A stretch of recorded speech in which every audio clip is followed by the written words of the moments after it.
Tell me, why have you come here? We must all cure ourselves of the entire cult of the Absolute. I've traced people like you. People with parasites in their brains. All the way here from Baldur's Gate. You may just be the godsend we've been praying for. You're the same as me. You have a mind flayer tadpole in your brain. Let's try to find a solution together, before it's too late. There's a gust of weave about you, but it's a mere breeze. I need a tempest. Who am I? Your only chance of survival. You want to play the hero so badly? Fine. Let's make this interesting.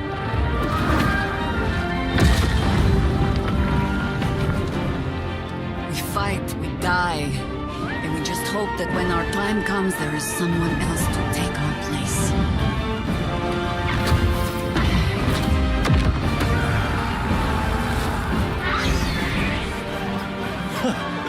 My, this place is fun.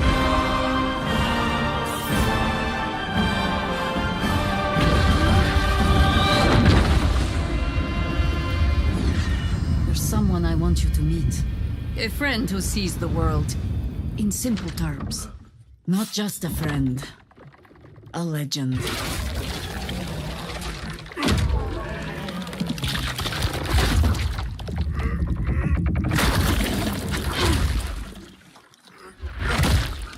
He's not the kind of man who takes kindly to captivity.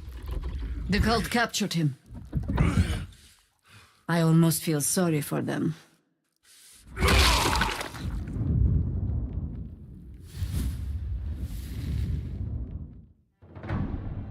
All right. Oh, I just realized my camera's jacked up. Hold on. How you doing? Evie23 first in the room, and Brad Pritchard. Before I get all caught up in the fact that you can see the corners of my green screen down there. Let's see. Oh, is it just that corner down there? Yeah, we'll just stick that over here where you guys can't see it. There it is. It's like stick it under the rug. I don't got to adjust anything. So how we doing? It's Thursday night. And that's right. Well, why is there, if there's no vote, Brad, if there are no candidates, Battle Brothers was not an alternate candidate. There was no vote tonight. Right now, it's just Baldur's Gate. It's like in the middle of its term. So, sorry, Brad. If I'd known how badly you wanted to see me play Battle Brothers, maybe we would have called a special vote. So next time you're dying to see Battle Brothers, which is a most unexpected development. Wait there, I can still see the thing on the bottom corner down there.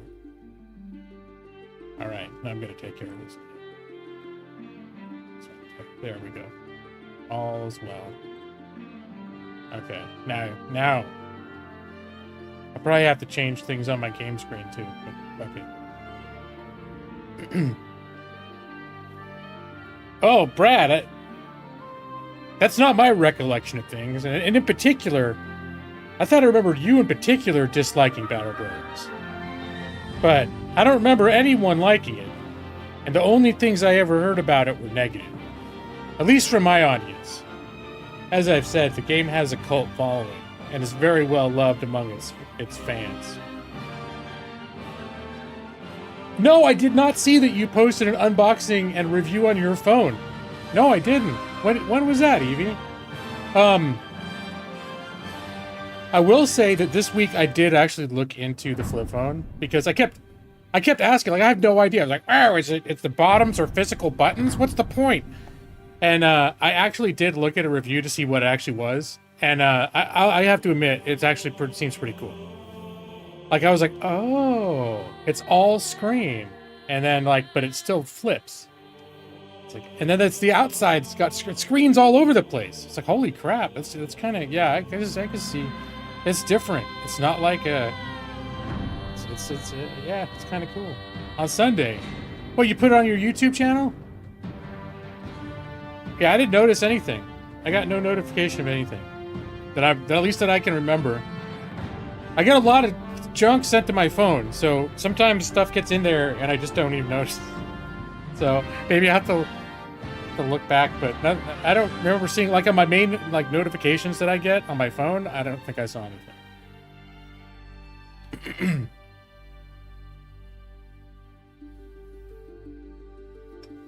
All right. We should watch it together. Or you should wait till more of a crowd shows up. You want to watch it? You want to watch it right now, Brad? What if Evie gives us a copyright strike? Like she uses the content ID match to take down my video.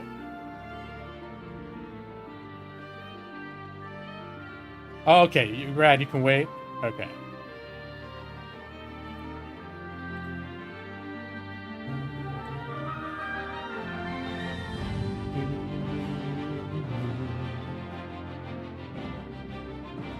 Well, wait, did you post it to Twitter or anything? Because I think I've got you. Hold on. I was like, wait, I don't know if I'm subscribed to you. But then I'm like, well, you're right here, so I can find your channel for sure. Just by clicking on it in the chat. All right. All right, Brad. Hold on. Hold your horses. Today, we're gonna watch it. We're gonna watch it here in Gaming Lawyer channel. All three of us are gonna watch it together. Hold on. I just realized that. There we go. Yeah. All right. That's good stuff.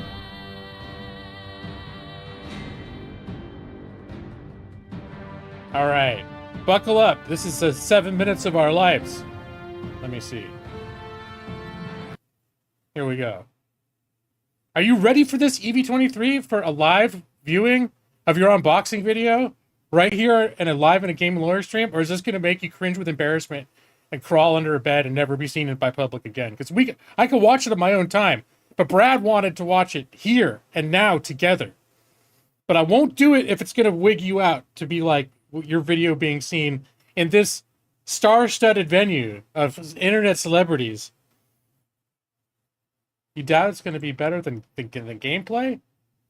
Oh, wow. I didn't know you had any positive opinions about the gameplay at all. Sometimes you may like the games. Not the gameplay. Usually not the gameplay. All right. We're going to do this now. Ready? today in the mail, this box came in, and guess what it is? The new Z Flip 5! Look how excited she is! I'm gonna open it now, because I'm, like, super excited.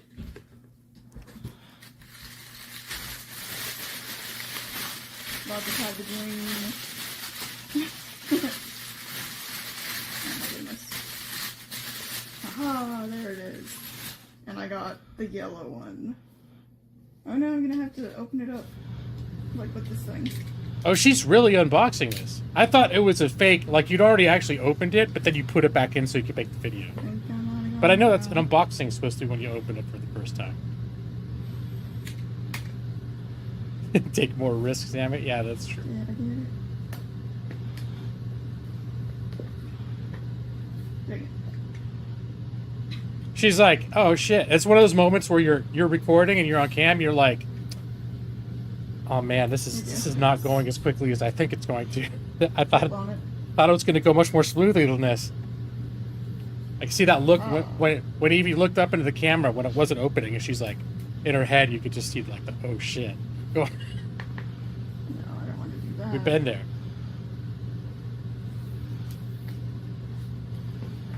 There we go. There, see, good job. There's a lot of pressure to perform, and you didn't give up or freak out. So that's the first applaud for the live performance test. There it is. I just hope you didn't have to like charge it for 12 hours and that was part of the video. There it is. Oh yeah, that's awesome. I have to see the cover screen though. 'Cause that's what this is all about. Like, please charge 12 hours before using. And then there's a 12-hour video of the phone charging. and she's like, look, it's ready now. There it is.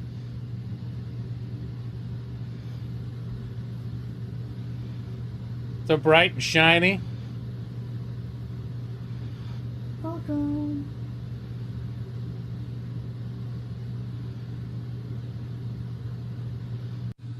Alright, so now that I've had some time to play with the new phone, I'm ready to give my review about it. So, All right. for someone who's never owned like a flip phone that also functions as a smartphone, I think it's like a big transition because obviously it does different things than regular phones do. You know, it fits in every single pocket that I own, so that's really cool.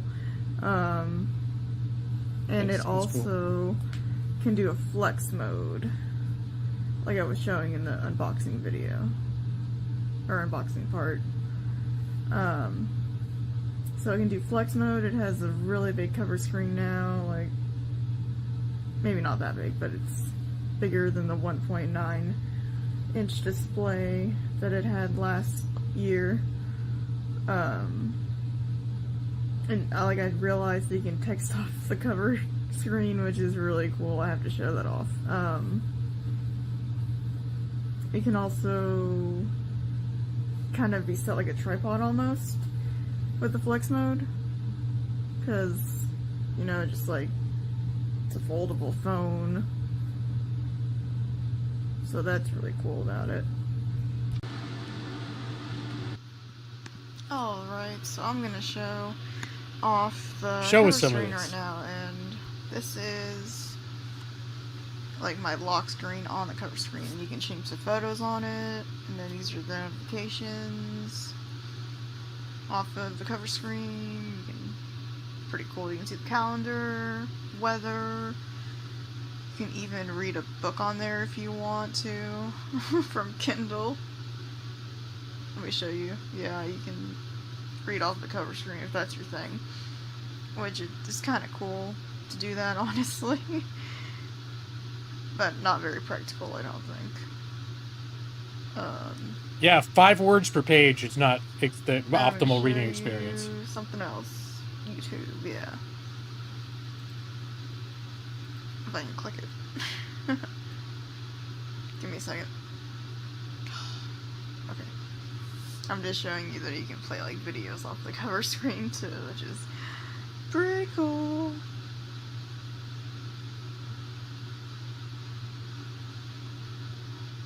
And then last but not least, you can text off of the cover screen, so that's neat too.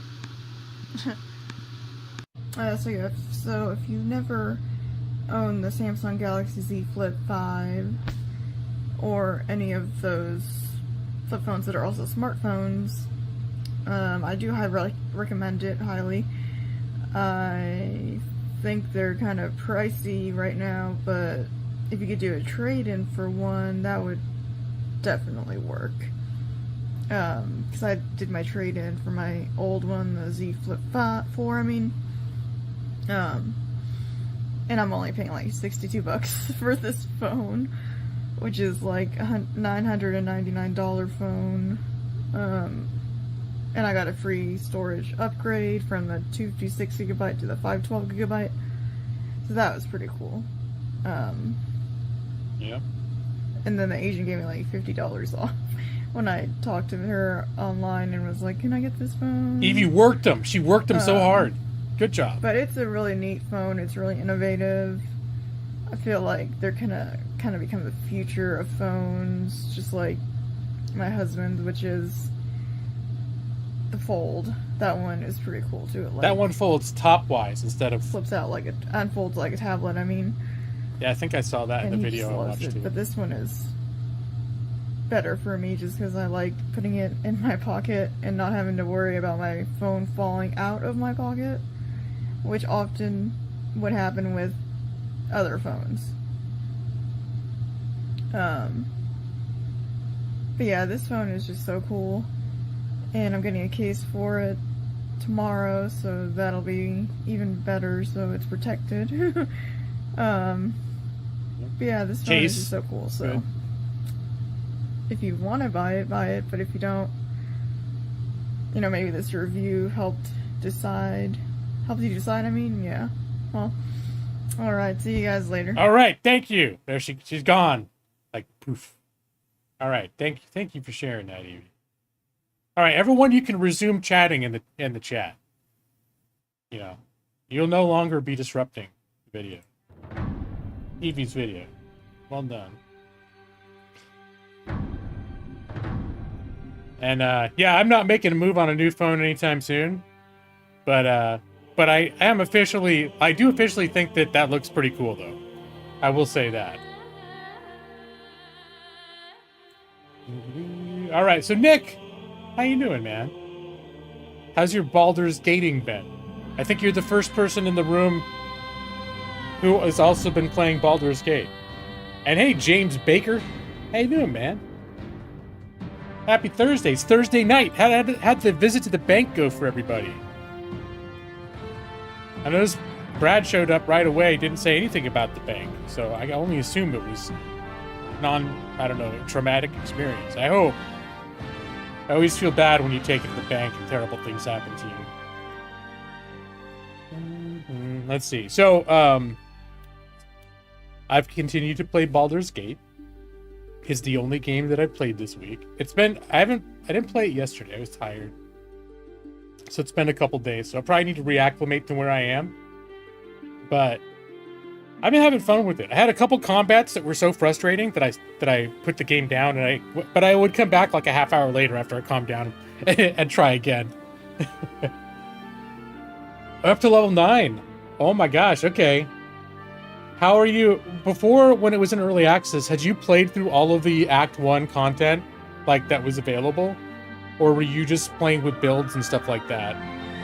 And also, how are you enjoying it past Act 1? Not that I want spoilers necessarily, but I know the one concern was they've had 3 years to polish the content of Act 1 because it's been early access, and that there may be a notable change in, quality for that reason once you get past that area that's been getting like constantly polished for 3 years. Not that the rest of it's necessarily bad, because I've heard of people that have played all the way through the game and they don't say it was bad. They just said they ran into more bugs later. And that was literally right at release too. I think they have been doing a lot of updates and fixes. Oh, you saved a lot of Act 1 for full release. Okay. Because I was under the impression you did play quite a bit, but I guess you weren't playing for content. You were playing just for, like, making characters and stuff like that. Minor bugs. Okay. Baldur's Gate. That's right, James. Well, I think I've experienced a couple bugs, but they did a big patch a few days ago, or sometime in the past week, and then I don't think I've really encountered anything since then. Like, the main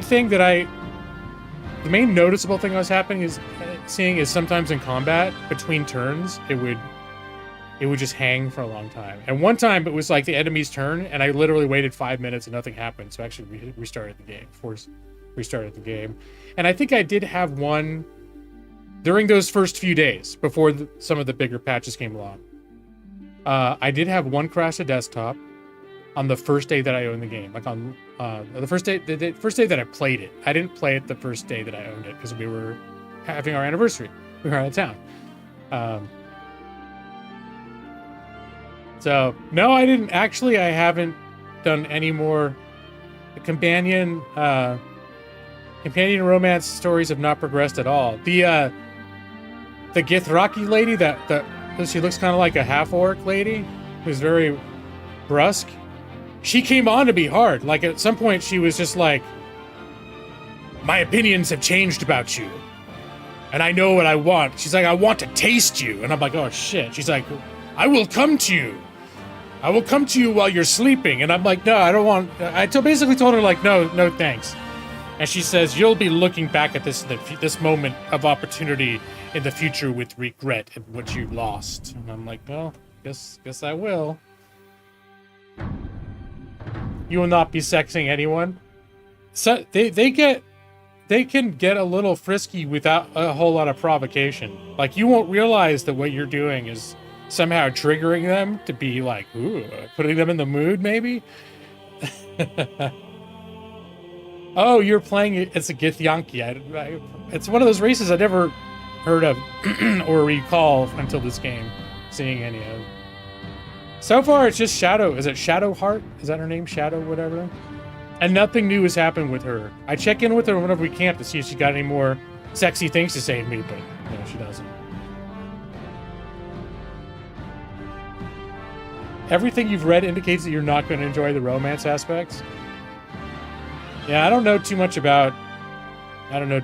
I haven't read a whole lot about where they go.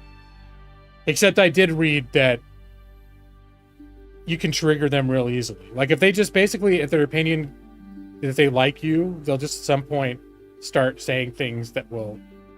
Suddenly, the cutscene will be like you looking at each other longingly, and then you have to decide whether to cut it off or not. It's like, oh, I didn't know we were gonna have a moment.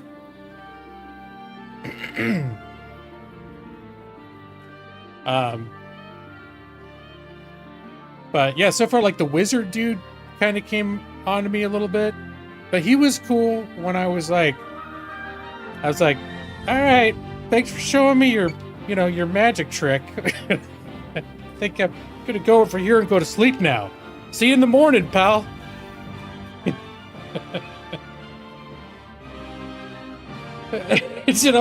The romance level should always be indicated by bass guitar intensity.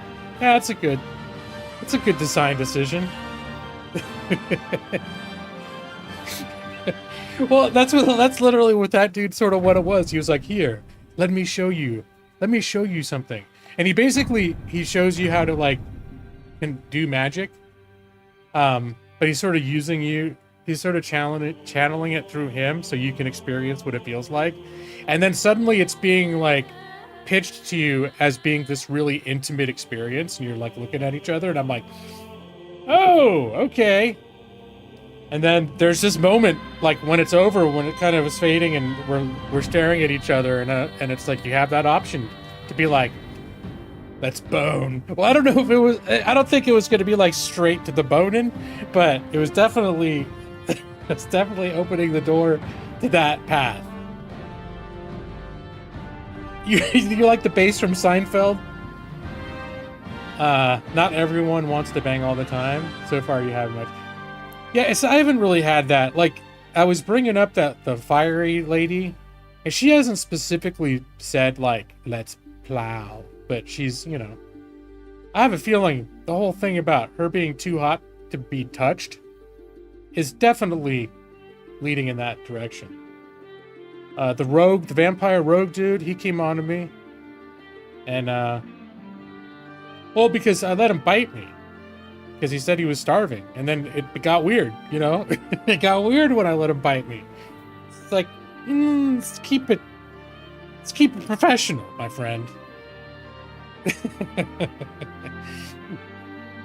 But it hasn't bothered me at all, except that I knew I saw that video where that there was like 10 ways you can inadvertently mess up your game, and it did. That was one of the things they brought up, is that the companions will, like, a lot of them will start just kind of very almost without provocation start, like, throwing themselves at you a little bit. And if you go along with it, then it'll ruin your relationships with the other ones, like out of jealousy and stuff. If you let things go anywhere with, like, more than one, then it can go that. Maybe depending on the person, I don't know. But I think I decided for this playthrough, I'm gonna focus on Shadowheart. Although I gotta say the fiery tiefling lady is she's tempted. I'd be tempted, She see what happens when she goes into one of her barbarian rages, So you just want something to be not romanceable at all, okay. Asterion sucks in general, so that's not surprising. Yeah, he's one of those where if I do subsequent playthroughs, like, or, you know, I might respect someone else to be the rogue. Because he's also always just raining on my parade. Like, all my decisions that I make when he's in our party, he's always, like, disapproving of. And, you know, I think he'd be much happier if we kept him at camp. But, and I'm already talking about maybe some additional playthroughs. There are not many games that have 200 hours of gameplay that I'm talking about multiple potential playthroughs, but I could definitely see how this game would, how you could want to go back and play it over again with a different character. So, you guys seen all the controversy that's popped up about this game recently about whether or it should be considered a new standard for RPGs? I've been a little bit surprised by that discussion, and I don't know if you're not watching a bunch of gaming commentary like I do, if you guys have seen that, but there's some game developer was saying like, hey, don't develop the expectation that this is what AAA games should look like in the future, because there was so much happened that made this game successful that can't be replicated all the time. So yeah, I agree, Brad. I was just kind of like, well, I don't know if people are going to be like, because I don't think that either. I think in some ways they got lightning in a bottle. I'm glad that it's showing other developers like, hey, you know, this is the kind of quality game that's going to get a response. So just bear that in mind. It's like the top selling game on Steam for weeks in a row now. I think that's kind of cool. It is the top rated game on Metacritic.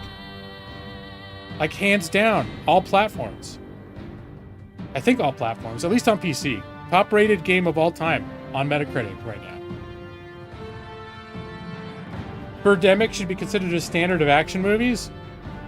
It's James's hot take.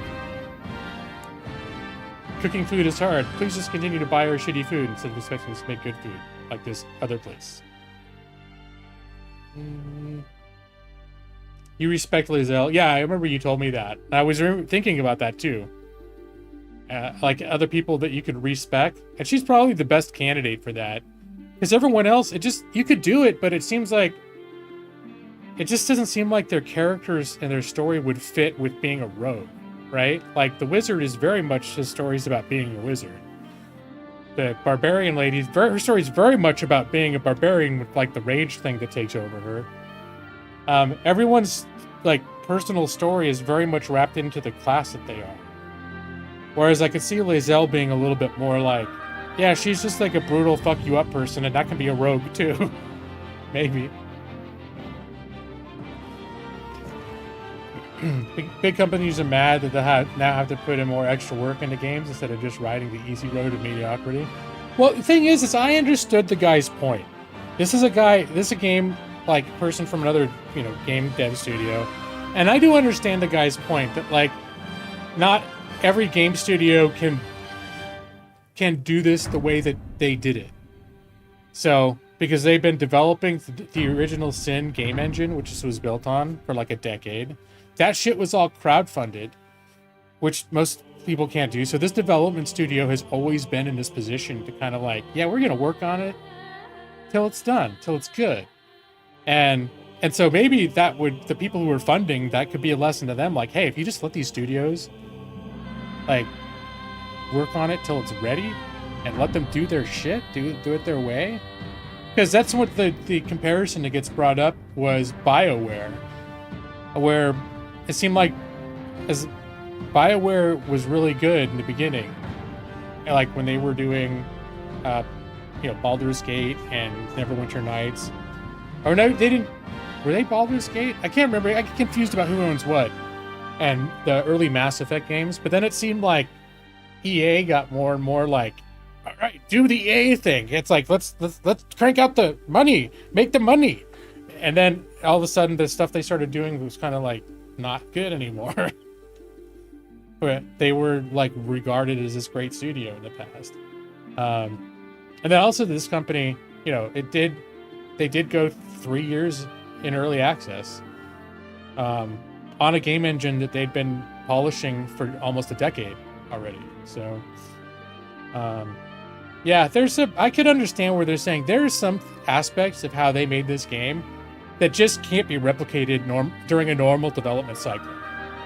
That doesn't mean that other game studios shouldn't take notice that if you make a game this good, it's going to pay off.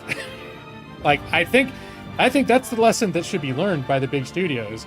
It's like, yeah, maybe your game cycles can't accommodate a lot of this right now, the way the industry does it, but maybe you should think about it trying to, mix things up a little bit and see if you can replicate it. What made you mad about the tweet is he only listed the good things that happened to Larian and made it sound like they were lucky, and he didn't mention that they were rejected at first. For the D&D license, yes. Yeah. They were already really successful with particularly Divinity Original Sin 2, which is why they got greenlit for Baldur's Gate 3. And I think that's part of it too, is that if I remember correctly, that was all crowdfunded. That was a Kickstarter. I don't know. It was all like they didn't have a studio breathing down their necks to make the original Sin games. They were crowdfunded, and they did it how they wanted to do it.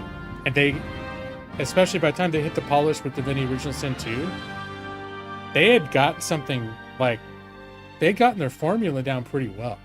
They had a very well-polished, high-quality product.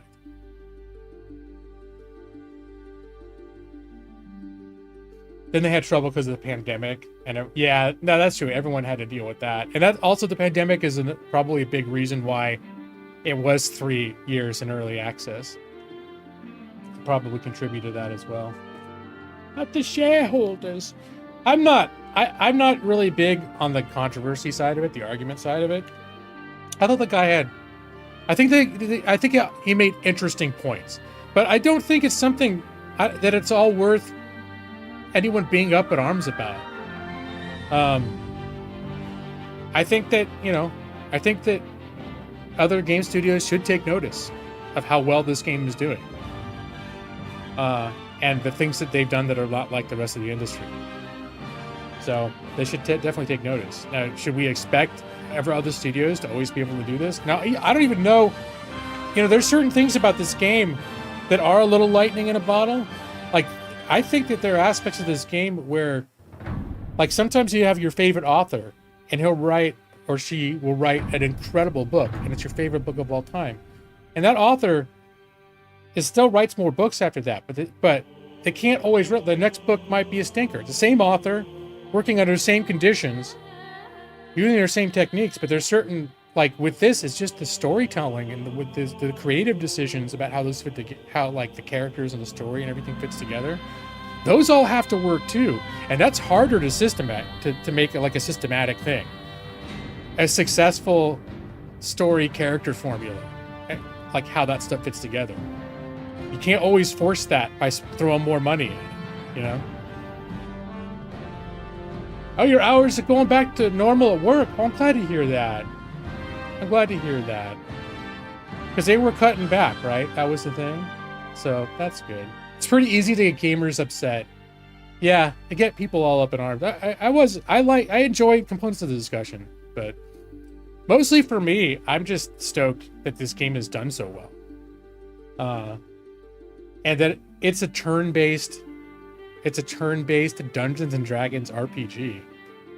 And it's completely like it's immediately one of the most successful games of all time.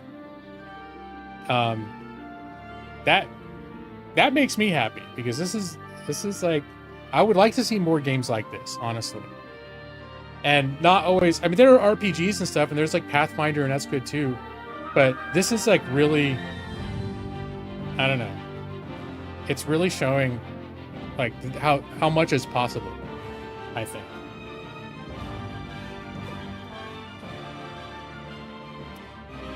Bethesda is going to be shaking their boots about having actual facial expressions in the next Elder Scrolls game because of Baldur's Gate. The thing I feel bad about now a little bit for Bethesda Because they're under a lot of, I'm sure they're under a ton of pressure now. Because I think the way everybody felt before Baldur's Gate just dropped like an atom bomb in the middle. I mean, I think a lot of people knew, a lot of people who've been paying attention knew that something special was about to drop. But I think at large, it wasn't necessarily on a lot of people's radar that this game was coming and it was going to make the splash that it did. And it seemed to me, at least, that the hype around Starfield was like the focal point of 2023, right? And it's funny because you could tell Baldur's Gate, the developers, they pulled the release earlier so that it wouldn't release within a week of Starfield. Like, you could almost see them strategizing, going, "Oh, fucking Starfield's going to wipe our, it's going to use this to wipe their ass when it releases 4 days after we do. So we better give it some space so people have time to like play our game first." And now the discussion is like, there's all these people saying, I think I'm safe to conclude that Baldur's Gate 3 is Game of the Year. So now there's so much hype around Baldur's Gate that it's possible. And the game, it's such a huge game that people are going to be playing for months and months that I think it's going to impact Starfield and the hype around Starfield and the success of Starfield. I think that's in a way that no one anticipated.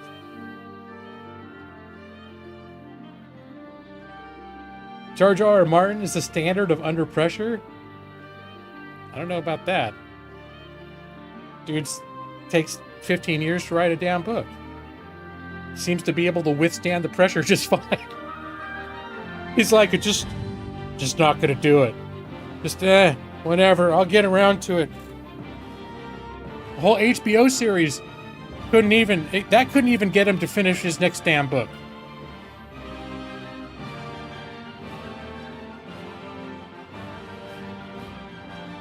Your job recently picked up to 0.57. George R.R. I don't know what that means. George R.R. Martin's? Is it a standard of measurements? He's not writing a book as a thing at all? Well, at least purportedly, he still talks about the release of the last 2 books in Song of Fire and Ice. He still talks about them like they're coming. Like, oh yeah, the next one's probably in a couple years. He'll never say anytime soon. He's like, yeah, probably in a couple years. And then there's no evidence that he's actually writing it, but he still talks about it like, yeah, it's coming. It's coming. Oh no, look how much pressure I'm sure George R.R. Martin is watching this stream right now. First he was like,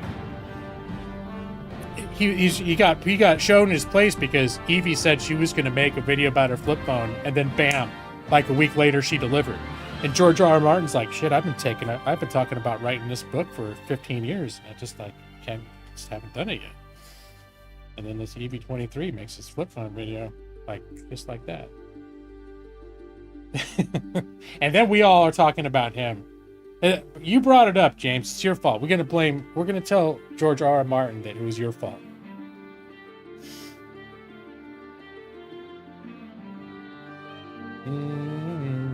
So, but anyways, I'm very happy to see this game doing well.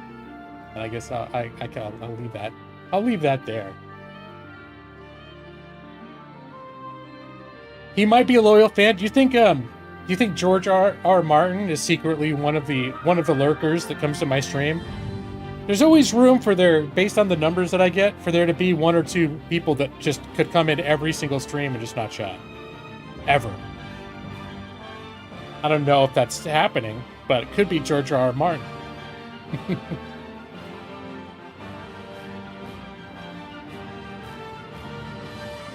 You want to try something, but you keep choking when you have to speak? You mean like you want to try making a video or something like that?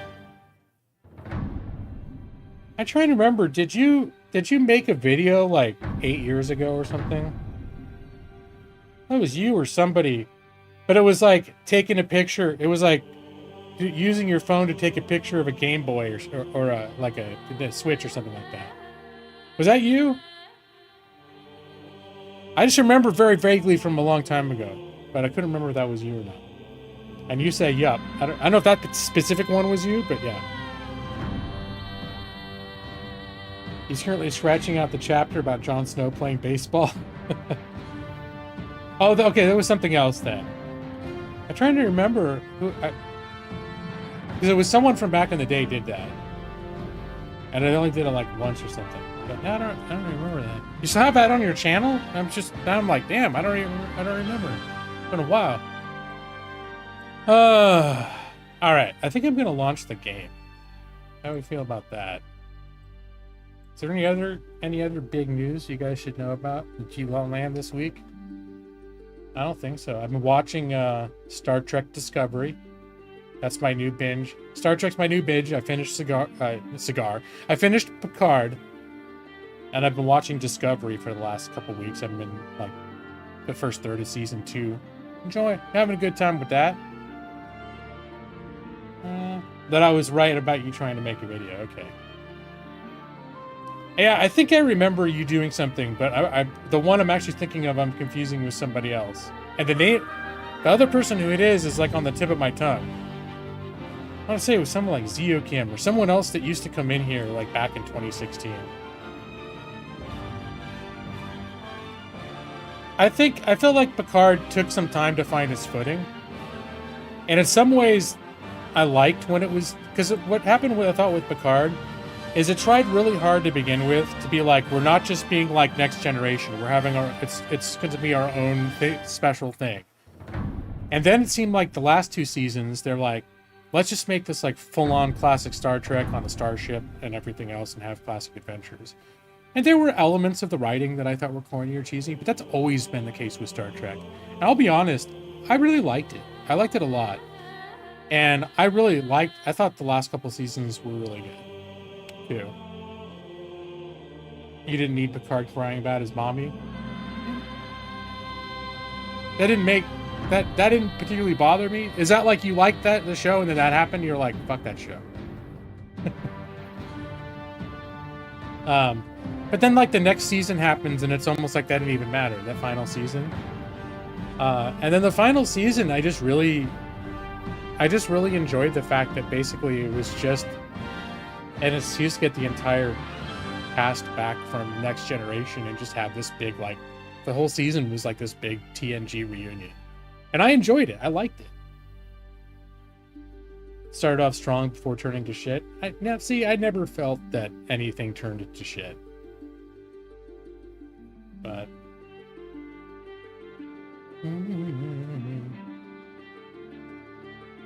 But I could definitely see where it was like... I felt like there was some plot jank to Picard, where, you know... I could see being a little bit like, this is not... I could see why everyone wasn't doing somersaults over it. You know? It didn't help that Patrick Stewart looks and sounds like he's on death's door. Yeah, that was something that came to mind quite a bit. Like when I was watching that, is how like he's still sort of doing like action sequences a little bit. But like, yeah, I'm more like good for him though. But yeah, sometimes it's like, I'd be like, I wonder how many takes it took for him to get those words out. Like, cause sometimes, you know, seems like he's got to really put on his acting pants to sound like he's still like sharp. But it's like,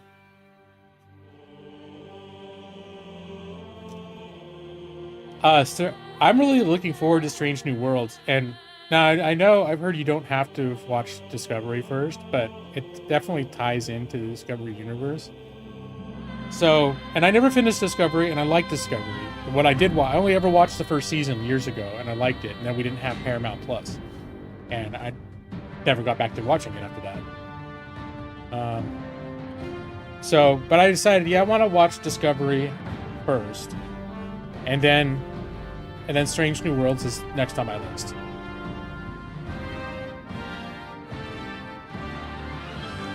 And you have... Oh, really? So you thought Discovery wasn't worth your time? Did you feel that Discovery started strong? Because what I've heard is that people feel like Discovery started strong, and then by like season 3 and 4, it kind of like lost its mojo. I thought season 1 of Discovery was really good. And I'm still enjoying season 2 quite a bit. But I thought, I don't know, and that was my impression years ago when I saw season 1 and when I rewatched it again recently, was just the beginning, at least by the first full season of the series, I was thinking Discovery is a very good show. All the season arcs were kind of iffy. There's some strong episodes in there. Yeah. I don't know. I get that. Now I thought that Discovery was generally very well received at the beginning, when the first season came out. And I liked it. But I think though, well, you're saying New Worlds, you're like on board though. So we can't just say Brad just hates on everything because it's new or whatever. You will look at that one of them and go, no, that one's good. That's good. You think when it launched, it was poorly received? Maybe I'm just thinking of like when they were advertising their own, like they're doing their own advertisements, like Discovery. So-and-so says, blows your socks off or whatever. And I was like, hey, look, it's very well received. Based on the quotes that the people who made it are selecting for their commercial. Well, I know Discovery is now, like I said, what I thought happened was people felt Discovery started strong and then went as time went on. It's just like what happens with a lot of shows. I didn't recall that when Discovery first started, people were out the gate saying they thought it was shit. You hate Tilly? Reginald Barkley in every episode. Well, see, here's the thing, Brad. That's like a Brad thing, because I like Tilly kind of. I think she's, I can understand why she'd be an irritating presence. Like, not everyone will like her. I like Tilly. It has a 0.98 George R.R. Martins of pressure.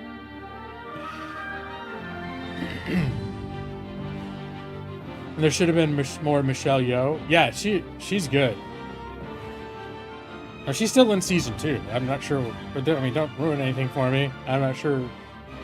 But she's definitely not, even at this point, she's not like a regular person in the show. She's someone that surfaces, like, shows up from time to time.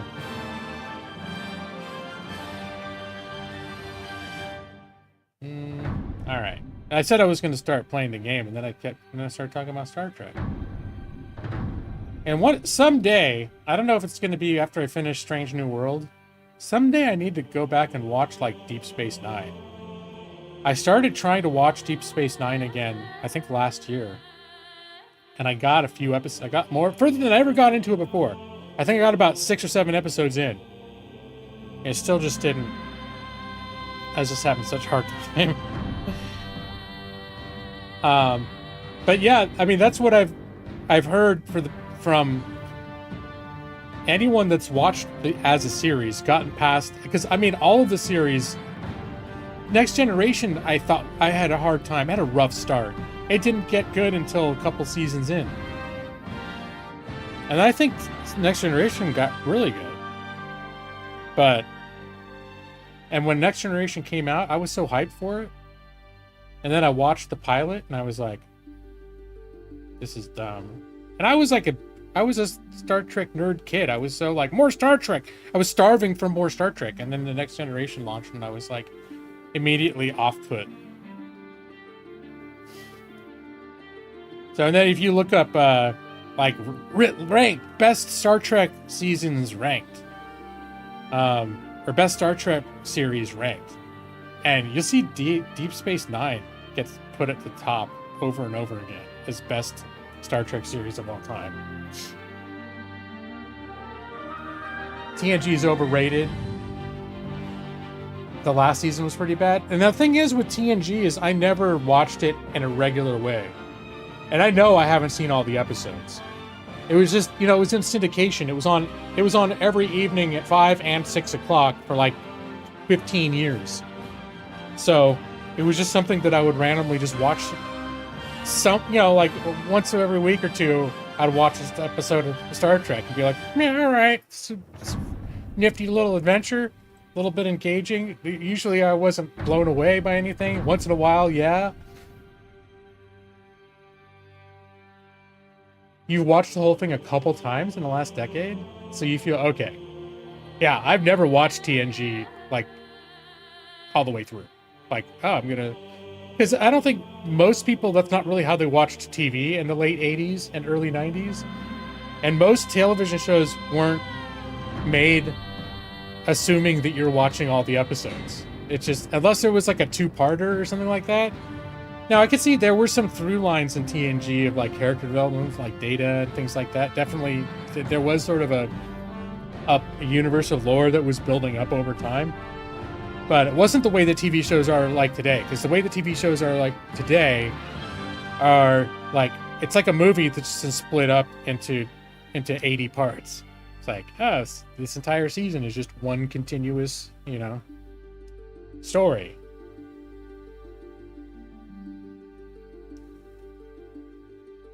Is this fair? Wait, where does Strange New Worlds fit into that hierarchy, Brad? You're not rating the original season or Strange New Worlds for reasons. Okay. I think the original series is tough to fit in there because I think on a technical level it's not. It doesn't, in a lot of ways, doesn't stand up. But I know it's just so iconic. It's like it's what made Star Trek. It's a little too early to evaluate Strange New Worlds.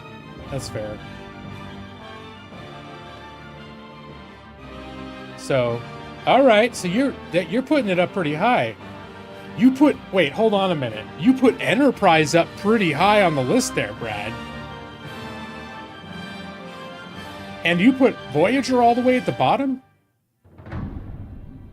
Voyager was also one that I couldn't get into. I watched the pilot and I was like, eh. And I never really watched it again. I started watching Enterprise. The funny thing is I considered myself the big Trekkie, and I haven't watched most of this stuff. And I think Amanda has actually systematically watched all of Star Trek, at least once. And she was not a Trek person before she met me. Like, I'm the one who got her watching Star Trek. Now she knows more than I do. Nick, you've watched a little bit of Strange New Worlds. You wish it was a fully new crew. Spock and Uhura takes away the enjoyment for you? Interesting. Is it the particular performances or just the fact that it has characters from the original series that all by itself conceptually turns you off? You hate Scott Bakula, but everything else about the show is great. Okay. Wow, maybe I'll have to revisit it. Because I know I tried getting into it a couple times, and I never thought it was bad. I remember, and in fact, I don't think I liked the intro song. I didn't like that the intro song, like from the credits, didn't feel like Star Trek. I don't know if that changes in later seasons. The original series is a fun watch every few years. Okay. I still will dip back, and I've never I'm gonna start with episode 1 and watch all of the original series. Whenever I've watched the original series later, it's always been like in a random fashion. Like I'll be like, oh, either I'll randomly watch a show to see if I remember it, or because sometimes I just don't remember shows, or I'll remember ones that I haven't seen in a long time and I'll look those up. It has prequel version of characters, so we know they're gonna end up. Okay, all right. So yeah, I can see that. I can see in terms of if you're ever supposed to be worried, oh no, are they going to survive? You're like, spoiler alert. Except for weird multiverse time travel stuff, which is also very tedious and overplayed. Okay. You like how the original series does a little joke and then freeze frame endings, like it's MASH or some shit? Hey, they were before MASH, right? MASH stole from Star Trek, all right? That's sort of like, well, Spock, we sure showed you about what it's like to be human. Ha ha ha.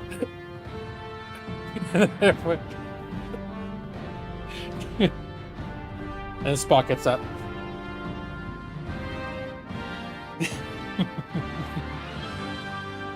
Yeah, it's good times. Good times.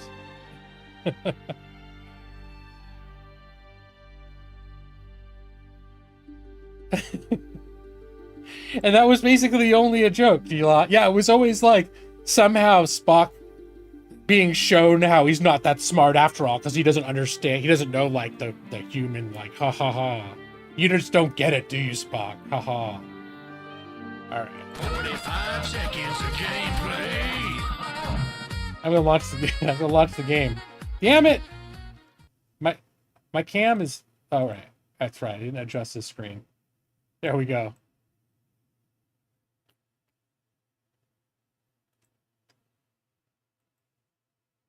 I didn't adjust everything with my camera, so every time I switch scenes, I'll see like, oh, there's a corner of my green screen down in the corner. You can see the edge.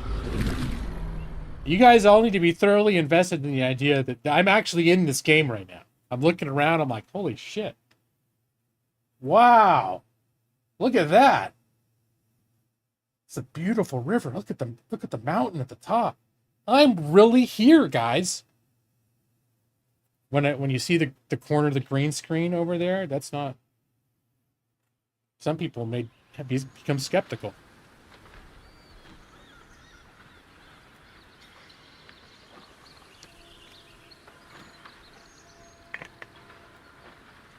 Oh my God! Was there a lizard?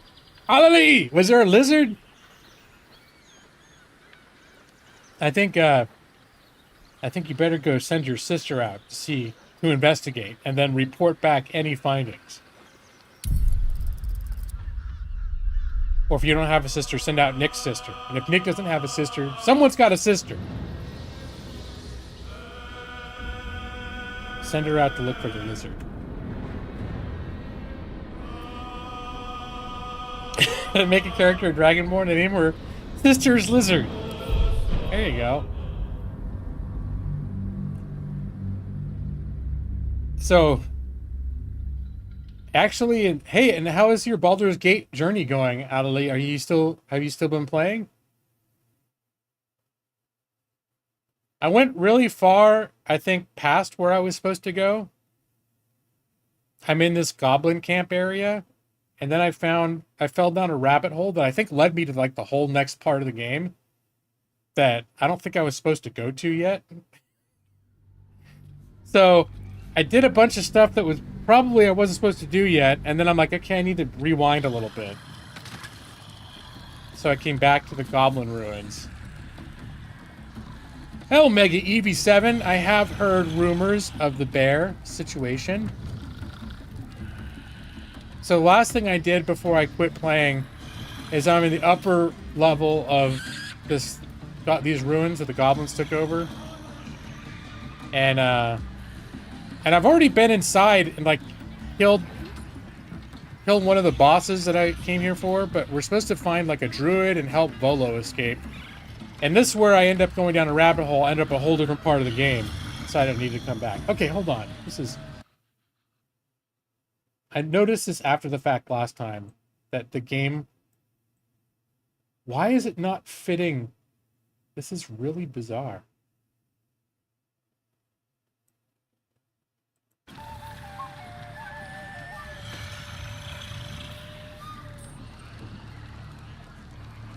Like, the game resolution is not fitting my OBS screen correctly. And I noticed last week that there was a bar along the bottom. Maybe that's just the way it's going to have to be, but it should be an exact fit. What resolution am I working at? Video. Yeah, this is my 16 by 9.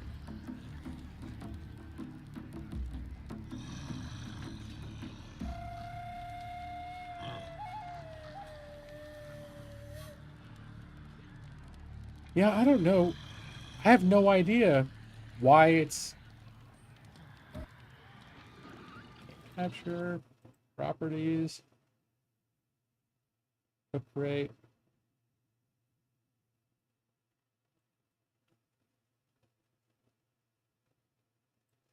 It's just capturing it at a slight... Huh. Hold on. I think I'm going to just fudge it.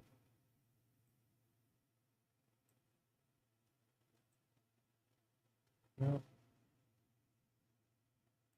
Right. No, I was going to say I could just stretch it and like warp it and make it fill the whole thing, but that's really weird. I don't understand why it's doing that, because it should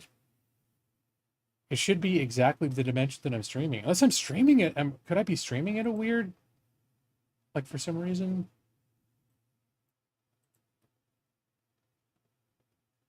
Audio, video. No downscaling. It has me streaming at 1920 by 1080. It should be an exact fit. I don't know why there's like this little gap at the bottom. So weird.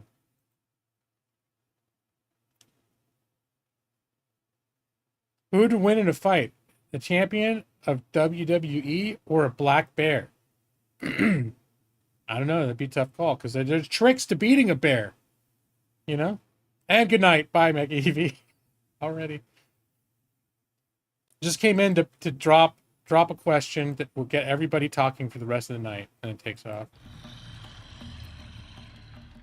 Weird, though. Weird. Huh. Alright.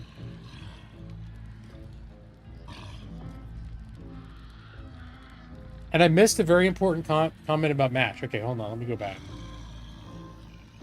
You're old like me and remember MASH. Did you enjoy that show? For me, it and Little House on the Prairie were your syndication demons. Now here's the weird thing about MASH, is I never liked MASH when it was coming out, and I never watched it growing up, but there was some point in my 30s where...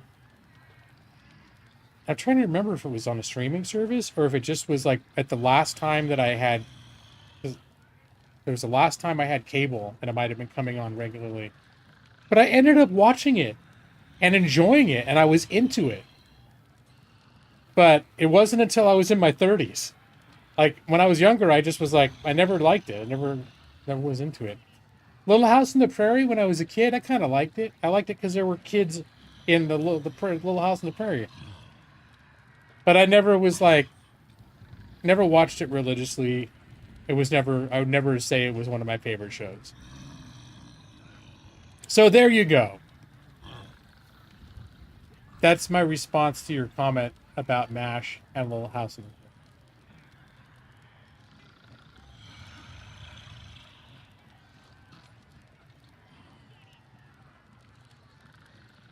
the Prairie. Now, I am bothered by this now. This is getting under...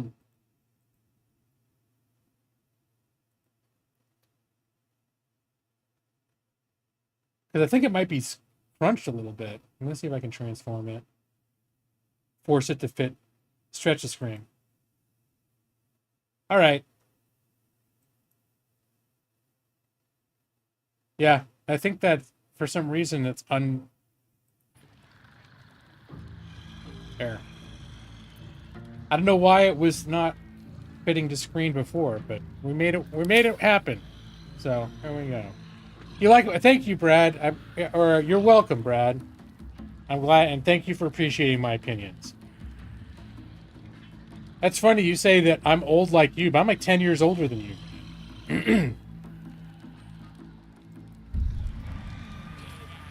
All right, so last thing I did, I've just been exploring around this top camp to make sure I didn't miss anything, and then.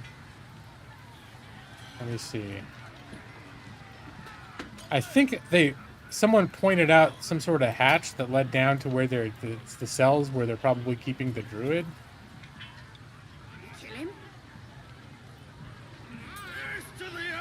I'm not sure where. There was some guy up here talking about it, and then he gestured to something, and it was like a hatch down on the ground, and I'm not sure where it is. But so then I was poking around up here, and I saw that I've discovered this wall is breakable. But there's all these dudes sleeping up here. So I was like, okay, whatever. And so I attacked the wall to break it down, and they all woke up and got hostile on me. So I'm like, I don't think I give a shit that much what's behind this wall to set the whole goblin camp after me. And that's what I've noticed too, is like, I've got it so the goblins are not hostile to me, but it doesn't take much for me to provoke one of them and cause the entire camp to suddenly go hostile all at once. So I'm trying to avoid that outcome.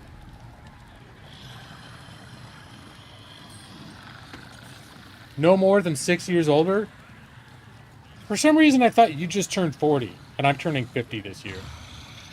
Maybe you just turned 40 a few years ago. But in my mind, like, Brad just turned 40 within the last year. Real issue is that people just a few years younger than you have perhaps never seen MASH or Little House.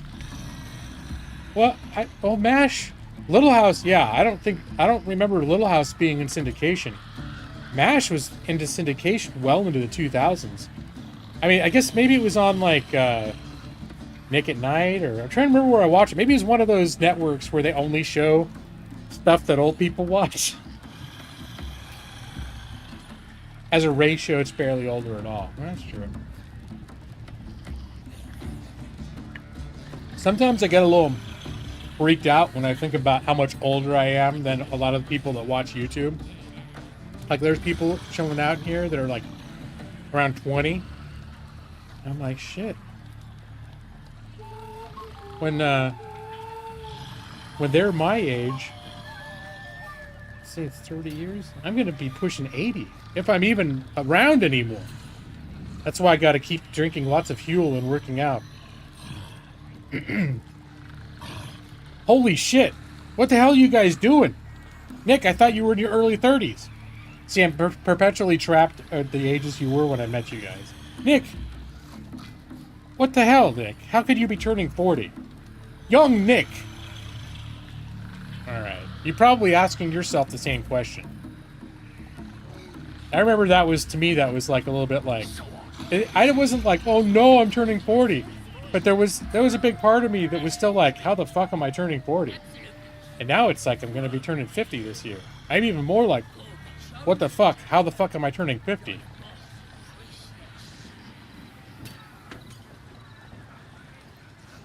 So, let me see if I can find this hatch down to the basement that somebody pointed out.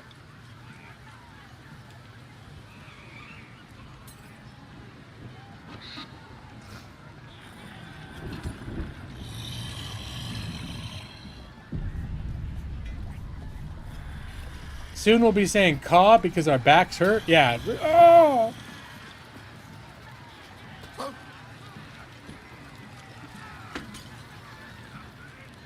Where did they...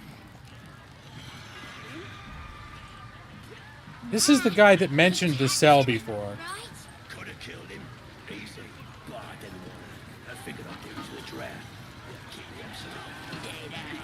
You should go get a drink before the party dies down.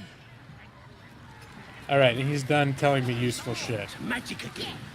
But I thought he, like, literally just gestured, like, yeah, I took him down to the cells down below, and then he pointed somewhere down below, and then he's like... Then he lifts up this mace with his other arm. No more problems on that one after. You still... Yeah, you're 23. It's in your name. It's right there. Of course you're 23. You're 23, right? Just a little existential dread. You're already older than your oldest brother now. Okay. Oh, yeah. Yeah, that can mess with your head a little bit. And then another thing that trips me out is I'll think about, like, how, when in my life I'm as old as my dad was. So I'm like, alright, so I'm turning 50 this year. And my dad would have turned 50 in 1989. And then I'm like, oh shit, 1989. Like I was a freshman in high school. And so I'm as old now as my dad was when I was a freshman in high school. And I'm like, holy shit, my dad seemed so fucking old when I was a freshman in high school. And then that trips with my, and, you know, I think about, like, I'll go on these little weird journeys of, like, age comparisons. Be like, oh my god, I don't feel like as old as I remember my dad being.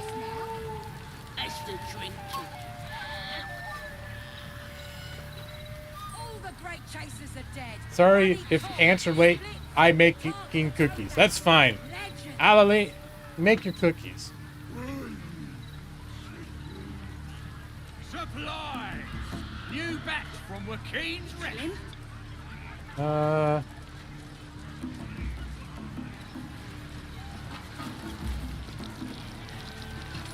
Hey, Pissin.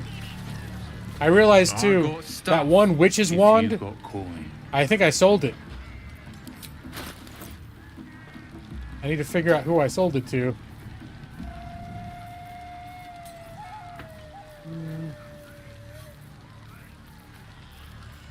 There's a wand, like the old witch's wand, that was part of a story that when I discovered it was a bad thing, I think I just sold it to somebody, and then it might be at my base camp.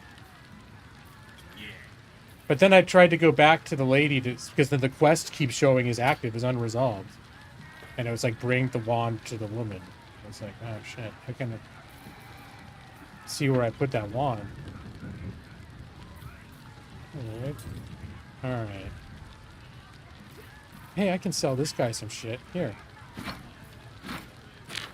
As long as we're here, take this shit I don't want. Does he have anything that I want? A longbow +1? I think I sold him this shit. No. A pike that's not as good as what I'm using. Doom hammer. Nah. Alright.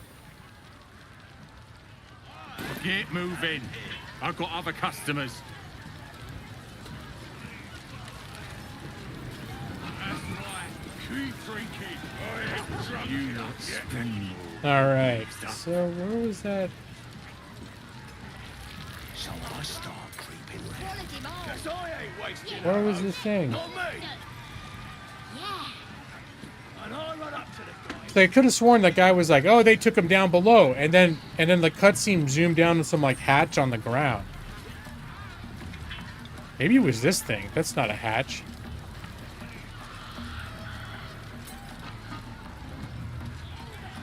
I think they must have just taken him inside.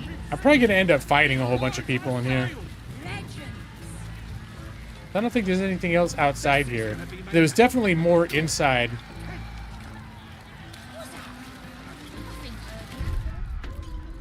Let's see, we're gonna do a hard save.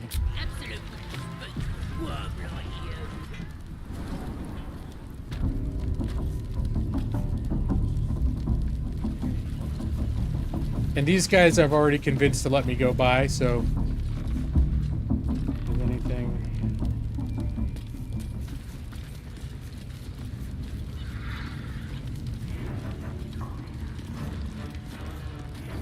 And they had their priestess here before.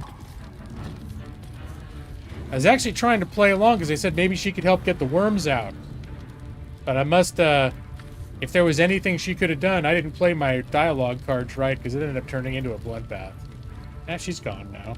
But apparently the rest of the goblins... Yeah, this is where that scene unfolded. Apparently the rest of the goblins have not, are not aware that this massacre has occurred, or otherwise don't care.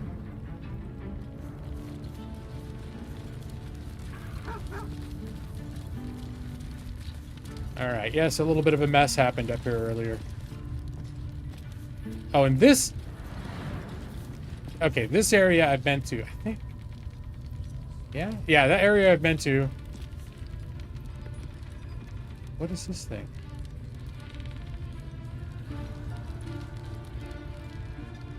Oh, it almost looked like there was a like a drawbridge or something here, but I don't think there is. All right, let's go across another way. I think this is the door that I just randomly was like, oh, what's back here? And I ended up in a whole other part of the game. Like leaving this place and being someplace completely different. And not really realizing it until I've been in it for like 10 hours. I was like, oh, I should probably go back. I should probably go back, huh? Alright, all these guards over here. Not realizing. Oh, I bet this is it. This looks like the kind of place where they keep prisoners, doesn't it? Alright, can we open it? Maybe we got a key. I know we picked up some keys. Nope, we didn't. We do not have a key. Alright, Astarion. Do your magic. Can you unlock this shit? For a skeleton key. Get that bonus on. Bam! What we got? Just rolling a 28. That's not bad. Lizard cookies with a dash of bone meal for Nick. Oh, how thoughtful of you.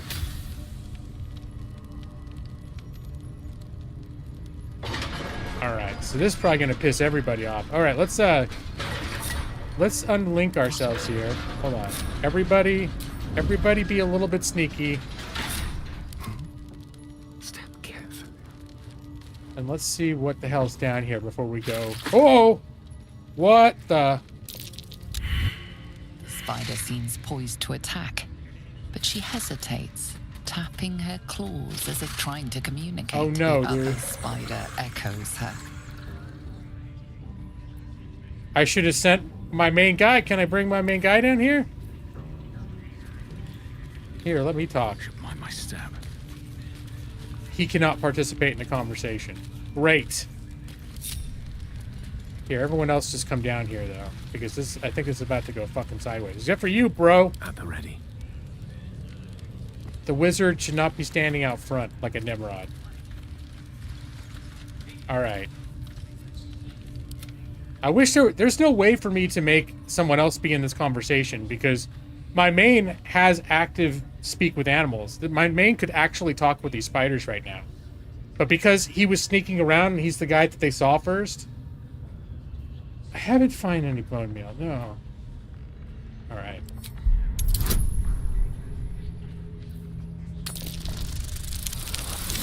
This is dumb as shit. Come on, dude. Like, my dude could literally talk to them. This is a sort of, like, weird bullshit game design decision where I'm thinking, like, I almost want to reload. In fact, I think I am going to reload. Because we're just not going to try and sneak past him again, but I should be able to. My guy who can speak to spiders should be able to step into this conversation at this point.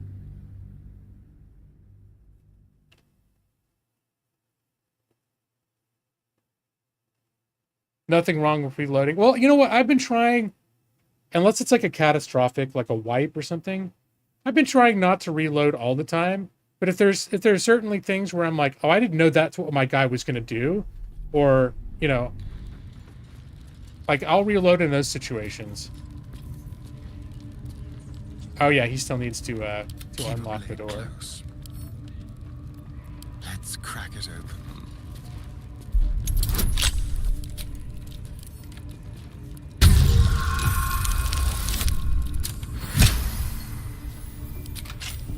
All right. I've got a long road ahead.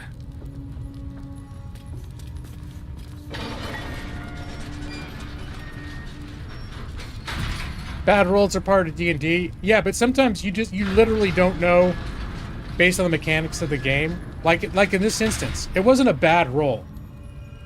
It was, I couldn't communicate with these spiders because the guy standing a few feet ahead of the rest of the party was the first ones the spiders saw. And the dude sitting 5 feet back can speak spider. All right? So it's like, that's the sort of thing where I'm definitely like, he should be able to speak to these guys. Let me make sure he's got his, Yes, my desire. Closer, my sweet. I will wrap you and bind you and bite you and okay, eat this you. conversation's not going much better than I expected. Persuasion. You should eat a goblin instead. They're delicious. See, this is the sort of dialogue that I was hoping to engage in. Alright, let's get some bonus going on here. Now, I could still fail, but at least I'm failing the way that I would have chosen to fail. Engaged in meaningful conversation with the spider. Alright, turns out I'm a great spider negotiator. Delicious, I do not know. But cruel and sharp, yes. Bindable and wrappable and biteable, yes.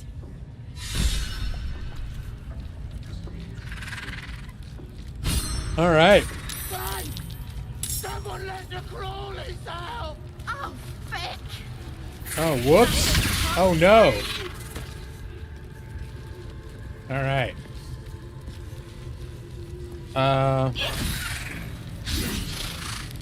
We'll just... Oh, hold on. No. We're just gonna let that unfold.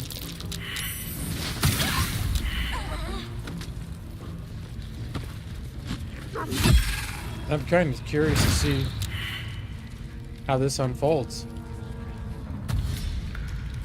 Because then after the spider wins, I can loot. Oh, this goblin doesn't look like he's much longer for this world.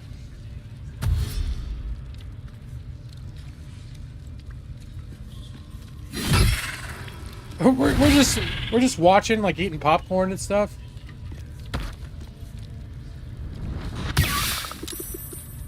Oh shit.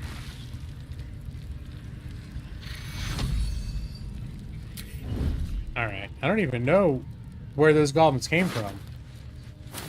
What's inside? Here, we're just gonna have us a little sneaky sneak. Hey, look, a grubby key. I'll take that. Smoke powder's on, yeah. Go to that.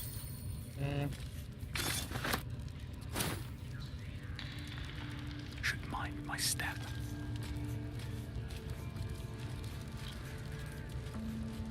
Alright, so there's a cave down there. I'm starting to think this is not the dungeon.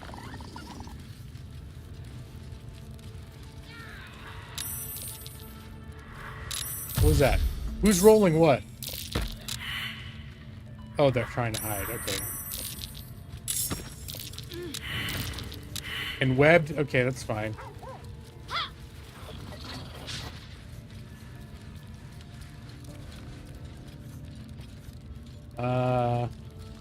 And here I thought we discovered where we were supposed to be. But what the hell was that?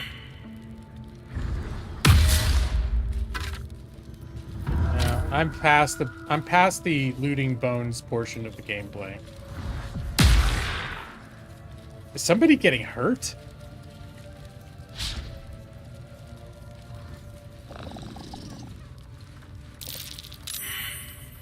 Alright, let's see what's down in this cave. Defiled temple. Alright, this also does not seem like this is exactly where we were planning on being.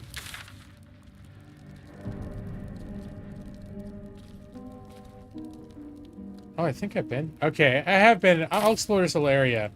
But I think this is part of the network of areas that was, like I said, I ended up in a whole other part of the game that was, like, basically the area past this, which I don't want to get too far ahead, but I didn't see this part of it before. It's flipping dark in here, though.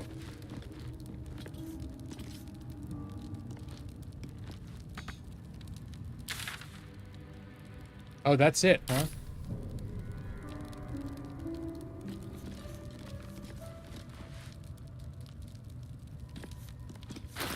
Let's see, is there any crap that I don't want to hold on to?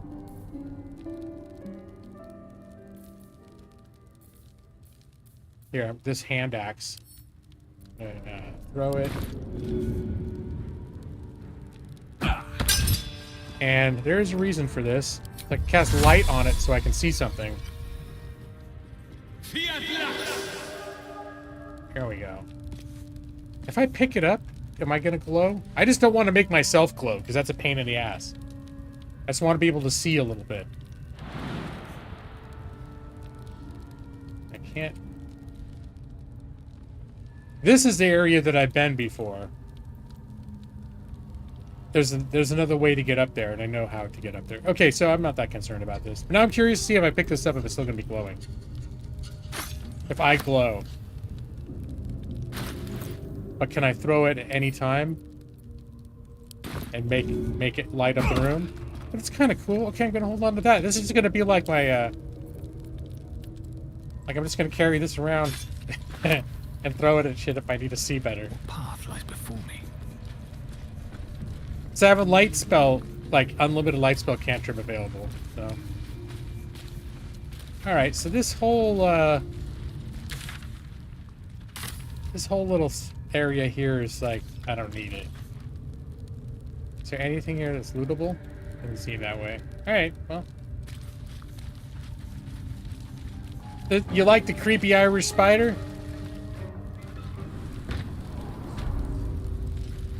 I was just seeing that you haven't seen anyone actually talk to the spider, so you've got to see. That's when it's really cool having a character with the speak with animals spell or ability. And the type of paladin that I am, it's type, you know, the paladins in 5e are a little bit different. There's just one like nature paladin option, and one of his abilities that he gets is the ability to, like, just whenever he wants to talk with animals. And they've really done, like, anytime you see an animal in this game, they're not messing around. You can talk to it. It's fully voiced, which I think is really cool. I don't know. Can I talk to my dog in the field?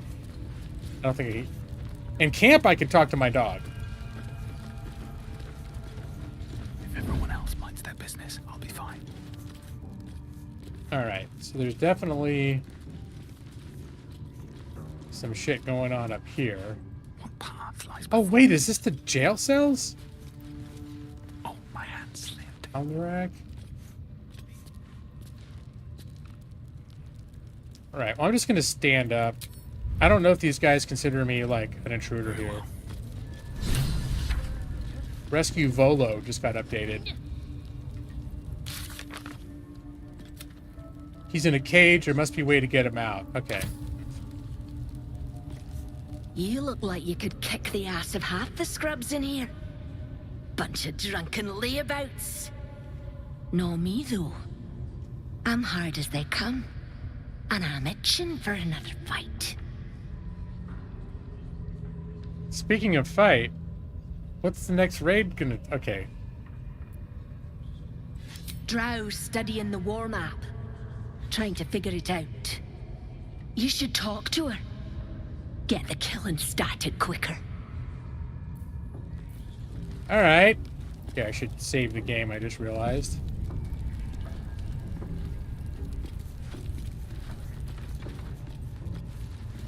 Ah. Don't go bothering my pigeon. He's mine. I see. Do you have plans for this pigeon? Keep him safe. Listen to him coo. Till I gets hungry or some such. What's it to ya?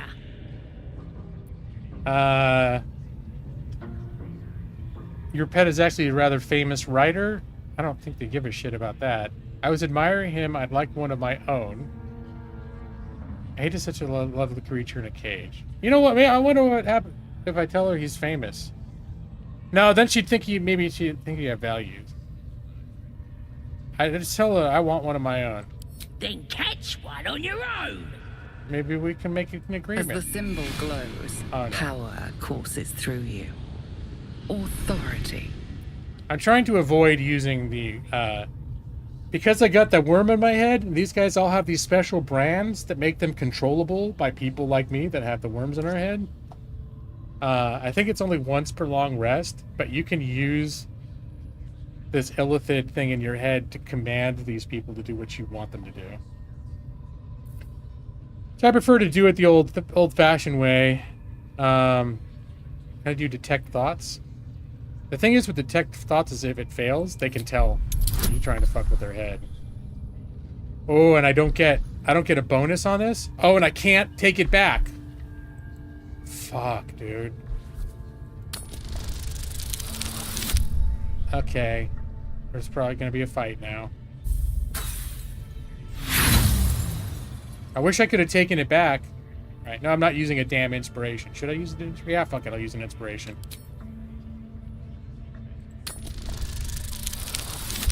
All right. I just would hate all of a sudden for the whole camp to come after me. This Ranger better not go yapping about my pigeon. I should have turned him over to Minthara by now, but he's such a nice little pigeon. Alright, so now I can say, withholding prisoners? Your boss won't be happy to hear that. What? I ain't. Minthara don't give a cake what you think. Bah, just take him if you care so much. See if he'll sing for the likes of you, though. Bloody think. Here's the key. Pigeon's all yours. Alright, that was worth an inspiration. Yeah, when she's thinking, she's still doing it all like she's talking. Alright, buddy.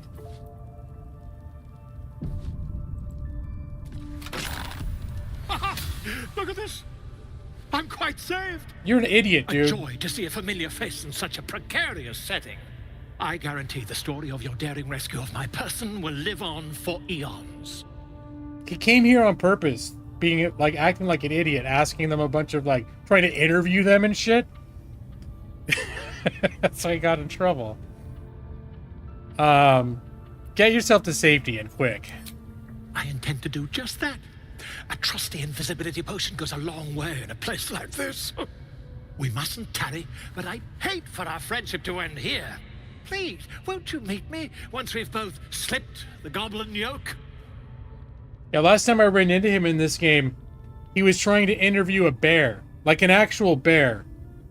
And I could speak with animals, so I could tell, like, the bear was actually trying to tell him things and getting frustrated because the guy... And he's pretending like he understands what the bear is saying and, like, writing shit down. And the bear's like, oh, this dude doesn't have a fucking clue. Like, how come he can't understand me? And it's confused because all the druids can understand it. He's like, all the other guys can, but this guy can't. How did he ride Volo's Guide to Monsters? Where apparently he very foolishly interviewed all of them and somehow didn't die. He's collecting a lot of material. Doesn't mean he's not an idiot. I wonder if it's the game or your settings. What's that? One thing that doesn't look in this game is the facial hair. I think that's the game. But at this point, my settings are pretty high, but I know at certain points I've turned them down. But when I first started playing I had everything maxed out, and during character creation, when I was looking at the beard options, I was like, ooh. Especially the shorter the beard that was trying to be like stubble, or hairstyles where it looks like it's supposed to be like buzzed, but like still hair. Very rough looking. Let's see.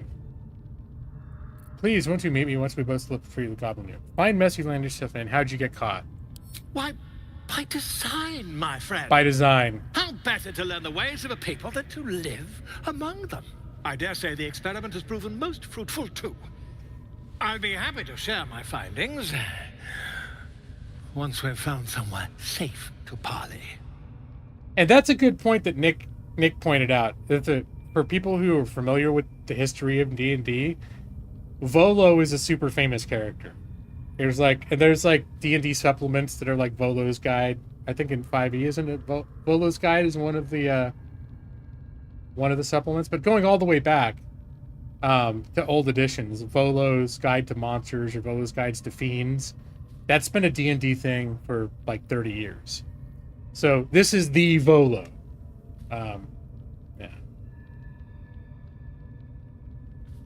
Slip the yoke. How do you intend to do that exactly? An invisibility potion, my friend.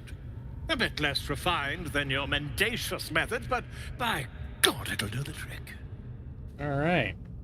I'm not looking for extra company. You go your way. Okay, I could tell him to go to my Yeah, you go to my camp, dude. We'll talk there once we're both safe. Smashing! Soon, my friend. Soon we can share a flagon of something liquid and a tale of daring do. Daring do. I'll slip away when the coast is clear. See you soon, my friend. I simply can't wait to pick your brain. Oh, he's going to interview me now. All right.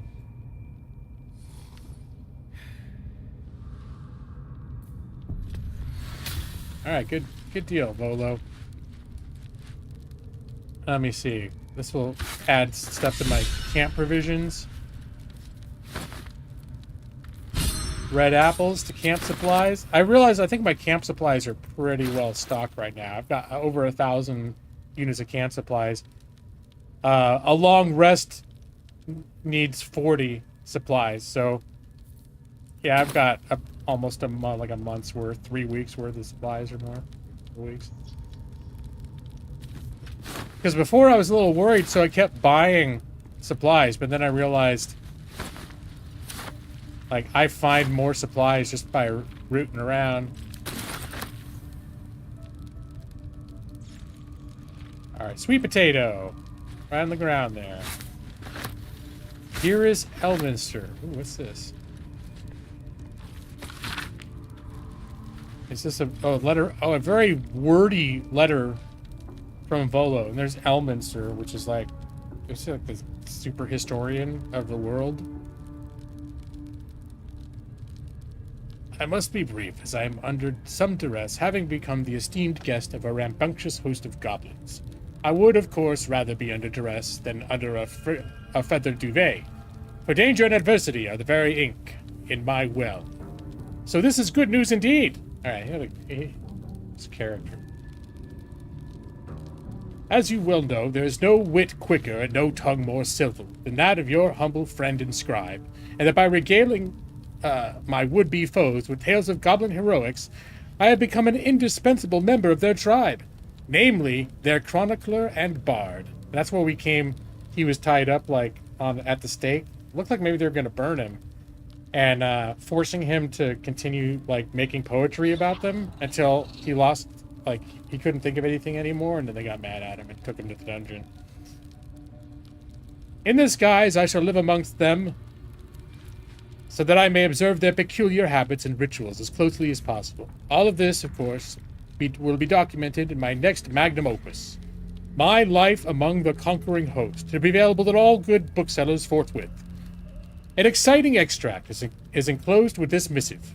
I implore you to spread the word so that adventurers and curiosity seekers across the Sword Coast and beyond will be aquiver with anticipation of this life-extending and soul-enriching guide.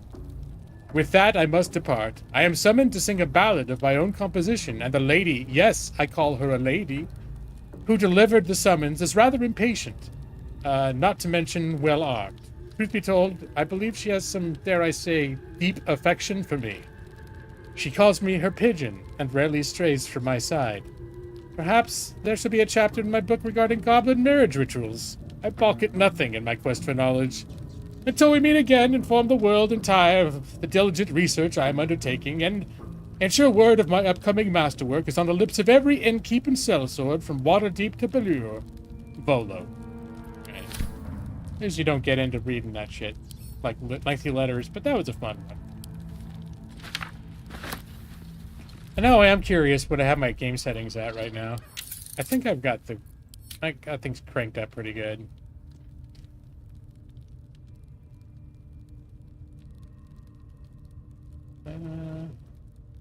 There a hair quality? I don't have DLSS added. I don't have everything on.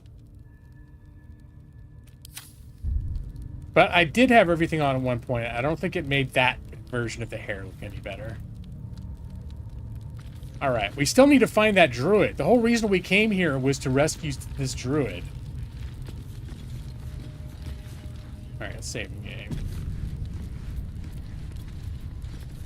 Who is this guy? He looks kind of intense. Is he standing in front of it? What's he standing in front of? Alright, he's standing in a pool of blood in front of some, like, alcove. I think we're gonna... Yeah, he seems a little nuts. Okay, maybe this is the guy we're looking for. I can't remember. Hold on, did they mention the druid's name? Sorry, as he's being tortured. Let me consult my journal. The druid's name is Halson. Alright, that's not Halson, but now I feel like I'm obligated to intervene, because I'm a good guy. Poor lad. I could give you peace, you know. But no. You gotta keep silent, don't you?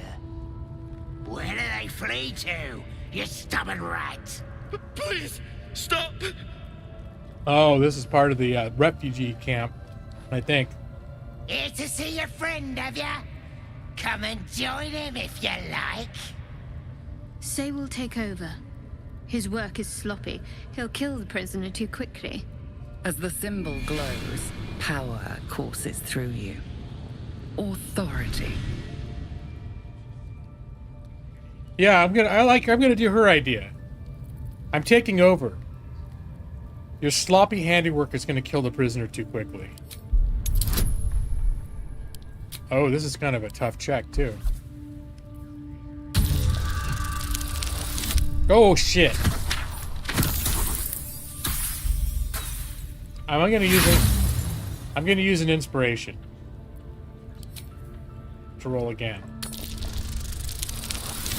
Ha! Alright. The worst thing is I've used inspirations like 3 times in a row and rolled like 2, 3, 2. What? Think you could do better?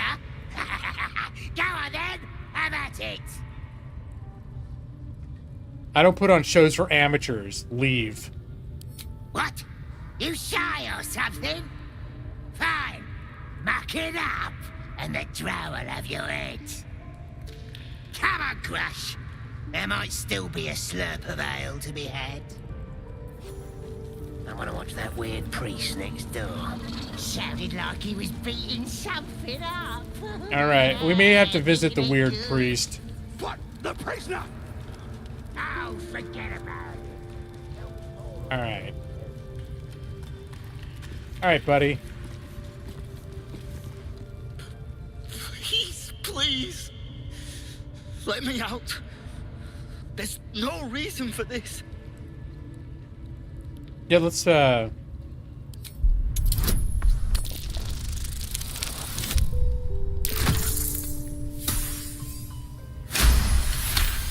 Not sure if you're familiar with the Save and Drive app, but I had a bad trip last week.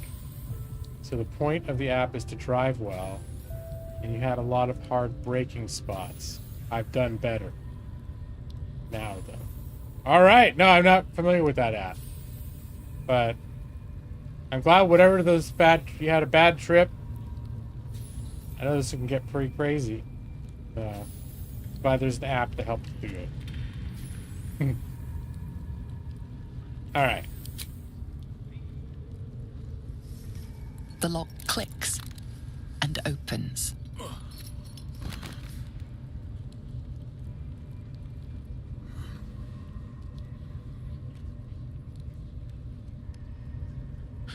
Oh no, aren't you gonna tell me who the fuck you are? I better go before they catch us. I should be able to make it to the Grove on my own. I think I remember hearing about this guy. They need to know they're in danger. Right, I just didn't want to have the discussion with him all still tied up. I was like, let's... It's like, wait, I'll let you know after you've answered my questions. That's starting to sound a little bit fucked up. Like a Mario Andrade? Could I always say, say people who drive fast drive like Andy Granatelli. It was from some... Do you remember that, Brad? There was some, I think it was for motor oil commercial from the 80s. And where there's someone's driving crazy or whatever. Someone's like, who does he think he is? Andy Granatelli? I don't even know who the fuck that was, but I just remember the commercial. So now it's like, occasionally if we see someone driving fast, I'll whip out the old... Guy's driving like Andy Granatelli. Have you seen a druid called Halsin? Yeah, that's what we're looking for. Halsin? I don't know. Uh-oh. He changed into a bear. It's a bear sex scene. I lost sight of him. I don't know if he's still alive. He changed into a bear. Alright, what did the Gomlins want with you? The Grove. To the east. They wanted to know where we came from. They'll kill everyone. Please. I need to warn them. Yeah, we're gonna let you go, buddy. Don't you worry about it. He lived to be 90? He lived till 2013. It was 90. Wow. Did he drive as fast as the commercials suggest? The point where you need to get high performance motor oil if you're going to drive like Andy Granatelli. All right, you came looking for the Night Song, didn't you? I have a quest about finding this thing, the Night Song. I don't remember ever picking it up or what the fuck it is or why I'm looking for it. But... Yes. Oh, wait. It should be here somewhere. Oh, that was... Okay, yeah. They said there was a hidden passage underneath this temple. Yeah. I remember. The place was supposed to be abandoned, but when we arrived... The place under the temple is what I've mentioned a couple times where I accidentally ended up in the whole next part of the game. Where can I find the Night Song? Brian had instructions, but the goblins got him. They said they need him. I have to go. I have to get out of here. All right, what does it do, though? Tell me about Night Song. I don't know. The boss didn't say. He just said some wizard called Leroacan would reward us if we found it. That's all. All right. I found something down there. I don't know if it was the thing, but I didn't take it. This YouTube video claims he's a motorsport legend. I just remember the commercial. So apparently he was. If they're going to reference him as, like, who do you think you are, Andy Granatelli? You know? Okay, there's some shit over here.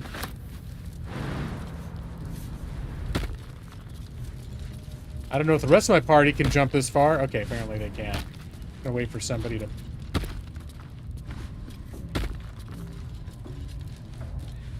I'm gonna cast light on myself.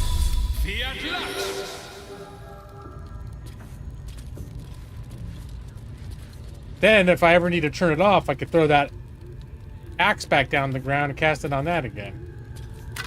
I just don't need to be stealthy right now, so I can be bright. Yeah, good luck doing any sort of hiding with this, with the leader of your party glowing like the sun.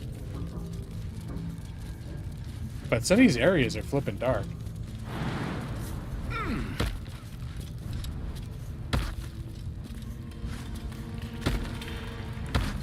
Yep, everyone in the party's pretty good at jumping, except for the imp, for some reason.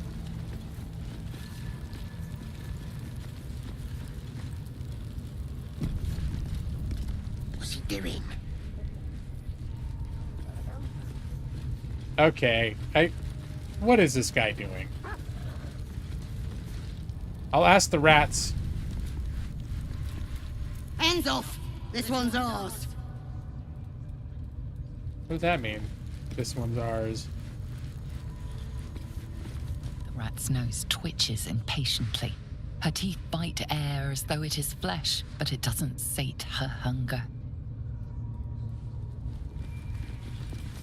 Alright, what are you guys doing?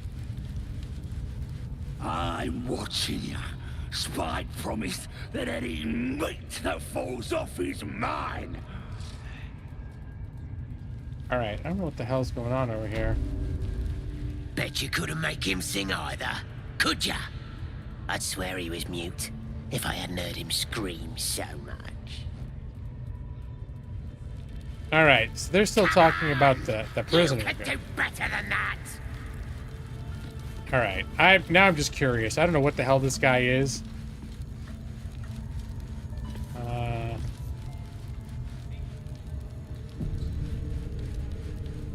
But stick my nose in anyways.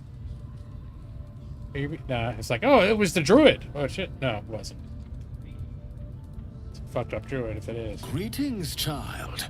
I've met few aside from goblins here. You recognize the scourge. This man is a follower of Leviata, goddess of pain. Ah, are you also here to assist with the prisoner? What do you mean? I was invited to teach them some of my techniques. I live for pain and its intricacies, You're you talking about see. the people I just let go? But alas, these goblins seem to thrive on the crude and primitive. Pain without purpose is a terrible thing. Wouldn't you agree? Well, yeah, that's true. I mean, pain with purpose. Not great either, but... Exactly. Pain is an intimate No, that's thing. not exactly what I meant. It should be delivered with a loving and measured hand. I mean, I guess if you're gonna have to have pain... Trying to discuss such subtleties with these creatures is simply... Forgive me, but that look in your eyes... Something terrible has happened to you. But this guy's getting hard just speculating. Clever man, how did you know? Because I see those same eyes when I look in the mirror, dear one. Oh, this dude, he wants to get with me.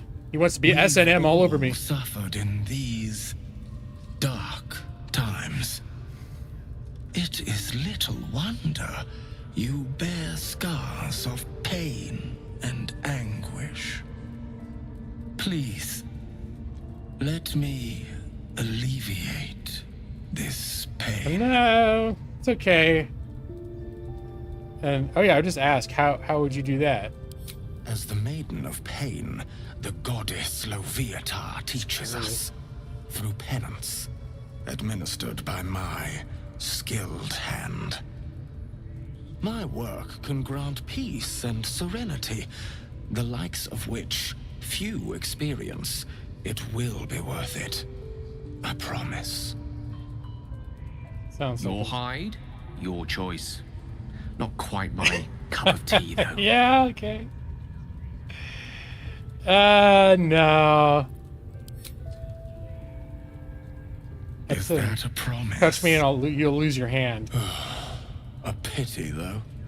You would have known such sweet relief at my hands. No. Now, if you'll excuse me, I should return to my own worship. All right, carry on, brother. Enjoy it. What is it? Let's see. Didn't he call himself a master?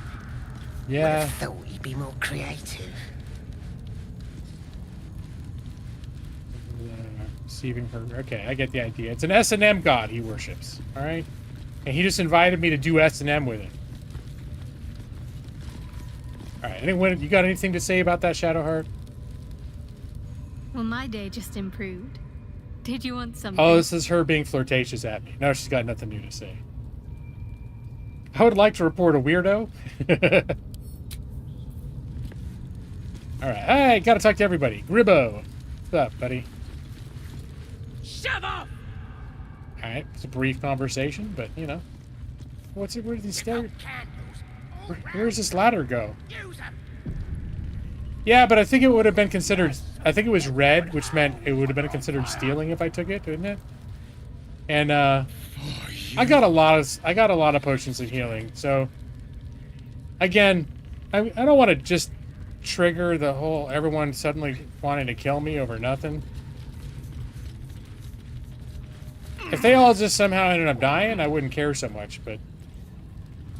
I kind of like this situation I'm in right now, where they all kind of like, they think I'm cool and stuff. Collapsed corridor. Ooh, I bet that leads to that wall that I found earlier. When I tried to break it, it woke up those goblins outside. I bet almost 100% that's it. All right. Any traps here? Wood bark. All right.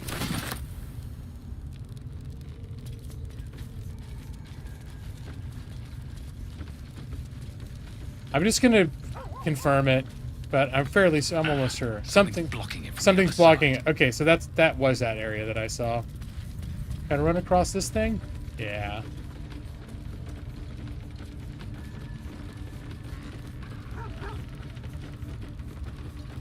Your beach trip to Corpus Christi is coming ever so closer. Did you tell me about that? No, I don't think you did. You're going to a beach? Super excited. Is it like family thing?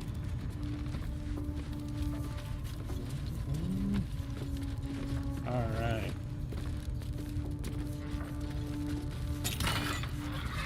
The scroll of slow. See invisibility. Yes. Give that to my dude. Here, we'll give you the slow scroll. Let's see if he can learn see invisible.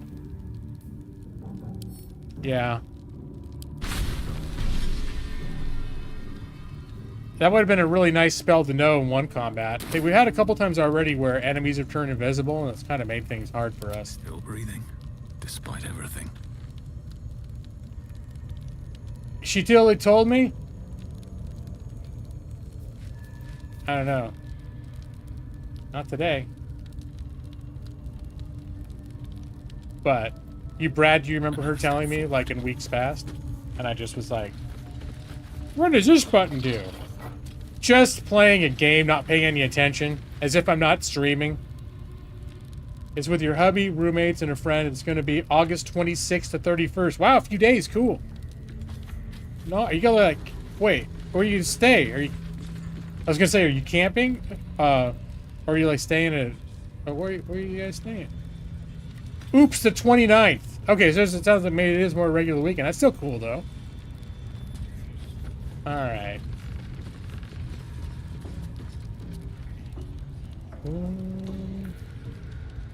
Oh, this is... Wait a minute.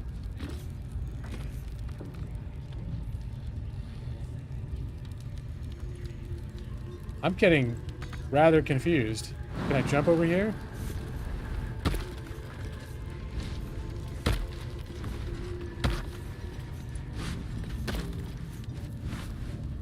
Lorg, warrior clack.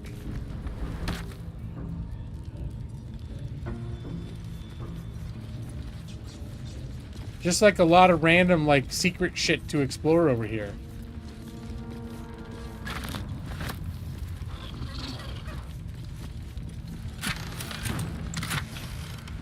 Silver glass, silver tray, those all sell well. Squatting on the beach. I see another chest over there, too. Alright, maybe we don't need everybody doing all this jumping. Keep your distance, darling. You're staying at this house. You're thinking to save money and cook meals. You may eat out some, though. Oh, that's cool. Sounds like a good time. Alright. Watch the shadows.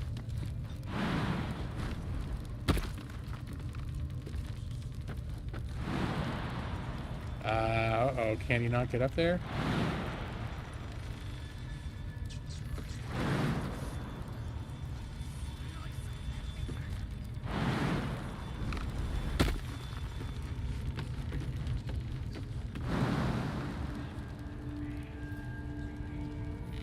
Go ahead. It's telling me he can jump up there. Okay.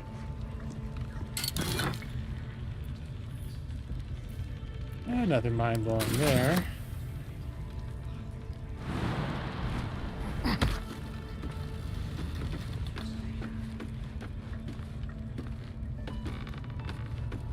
Okay. What's in here? Some tongs? No, that's not too exciting. That's curious. So this is there's little holes apparently if you can transform yourself like a druid into a small creature, you can explore, but... That thing is tiny, and I am not. No one in my group is capable of that sort of nonsense. Alright, but this room I've already been in. Yeah, I've already been down there. So that I don't need to worry about anyways. Alright, anything, yeah, nothing essential. I think I found what there was to find.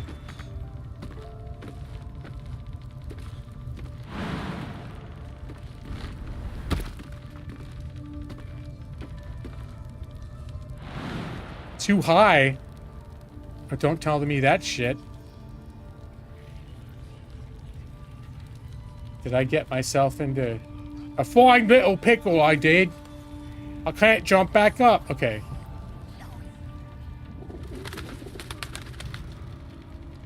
I'm gonna have to jump down. 4 hit points of damage to get down.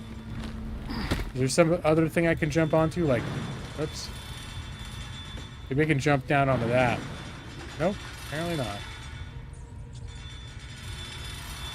Alright, we'll jump down to... We'll get down on this thing.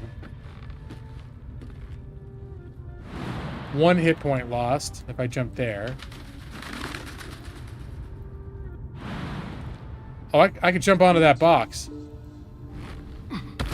Ah, okay. That's fine.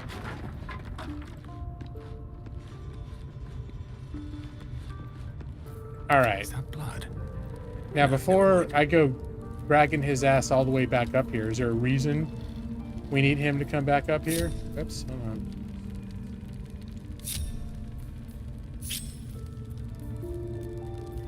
Link these guys back together.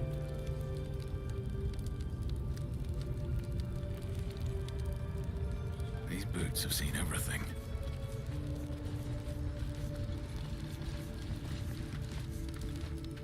I guess we could.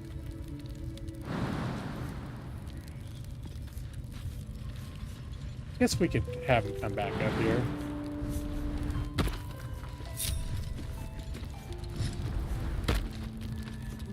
He'll find his way back to us eventually. Let's see where he's at.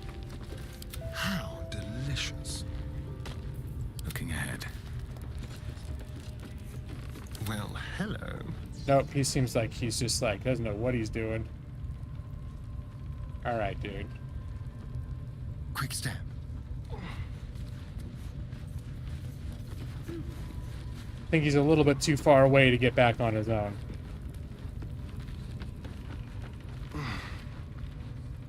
Alright. What are those guys up to?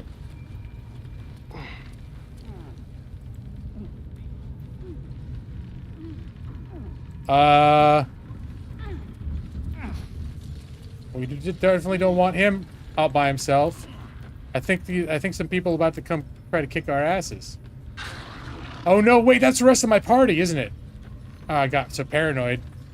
I saw people running after him. I didn't realize it was the group on autofollow.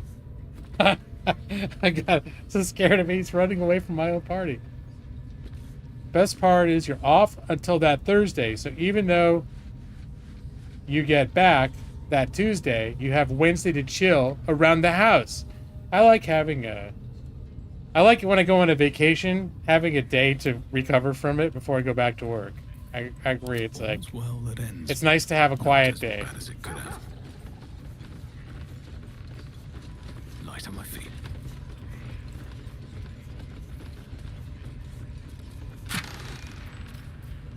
All right. Well, we're finding a lot of stuff up here.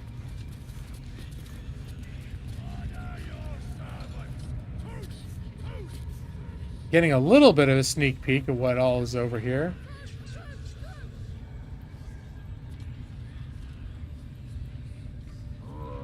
All right, something shady is going on in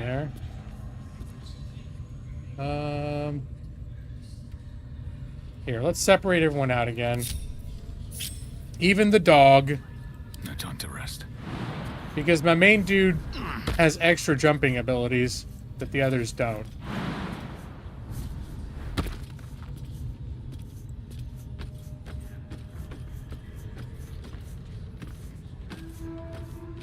Oh, there's another chest over here. Scrying eye. Better keep any mischief out of its view.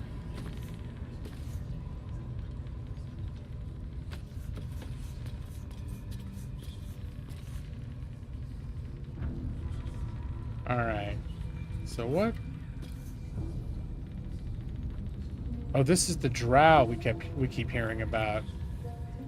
It's drow so-and-so's throne. Dror Razglin. Or Dror, not drow.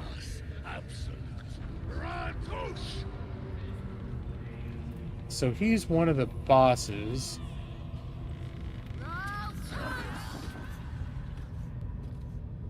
Oh, there's a big treasure back there.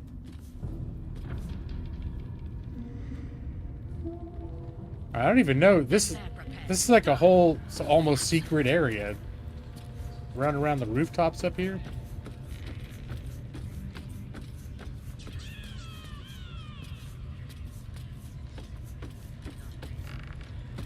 There's a ladder going down if we need it. I don't think it's a good idea. Grease bottle? I'll take that. I don't think it's a good idea for him to drop down there by himself.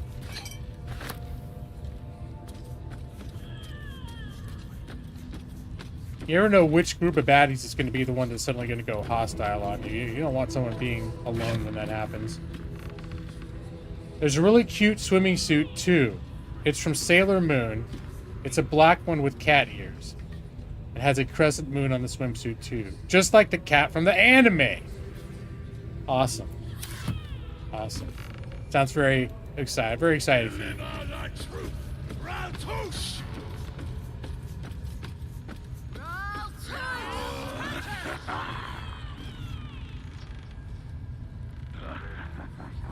All right. Have we seen everything over here?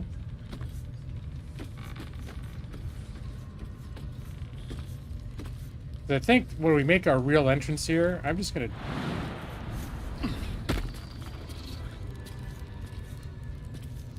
walk in like I own the place. I'm not gonna slink down from the roof like some weird entrance.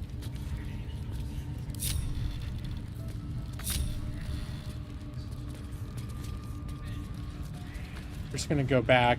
We'll come in the front door.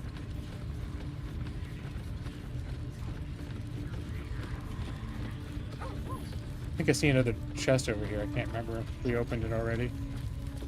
I think we did. Yeah, we did. All right.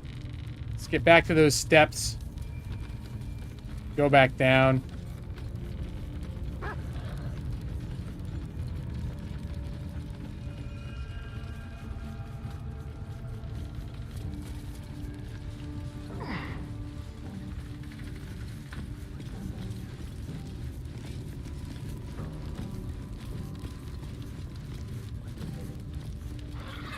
All right, we'll see what's down here. Let's do a quick save.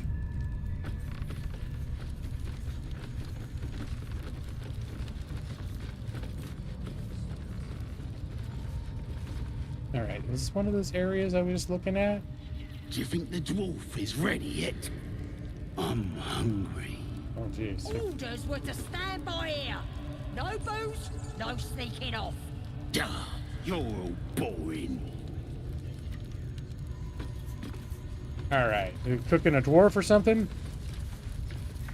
Your brother is going to be entering his next year of graduate school in a few weeks. Wow, cool. I'm just saying, those eyes. Again? Do you want to become spider food? Watch your step down by the pens. Wargie's been getting fat on your kind lately. Okay, I think that's where the druid is. Seen this mess? Flaming Fist Thuggo took a chunk out me arm last raid out. You're lucky to be alive. Baldurian militia are fierce warriors. Fiercest thing about them was the wailing, till we put an end to it. Ain't none can stand against us now. Not with the Absolute in our corner. What are they delaying for? Can't we just... All right, see if the rat's got anything to say. Drow wants to know exactly Foul where... stench of slaughter turns suddenly sweet through the rat's nose. Blood smell, life smell. Not like the great hollow below, which smells only of death. All right, not so much to say there. Sarcophagus? Maybe we'll leave that alone. Although, it's not considered stealing, at least. But you know the zombies are gonna pop out of that shit. Oh, just a bone? A little anticlimactic. Can't be added to inventory. Here, let's move that. Can I move this? Not enough space. There we go.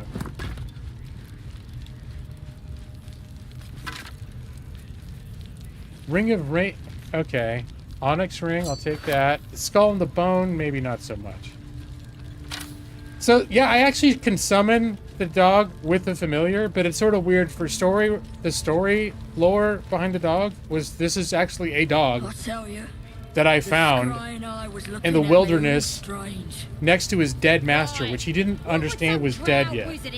So I made friends with it and said, if you ever figure out your master's dead, you can come to my camp. And then the dog ended up showing up at my camp later, and now I have a spell that allows me to summon it. It's the one I was playing fetch with last week.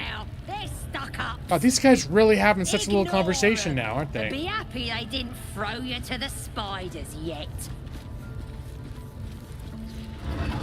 Can I make bone meal for Brad? I'll use the porter and the mortar and pestle of my imagination. Brad's favorite when it comes to the ability to eat things in games. Oh shit. Hi. Steal something, or at the bollocks, will ya? I'm itching to throw someone in the brig. It'll be fun, I promise. You think she's gonna make me think it's a good idea to get thrown in the brig?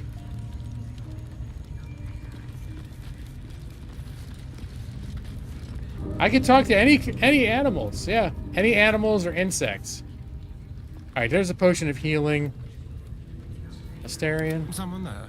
Here, no one's even in this room. Just put it in your pocket. There you go. Nothing happened. To live in more interesting times. Nothing happened. It's in the broken cabinet. Oh my god, okay. Can't take all that. Nothing happened.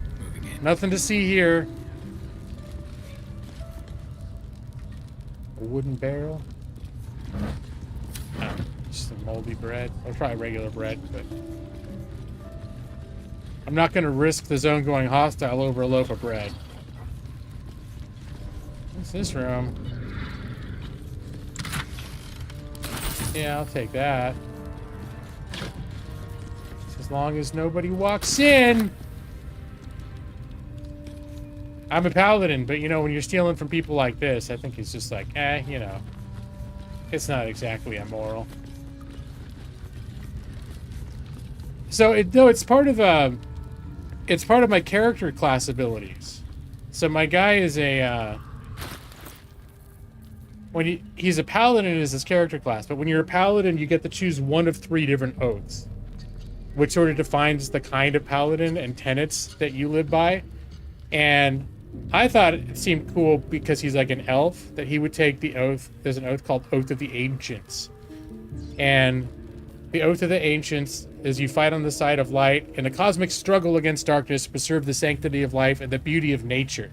Seemed like a very elfy spin on like paladin. So, but one of the features of a paladin who's taken the Oath of the Ancients is that when he gets to a certain level, he gets the ability to speak with animals. And the way that forms in a game is there's just a spell that he can cast every day.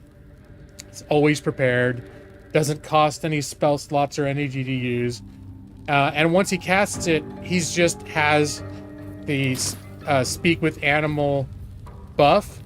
So every morning, it's one of the first things I do, is I just have him cast speak with animals, because it's free to cast. It refreshes the ability. So at any point, if I come across animals of any kind, with, you know, insects, cows, rats, cats, whatever, he can talk to them. Yeah, it's just because I think it's supposed to be something that he can just do, but because it's like a spell-like ability, that in game mechanics they have it something that you actually cast, but it's basically considered at this point for him like an innate ability. Juicy one. Them elves sure bleed pretty. Okay, I think, yeah, I see a bear in that cage. I wonder if that's the bear, the bear I keep hearing about. But let's have a chat with everybody. Butcher. Here to see the bear? Just follow the noise. Wargs have been going crazy for it. Just hope these scraps will satisfy the bunch when they're in this state. Okay, so Warg's going a little nuts. Some big chunks. They could chew through the bones.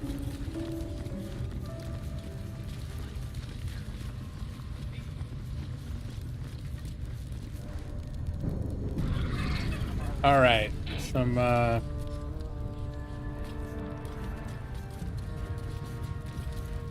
right, we'll skip that room for now.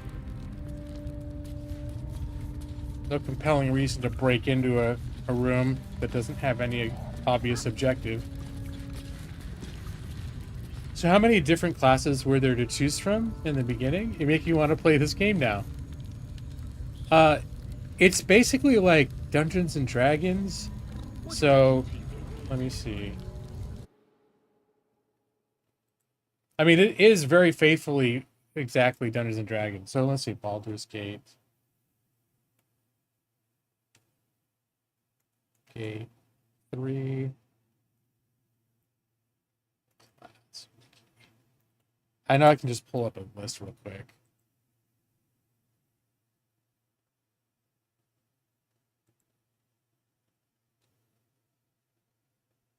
Yeah, hold on.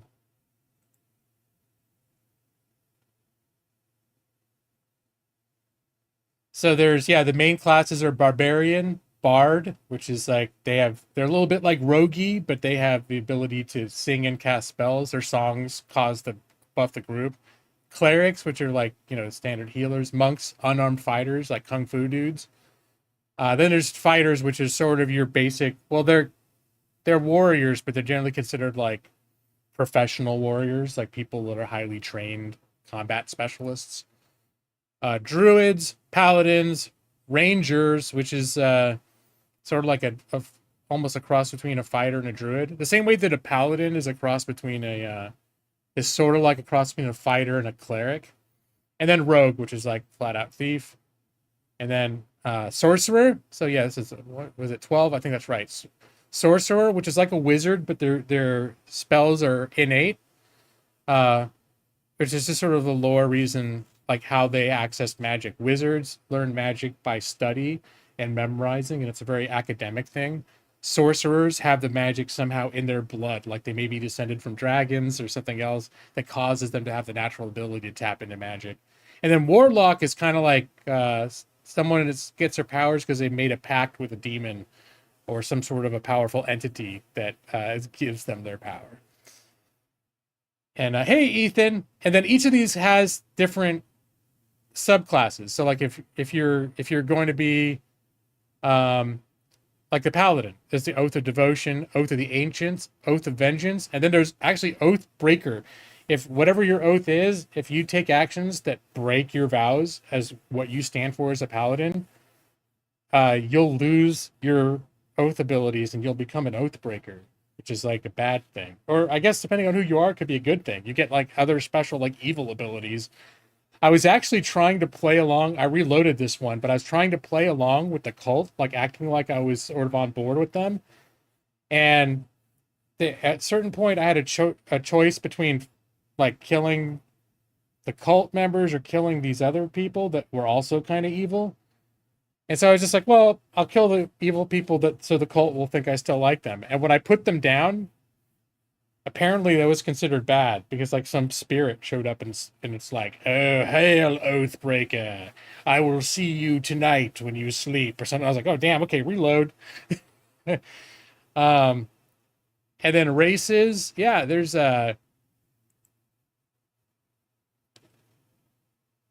races, the Dragonborn, which is like you're literally descended from dragon blood. Drow, which is dark elf.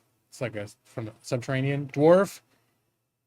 And then there's different types of each kind. Like there's the gold dwarf, known for their confidence. Culture within the deep kingdom. Shield dwarf.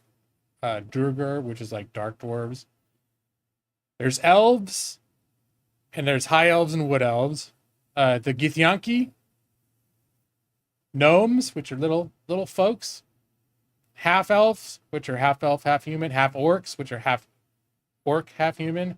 halflings, which are basically hobbits, humans, and then tieflings, which are basically they have demon blood. So, and these are all like, you know, very well known options in the Dungeons and Dragons world. All right, back to it. 45 seconds of gameplay. Oh, that was loud.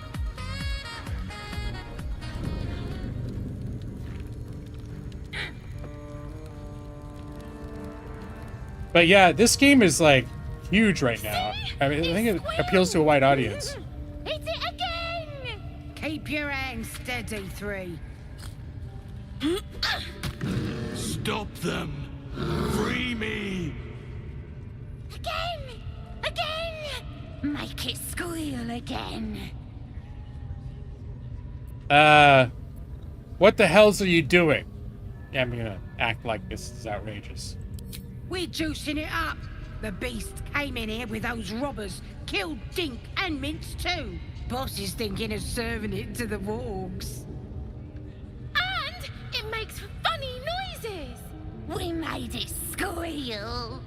Look, you'll see! Give me that rock! I'll show ya! So, I mean, the downside is, like, this game is... People are absolutely loving it, but it is... There is a learning curve. For people that aren't familiar with D&D, I mean, it's hard for me to gauge this, because I am very familiar with D&D. But, like, is there, like, Ali, how familiar were you with this kind of game? Did you... Because I can't remember if you have a background in D&D. But for someone who, if you haven't... I'm just curious, for someone who hasn't really played this kind of game before, but just heard, like, oh shit, like, if I'm gonna try a game of this kind, this is the one to try. I almost can't, because I played this kind of game for so many years, I almost can't relate to what it's like to come into this kind of genre or game without experiencing it. But I know it's not for everybody. The style of gameplay is not for everybody, even though this is one of the best, if not the best, examples in the genre. At this point, this could be the best RPG of its kind ever made. All right, go on, keep at it. Leave him alone. How about a taste of your own medicine? All right. So I can use the mind worm to let him out, to force them, or I can just be intimidating. I use paladin intimidation. I think that actually, because it's a paladin thing, I think I might get advantage on it. I think I'm gonna try this to intimidate them. Oh, I'm not getting him. All right.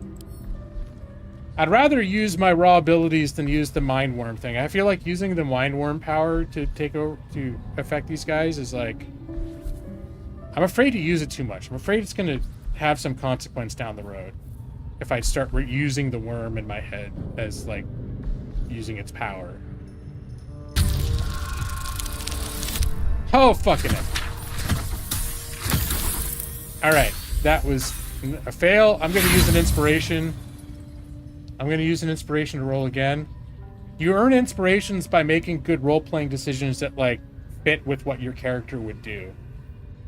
You can accrue up to 4, and inspiration allows you to re-roll a check. I have 2 right now. You're a baby D&D, and this game is great. Yeah. Okay, this did the trick.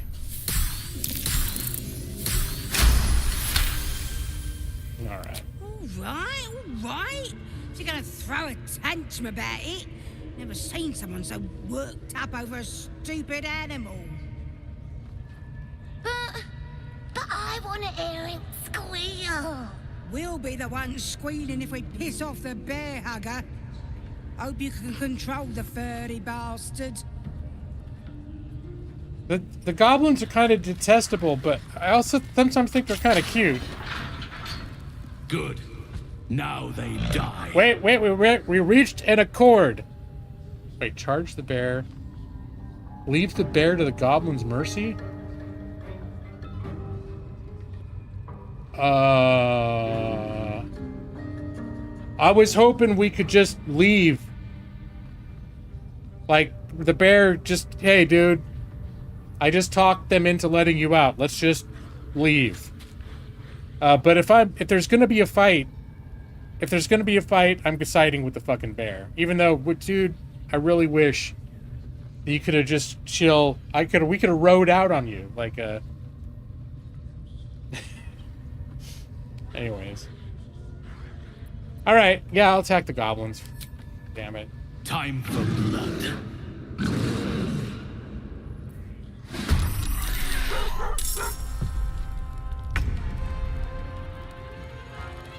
Alright. So there's those guys up there. Is there a guy up here too? No. So we got this guy.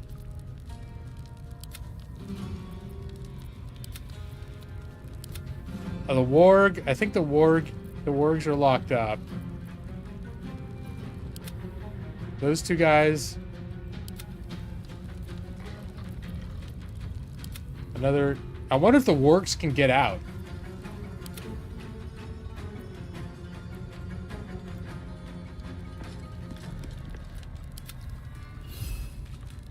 Alright, so this guy can't get to anybody right now.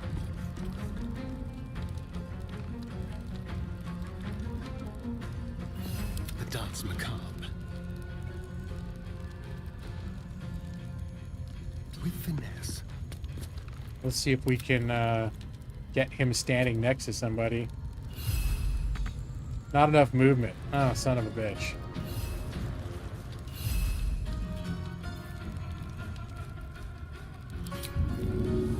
We get a scare in on somebody? Is there anyone particularly tough? 19. That guy is kind of tough. Alright, we're gonna let him chill out here for a minute. Here, he can turn invisible, so we're gonna have him use his invisibility ability. Invisibility ability. And then I'm gonna have him wait up here. Because the toughest guys in the room are over there. In fact, I might just have him start going that direction. Maybe he can prevent them from letting the wargs out.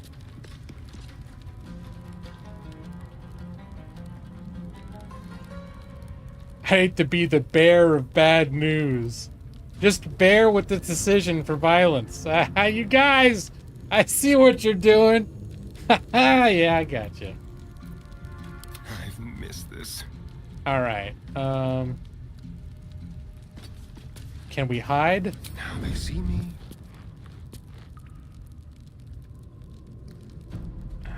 No, I don't think we can.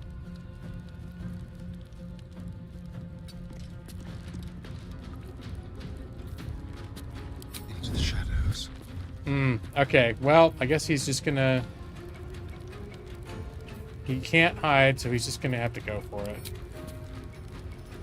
70%, 80%. I like 80% better. Critical miss. I don't like that. Alright, and then this little dude can wait.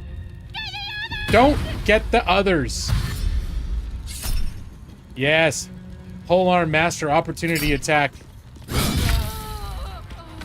One shot.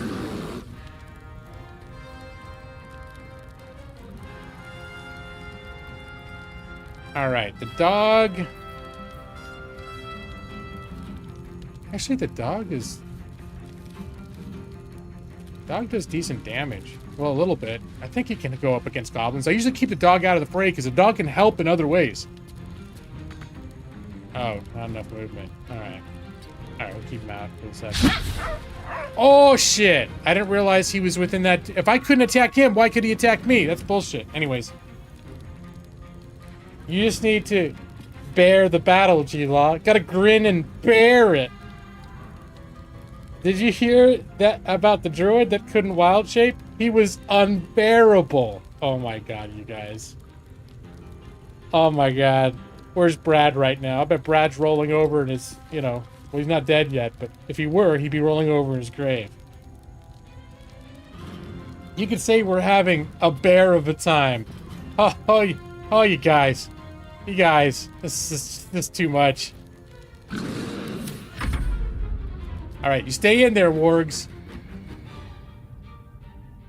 Longer the wargs stay in there. I know they're gonna run for some kind of fucking lever. Do not! What was that? What? Oh, Beastmaster's full of shit, man.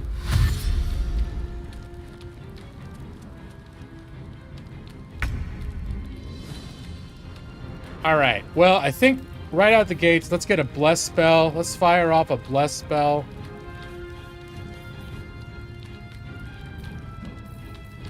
Prepared. Bless up with 3 creatures. We're gonna do him, and him.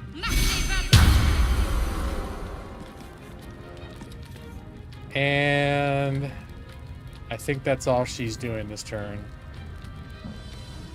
Oh no, there he is, Brad. Never seen a group of less funny puns. Come on, Brad, get in the spirit of things. Give us a cheesy bear pun. Show them how it's done, Brad.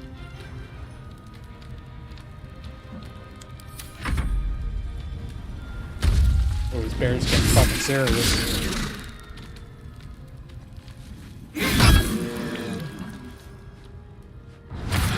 Oh, are they gonna bust out of their cage?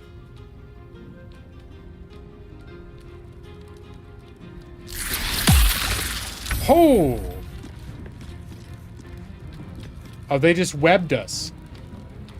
Oh, that's bullshit. Okay, it's fine. You can't help because puns are generally bad. But Brad, I would think if anybody could show us an example of a pun that breaks the trend and that is clever and enriching to hear, it would be you, Brad. You would be the person that could use this ordinarily mediocre tool, comedic tool, elevate it to a new level. Yeah, well, I guess we can bear it, as Ali said.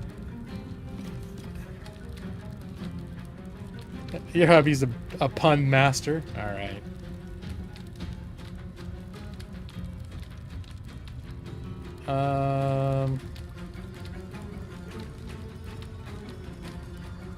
All right. Yeah, let's bring him up here with haste. And this person's only got 6 hit points, 72%. Why disadvantage? Target is too close. All right, fuck that. I'll take a step back. There we go. This is good.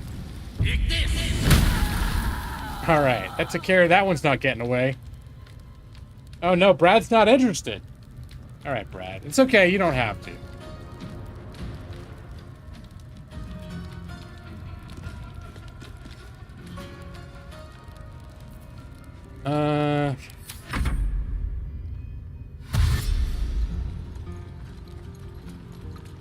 Oh, I didn't notice that guy.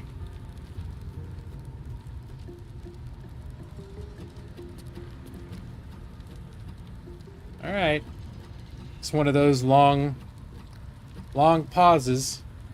There we go. Brad had to be the bearer of bad news. Uh-oh. You know, that's what Brad's name stands for. B-R-A-D. Uh-oh. Brad is I don't know how Brad's going to endure this torrent of terrible wordplay.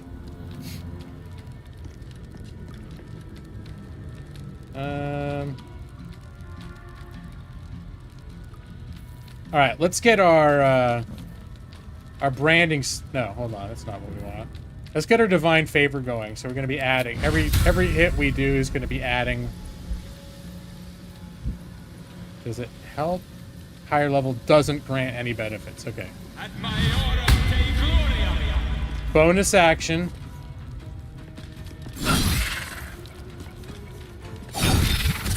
He's level 5, so he gets 2 attacks now per turn. So that's nice. Enough to finish off that spider.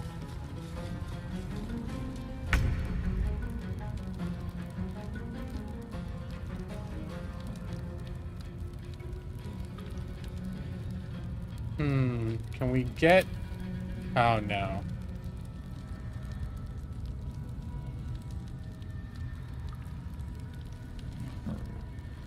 Really like the dog is down there. Can you feel death's cold grip? See, I'd like to take this guy out. I keep not being able to hide. Here, can I sneak by them over here? Can I sneak over here where he's not going to see me? A better position. And then hide. Ready or no? And then go for the, there we go. This is how you do it, ladies and gentlemen. Just go right at the edge of his eye line, hide right in front of him using your cunning attack, or your cunning action, and then hide. Alright, and then use your, when you're hidden, you can do your sneak attack. Alright, go back to, let's use our cunning action to dash. And we'll start heading over here. Maybe we'll try to take a vantage point up here and then take these guys out from above. Quickly. That's a very good tip. Thank you. Appreciate that.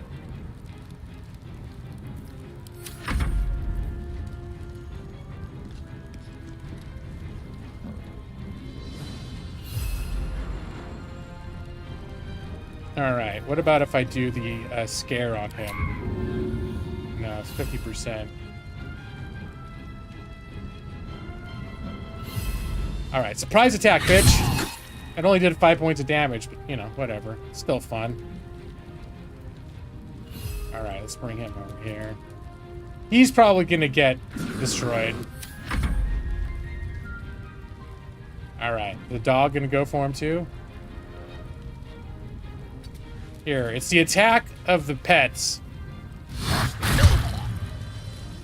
Everybody contributes. Uh-oh. How much... Oh, that door is about to come down. I think the next warg that bites that... Oh, no, this guy's gonna let him out. I don't think there was a way to stop that. Oh, and leaping to attack the dog. Really nice. Really, really nice. Okay, she can't quite get there.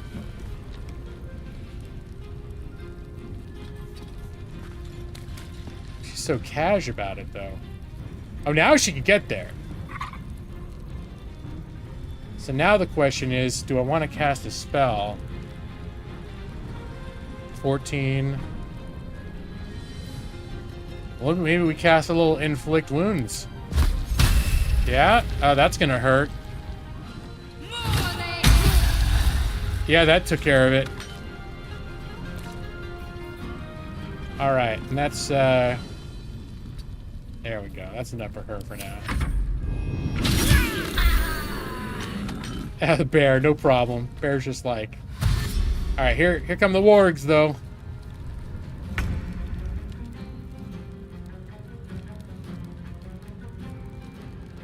Let's see. Alright, let's get him. I don't think with the rogue and him can both get a good vantage point here. Knight to King 5.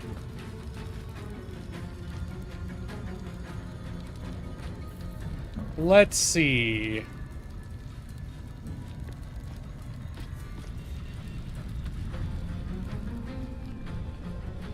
I was gonna say fireball, but we should wait until the other warg is out before we start hitting them with that shit. Here, though, this could be fun. Let's give him a little blade. Little cloud of daggers. Oh, are you standing in a cloud of daggers? I'm sorry. Alright, that's pleasing. That made me happy. Here, you don't need it. Can't even catch my breath. And... Can he get out of the webs, I wonder? Oh, there we go. We just have him do a nice jump. He can jump Boom. And... oh, this guy's almost done.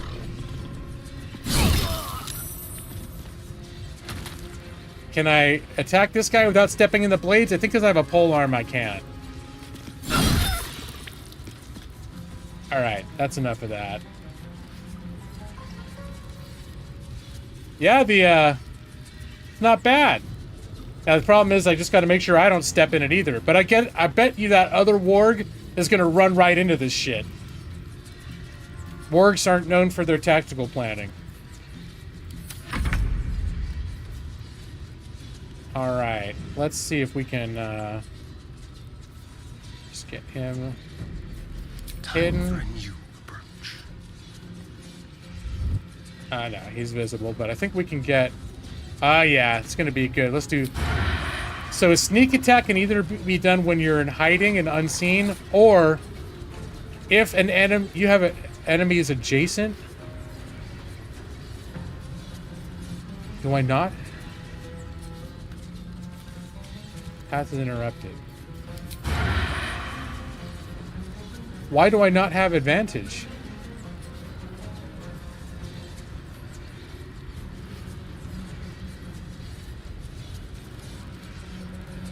I should have... hold on. Alright, let's get this guy right up, hugging it. Actually,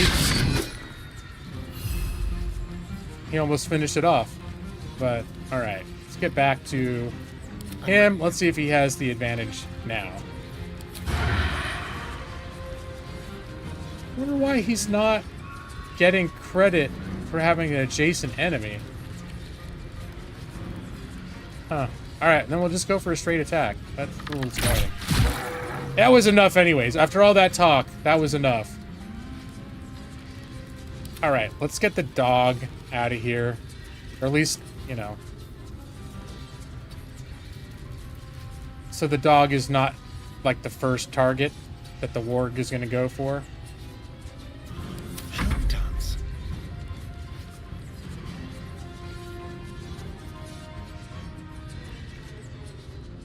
Alright, and I think I want to get a better position for him. Get him hidden for next turn.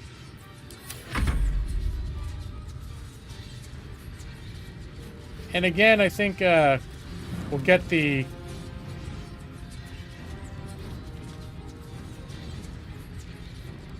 get the little guy out of the way. It's time for the big kids to play. Come on, dash right into the blades. Oh no. Oh no, it's going for the dog! It didn't go for the dog. Maybe it's about to go for the dog. I shouldn't have had the dog come over here. Otherwise... It didn't fall for the blades trick. Let's see. Okay, she's not going to make it. Oh, she doesn't have enough movement to get there. So I'm going to run her over here. On the move. And, I think we're going to do a guiding bolt. It's a first level...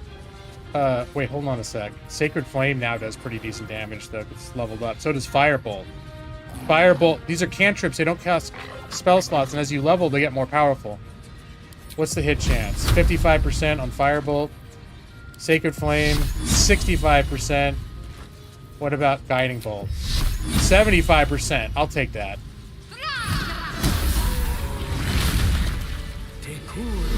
I just killed the damn warg. Pardon the viscera. One should cherish all of nature's bounty, but goblin guts are quite far down the list. Not only do you speak with a bear, but you free it too? A true friend of nature. Or perhaps a lunatic. Either way, I owe thanks. I am the druid Halsin. Yeah, no, those daggers could definitely hurt us too if we step into it. I've done that mistake before. I'll put something like that down and then accidentally step into it. It hurts a lot. So he's thankful. I'm glad I could be of help. Let's you know, before I get straight to like, but I came here because someone told me you could help this problem. I must admit, I didn't expect anyone would come to my aid. Who in their right mind would infiltrate a goblin-infested temple? Unless... that look in your eyes. I've seen it before. Are you feeling all right? He knows. He came here trying to study the whole brainworms thing. Because he knew that this cult had something to do with it, and then he got captured. That's why we're seeking him out, to see if he can help. Oak Father preserve you, child. You're infected, aren't you? The Mind Flayer's spawn. But something's different. You're aware of the monster inside you. You don't bow to the Absolute like the true souls do. How is this possible? I escaped the Illithid ship after being infected. Maybe the process was interrupted. Yeah, while they're in the middle of doing our thing, that's when those dragons attacked and the ship crashed. So maybe that had something to do with it? Or what's her name has an artifact. But we won't bring up the artifact right away. Perhaps. But I wouldn't want to place all my faith in blind luck. It's no coincidence that you found me here, I'll wager. You're after a cure for this parasite. Well, I've maybe. been studying these parasites for a while now. Ever since I discovered these so-called true souls are infected with them, someone is using very powerful magic to modify these tadpoles. They're using them to exert control over the infected. I'm sorry to say, I can't undo that magic, which means I can't cure you. But that doesn't mean I can't help. I didn't find what I came here for, a way to remove the tadpoles, but I found the next best thing. I found out where they come from. That must be where these enchantments are placed on them. And it's where you'll find your cure. Oh, yeah. Tell me what you've heard about it. I overheard that the cultists are sending all of their captives to Moonrise Towers. Innocents go in, true souls come out. Given that all of these true souls are infected, it has to be the source for this magic. If you want to find a cure, you must head there and discover how the tadpoles are being manipulated. I think I don't like having the light spell cast on him, though, because it shines from behind him and makes his face dark when he's talking to people. I like when his face is, well, it's all bloody and shit now, but... you seem to know a lot about this. Will you come with me to Moonrise? No? Oh, yeah, I'll ask him. I wish I could, but there's still work I've yet to finish. Blood I've yet to spill. Oh, shit. Dude's gonna fuck some shit I've up. no right to ask more of you.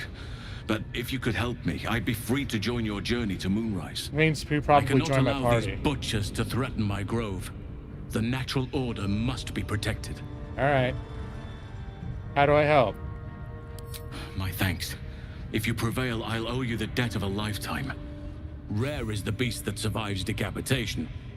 Help me eliminate the Drow Minthara, the Hobgoblin Draw Ragslin, and that perversion of a priestess, Gut. They are the ones holding these parasites together. Remove them, and nature will cure itself. Well, I already killed the priestess. She's the one that tried to trick me into, she thought she was ambushing me, but it didn't work out for her. Having a shape-shifting bear druid at my side might make things easier. Yeah, shoot. I'll deal with this. You get to safety. No, I wouldn't mind having him along for this. He kicks ass. Yeah. Be warned. My presence could make things more difficult. I can only restrain my bear form so much. I won't be able to help but attack goblins. If I join you, we'll likely have to slaughter this entire place. Oh. You may want to use discretion when approaching the goblin. Oh, that's a good point. Yeah. No, stay here. Yeah. No, may Sylvanas guide your hand. Focus on the leaders. That's all it will take to restore the balance here. All right. I mean, not that I have a great deal of affection for all the goblins, but when you're in a hornet's nest and you don't have to shake the whole thing up, that's good. Alright, time to loot. Ooh, magic boots. What does he got? Adrenaline rush. Once per turn, when you dash, you gain 2 wrath. What the hell is wrath? Wrath. Adrenaline courses through your veins. You have plus 1 point damage to melee weapons. That's... I'm so rarely dashing. Because the thing is, normally when you're dashing, that's instead of attacking. That's an action. So it's like a little bit for an extra point of damage. Seems like a weird thing. I mean, obviously I'm taking it, but I don't think I'm going to wear it. I think everyone's got some sort of magic boots already. Okay. Gotta clean everything out. Potions of healing. Yes. Spike shield. Sucks. Everything else I'll take. Yeah, the rogue can dash as a bonus action, but I tend to like using those bonus actions for something else. And I pretty much have the rogue used exclusively for ranged attacks. Like, so far in this game, I have never once used the rogue to make a melee attack. So, that's where right now, I think he's got, like, pretty decent boots on already. The boots he's wearing now, I guess they're not like, they're very situational, but they enable him to cast Featherfall. But yeah, just situationally, I don't think I'd ever end up using that for him. I haven't usually used Featherfall either, truth be told, but...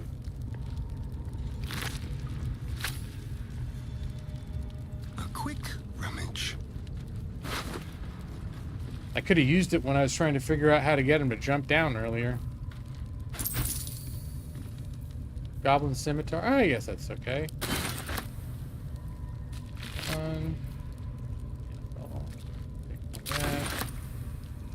Where's this door go? Now that we've completely slaughtered this whole area. What's this? A wooden barrel. Rotten veggies. This is actually good meat. We'll put that camp supplies. Meat, pork, pig. 2 potions of healing. I'll take it. Oh yeah, I think that's all we got in here. Tread carefully. Wonder if there's anything in the cell. I doubt it. No, the cell is unexciting. But now we can loot all this stuff we were refraining from looting earlier. Nothing there. Oh, disappointing. 2 treasury-looking chests with nothing in them. All right, hold on. Let's get we need Shadowheart up here to give me her magic. She's got a spell she can cast whenever she wants that lets you roll an extra D4 when you do skill checks, but she's got to be next to you when you do it. Easy.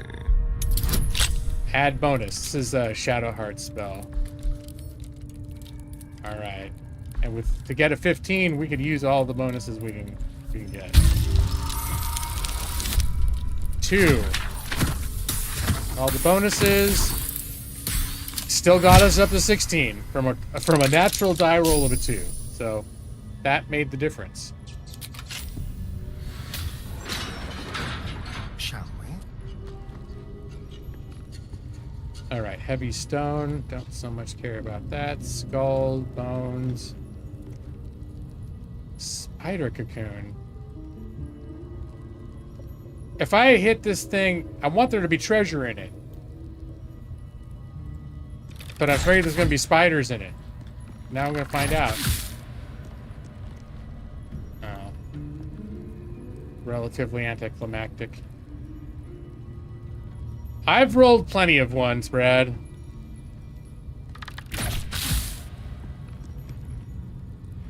Bone. Okay, there's nothing exciting in those. Oh, there's a mummy.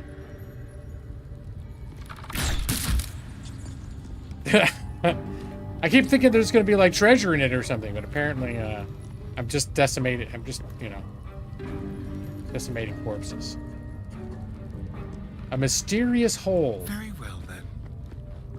Decay decaying legs protrude from the hole. Ooh. A failed escape, it seems. That sucks. Let's inspect. I should have had the lady next to me to help with my roll. Alright, that's alright.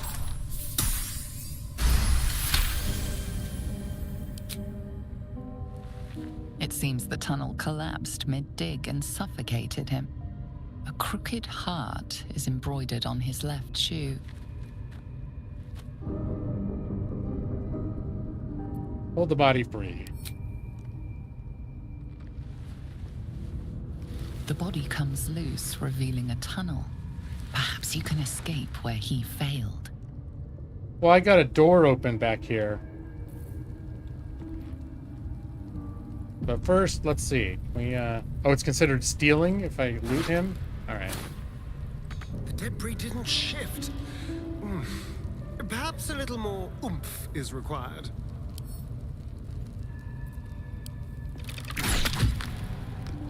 I'm just gonna attack the hole? Alright.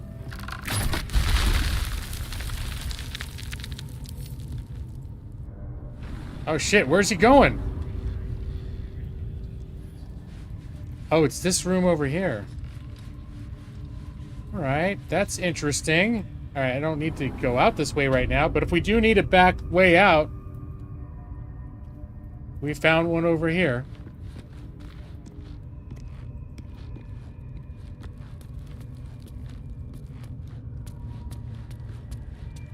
Alright, let's continue our little looting adventure. I'll just help myself. Alright. Prison key. I have a feeling we've already, I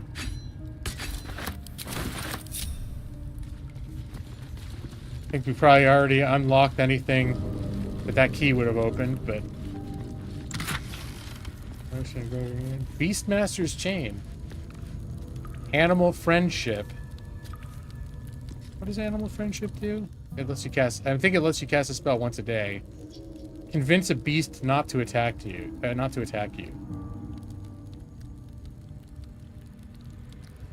Could be worth having. We'll give it to our cleric. I think everyone's already wearing necklaces right now. Always shop. This one gives her easier death save throws. Yeah. I like what they're all wearing magic stuff already that I like. This one enhances his magic attacks. To do. And this one gives him Speak with Dead, which I've actually used a couple of times.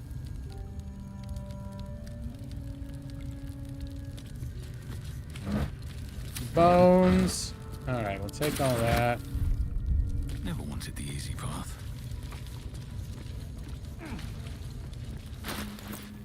Here, let's wait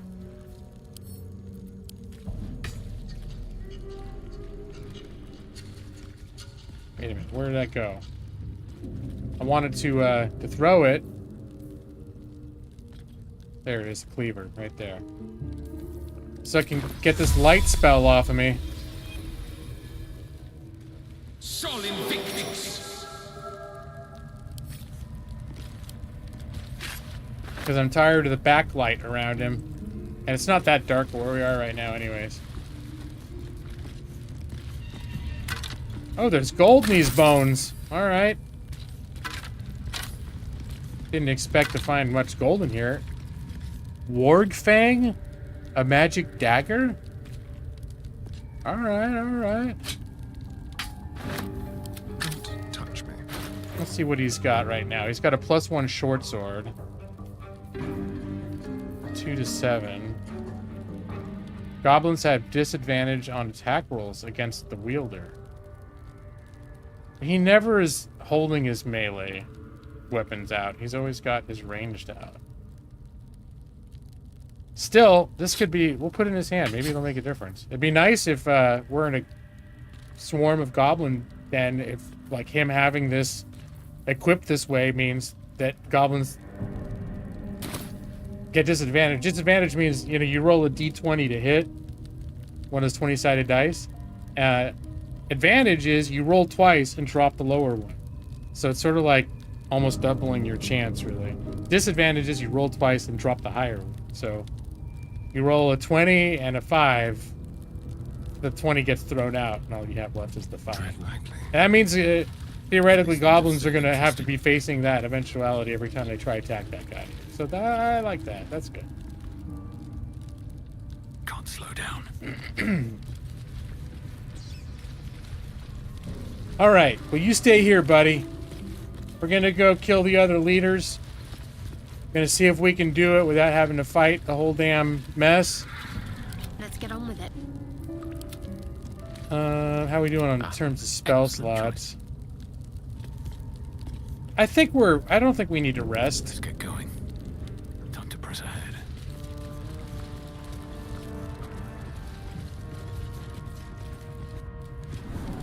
Because you can set, like, go to camp anywhere. And your camp will sort of reflect the environment that you're in.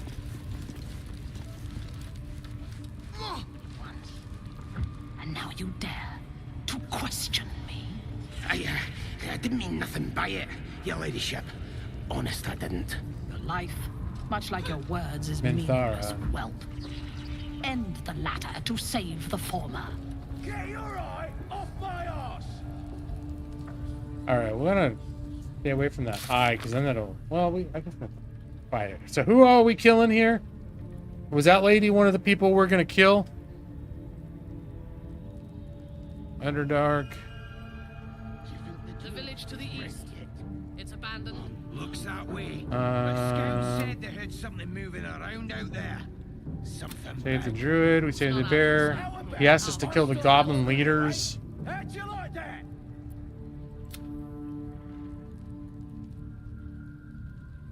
Okay, so we, it doesn't specifically list the leaders we have to kill, but I'm pretty sure this lady is one of them.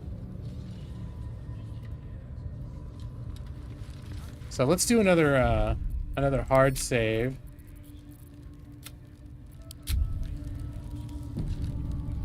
Then can we just... Okay, we can climb up and down this way. We've still got just privileges to walk around freely here, so we should take advantage of that and just do it. See, how you doing? Absolute. Heading to see our new pet. It didn't seem easy, I'll give it that. Talking about the bear? Yeah, you know. Yeah, sure, the bear's... Everything's fine down there. Alright, now this thing is going to be following me.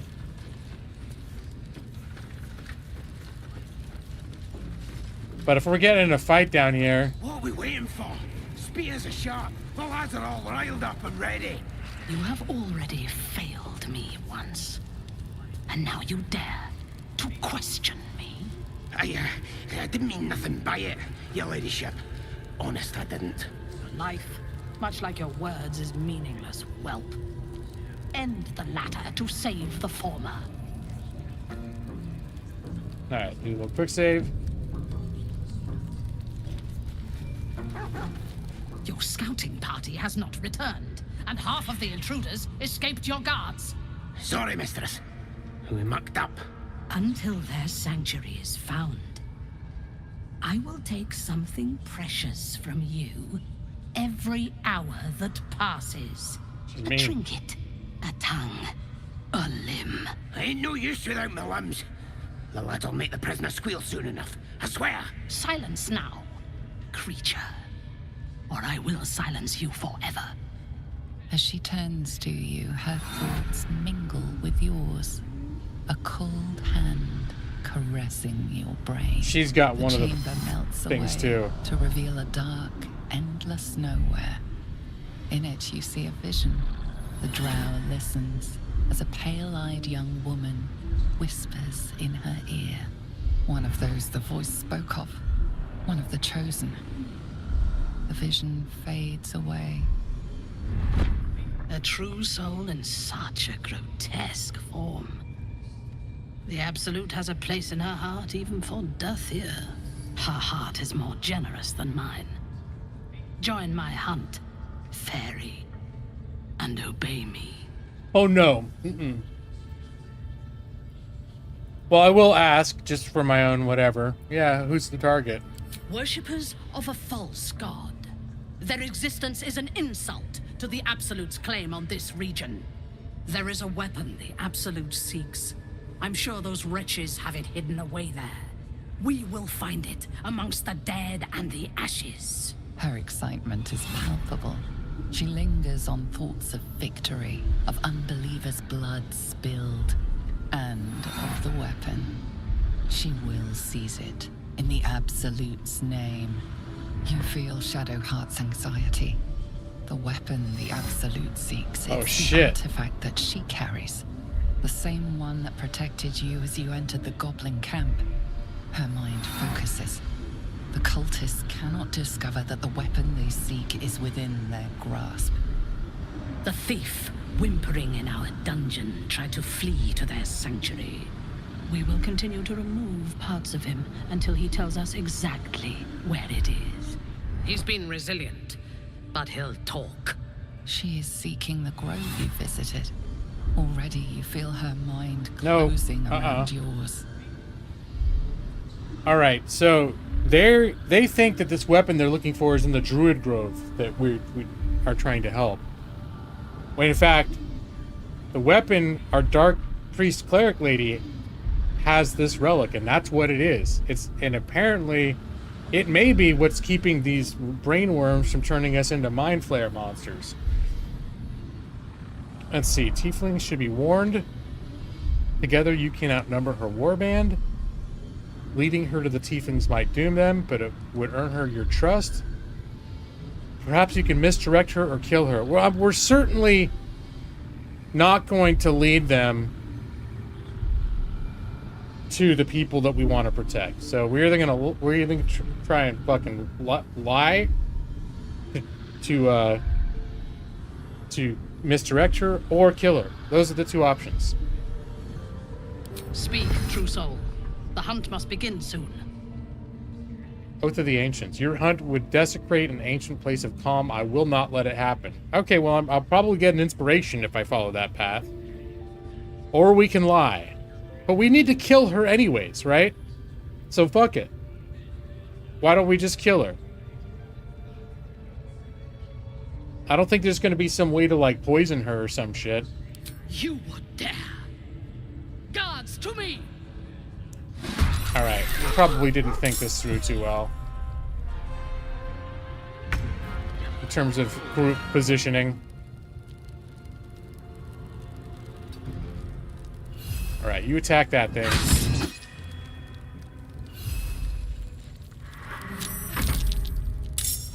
And you can also attack that thing. Target is too far.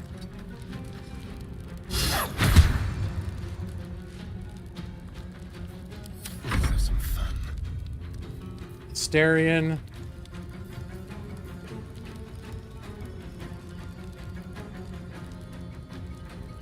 Let's see, can we get him? No. Okay, let's just move him back. And how much does this thing still have on it? 4 hit points, but this thing's like resistant to damage too.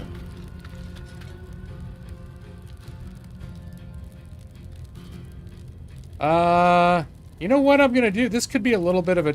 Could it be a tough fight? It could be a bit of a tough fight. We have some speed potions. Alright, let's do the speed. He's got a bunch of them, I think. Where is it at? That gives him an extra action each turn. Sort by type. There it is. Oh, he's got 2 speed potions. Is this that much of an emergency? Yeah, we are outnumbered, but a bunch of them are just goblins, though.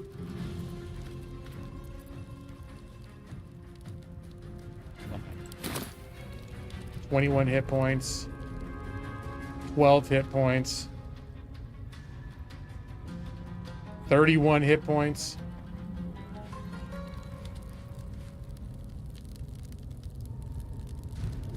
Can he hide? Leave no trace. Alright, let's just have him do this. Take that out. Now can he hide? Let's have a nope, still can't. Alright. Just wasted opportunity there. Now he'll be elevated, so the next turn he'll be able to hit harder. And she's an elf racist. Yeah, definitely. The drow think of the surface elves as being inferior, of course. Ah. Wow, that guy really wants to go for... What are you doing, dude? Oh, no. What is he doing? I hope he just didn't summon the entire base against us. That was ominous. Alright, well, he's not going to be able to do anything. Oh, wait, can he get away? He can get away. Okay.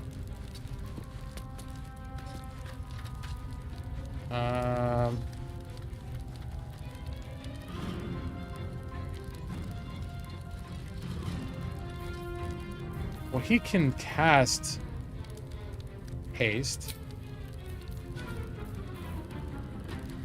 An ally for just for him or someone else. Let's do it for him, just himself, because being able to cast extra spells is pretty powerful. Okay, this guy has got 12 hit points left. 60% chance to hit with that. How about Chromatic Orb? 60% with that. Okay, we're just gonna do classic magic missiles. Just unload on him. They always hit. They weren't quite enough to take him down. He's still got 2 hit points left. Yeah, he just casted magic missiles, Brad.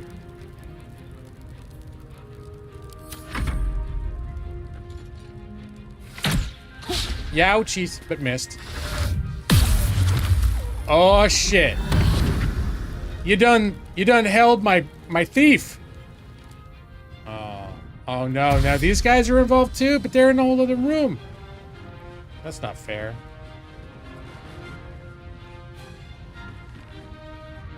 Okay.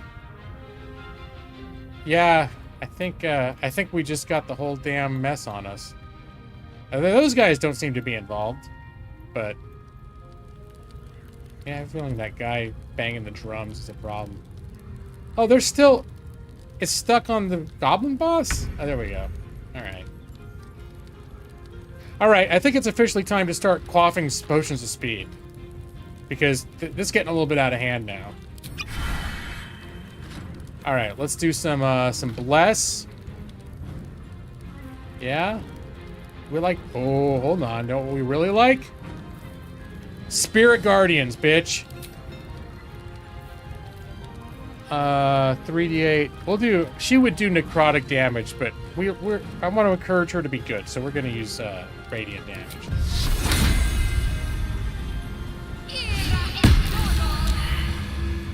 And we will... Everyone in the radius gets to take damage. Oh, it killed the goblin the rest of the way.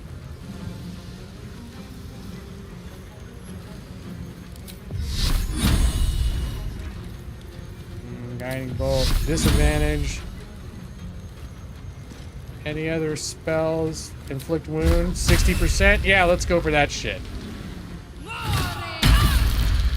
Oh, that was nice. It didn't break her concentration, but she's already, like, well to being dead. And she's going to take damage again when her turn starts, if she's still alive, since she's standing in this...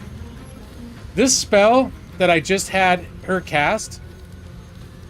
When we discovered this spell in the campaign I'm playing with my high school, my real D&D campaign, this spell has been wrecking shit left and right. Like, it's seriously completely ruined the challenge in a lot of combats.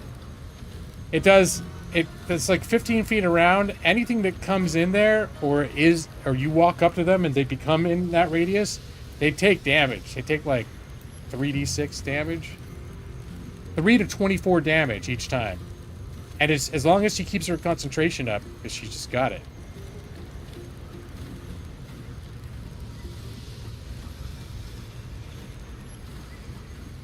Alright, let's move her over here.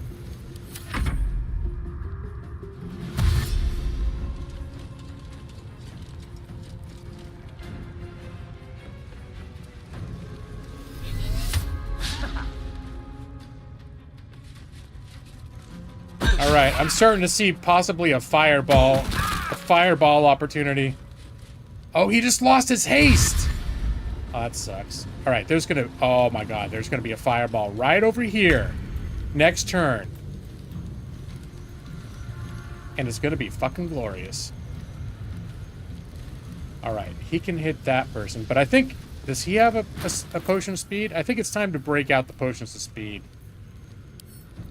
Yeah, let's drink that shit. I think we can craft those, too. Drink. The problem is, I think they only last 3 turns. And, if they're still fighting after the 3rd turn, they have a turn where they can't do shit. They're, like, basically exhausted. Alright. Let's do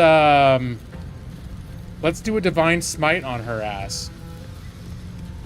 That adds potentially 2d8 additional radiant damage on her. Yeah? Alright, let's do it. You've made a grave mistake. Critical miss even, huh?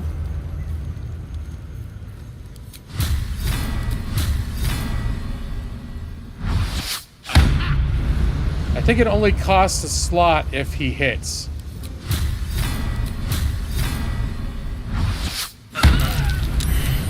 Alright. That did the trick. That did the fucking trick.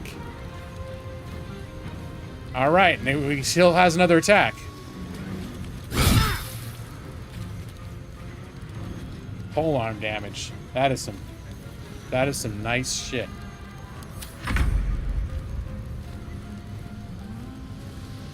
He's feeling a little bit like he doesn't quite need to be there so much, but let's see, can he take this? There! Good job, little imp. You finished that last guy off. Alright, let's move him. Let's move him over. Nah, let's put him here. We just... I foresee a nice fireball happening over here that might just end the combat.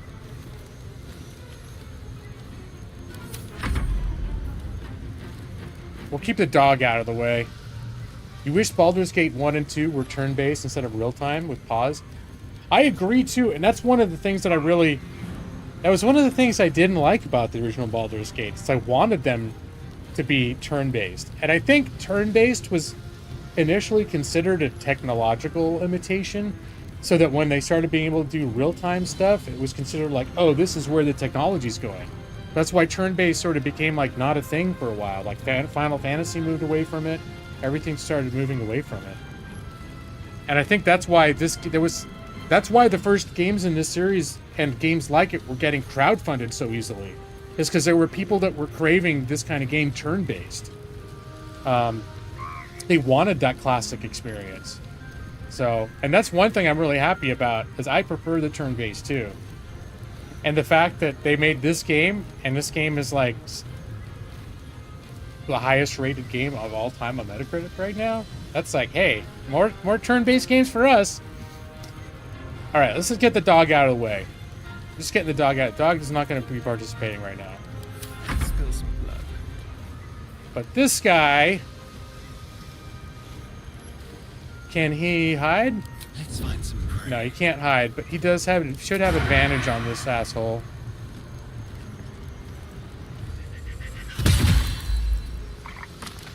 Oh. That kill him? Yeah, okay. I thought I had knocked him off the edge. You can knock people off into chasms like this, which I've got to remember. Now can he hide? I'll do it my way. Alright. He may lose hiding when they pop up, but let's see what happens.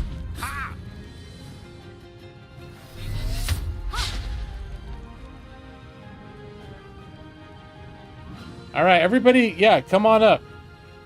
Goblin boss. Come hang out in this little group right here.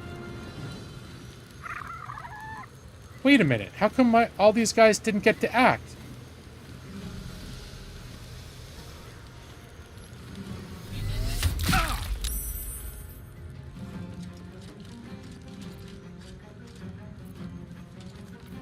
I guess it just hasn't been their turn yet.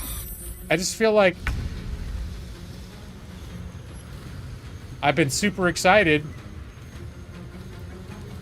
to unleash that dude's fireball.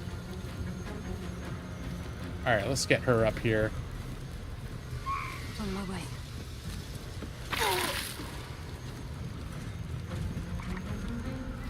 Get her radius on these guys.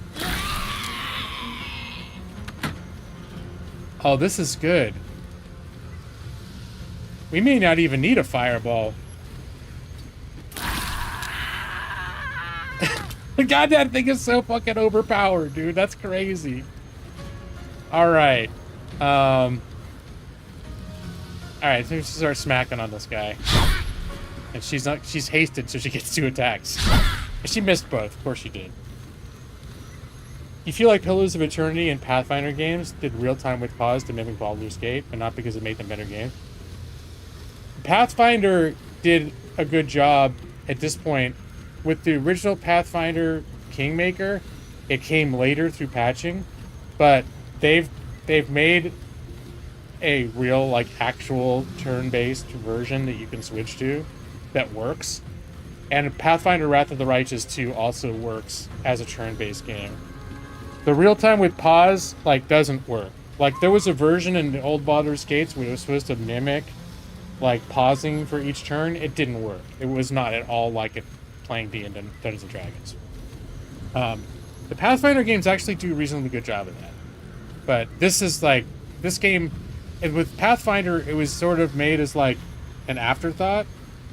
Well, I think Wrath of the Righteous, it was intended to be maybe the default method of playing. It's very well implemented. So we do have it in those, but initially they did not have it. Alright. And...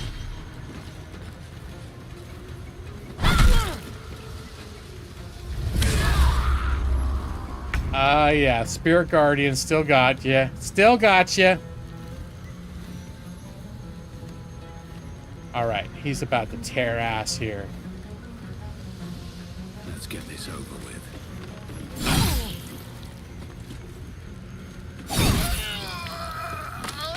That's all she wrote. Can he get up here? Oh, hell yeah. With haste. Yeah, with haste, literally. It's this haste spell. Let's see. Who shall I attack?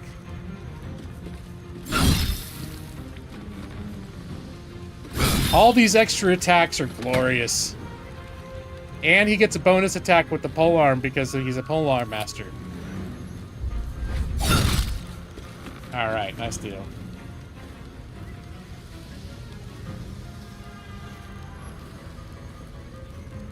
You should try that. You bounced off Kingmaker, but I think it was mostly because you just finished Baldur's Gate. You were fatigued of the style. Yeah, I found... I didn't like the Kingmaker aspect of Kingmaker, the kingdom management. As soon as I hit that part of the game, that's where I kind of lost interest. Even though that's... I mean, there's still lots of classic RPG stuff to happen at that point. I know that the game keeps going. But I didn't like that it became a hybrid. And when that happened, I kind of was like, eh. Wrath of the Righteous doesn't... It does its own thing. It becomes more like a Heroes of Might and Magic battler as a sort of a sub-game because you're commanding armies. But both of them, I thought... Now, at launch, Kingmaker didn't have a good pause and turn-based option. But it does... When I played it, it did work. So, well, Wrath of the Righteous is just a way... It is a better game. It's got better, just, like, story, character design, options, everything else. It is a superior game. I think it's a little more polished, like, less bugs, less jank. But Kingmaker is, like... People like that game, too. The Kingmaker, when it came out, was a bit rough. But they really polished it up. But Wrath of the Righteous is definitely... I played both. Kingmaker, I probably played 15 to 20 hours of. So I played enough to get a taste of it, and I was enjoying it, again, until you hit a point in the story where you become the Kingmaker, where you're like, it's sort of like kingdom management, and I was kind of not so much into that.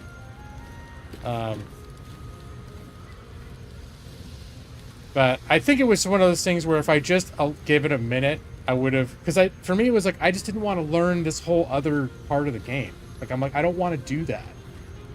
I want to say that maybe later they made it so you could turn down the kingdom management aspect of the game though. So that might not even be as much of an obstacle as I'm thinking. All right, so he's done.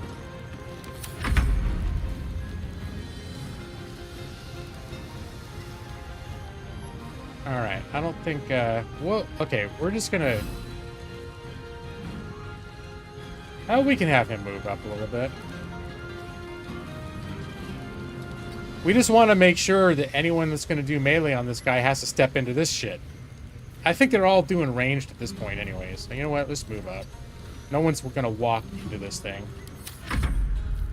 Dog, you can stay back. And, he really needs to move. He's way too far to hit anything. Let's get him right to the edge of their vision range here and see if he can take a shot at him.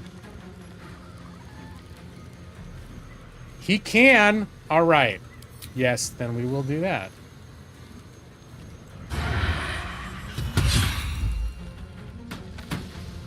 That took them out. All right, cutting action to hide again. Let's get right to the edge of their range. And I can't do another sneak attack, but not enough. Oh, he doesn't. Oh, I forgot. I didn't use haste on him, did I? All right. Then we're end of turn for him. And I guess I'm not going to end up using a fireball after all. I had all these glorious glorious visions of paths interrupted. Okay, let's move him over here then. Indeed. I think at this point, this battle is becoming a lot easier. It's going to be cantrips from here on out. I don't need to use... miss. All right. You gonna come over here, Goblin Boss? Come on, step into our, the thing my cleric casts. In my game, we call it the Angel Storm, because it's supposed to manifest, the thing swirling around is supposed to manifest as, like, angels, like little angel spirits. So I guess that guy's just gonna chill out back here, huh? It's a little bit disappointing. All right. Well, let's see first of all if he can finish this guy off.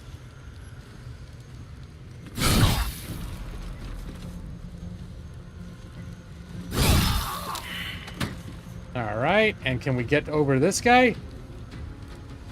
Need to find a way forward.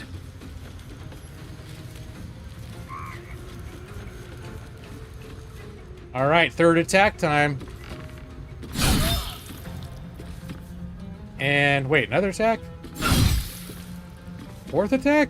How many flippin' attacks do I get? And bonus attack. Alright. So the guy's got one hit point left. And guess what's gonna kill him as soon as she gets within his radius?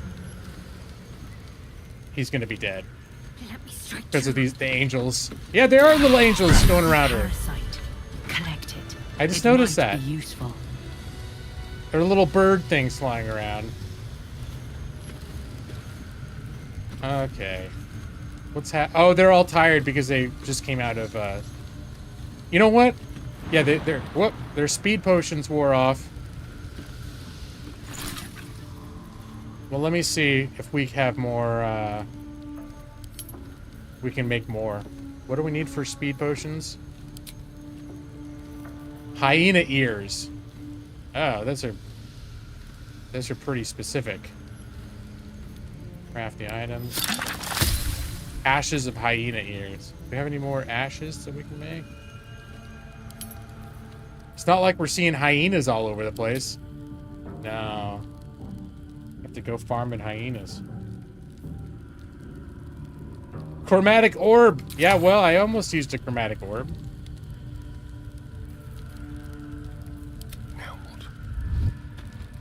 Alright, time to do some looty loot. I think now we've used a bunch of resources, it could also be a good time to camp.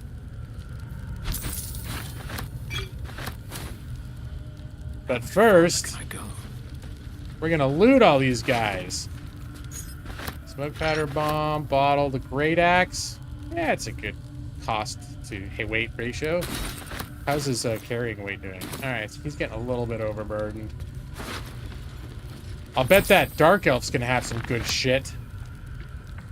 Scimitar. Their shields are not worth grab. They're heavy, they're not worth much. Arrow of Darkness, Goblin Bow, that's okay.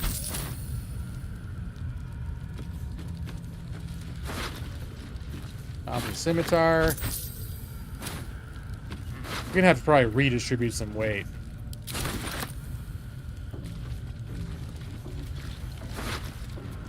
Boss. Alright, Scimitar. Let's see. Who's got a shit ton of weight? Ironically, the wizard has a shit ton of stuff. A shit ton of, Here, we're just gonna transfer a bunch of stuff to the wizard. There we go. I guess that didn't make a huge difference, did it?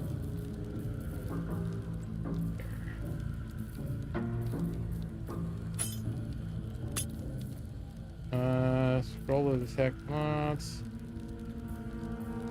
I guess scrolls are good to have with the wizard. I don't know why I'm holding on to those. Arrows, special arrows. Go good with the rogue. Oh, that's not causing him to have them, are they? Okay.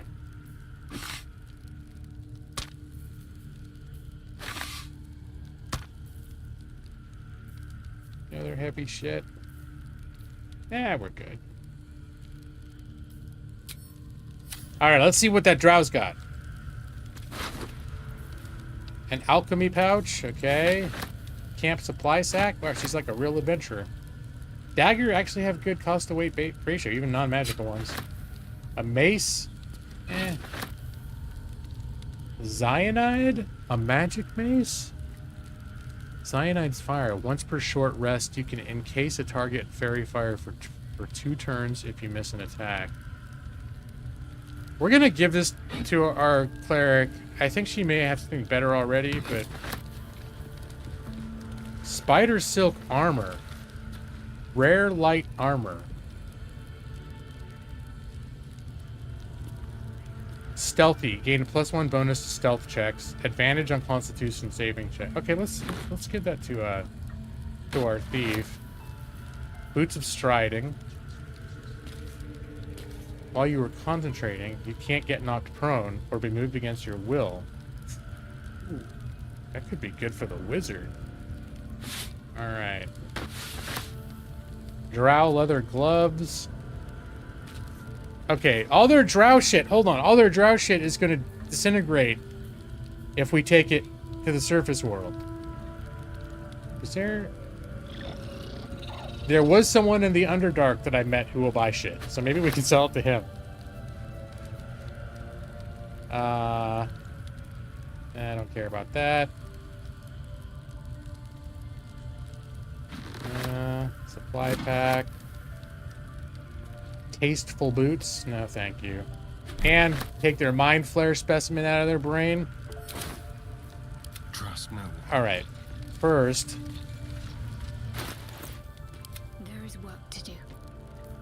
Let's see what she's... Okay, so this does a little more damage than what she has.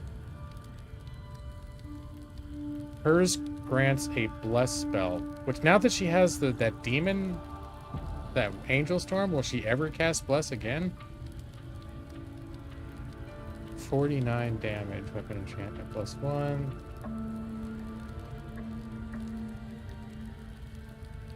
Bless grants an additional 1d4 to saving throw. An additional 2d4 to spell attack rolls. That's just really good, though. All right, we're gonna hold off on that for now. Cause if she ever casts Bless, having this thing equipped that she already has equipped just really like buffs it up. And I used to cast Bless every battle. There still may be situations where I want to do that instead of the Angel Storm, so she can hold on to that. Let's see about that armor. Careful, I might. Now, I'm wondering, this isn't going to disintegrate if we take it into sunlight, is it? Alright, so what he's wearing now gives stealth checks +1. But this one does stealth checks +1 and advantage on Constitution saving throw checks. So, and our wizard, actually, I didn't realize this when I first got him, but because wizards aren't normally, by default, they don't have this, but he has light armor proficiency, so... Oh, but he's wearing padded armor +2.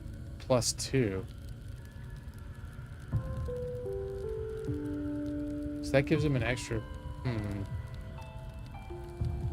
Okay, no, I think we're gonna... Keep your distance, darling. Ooh, those are both really good, though. Alright, I'm gonna put this shit on. Armor, drow-studded armor.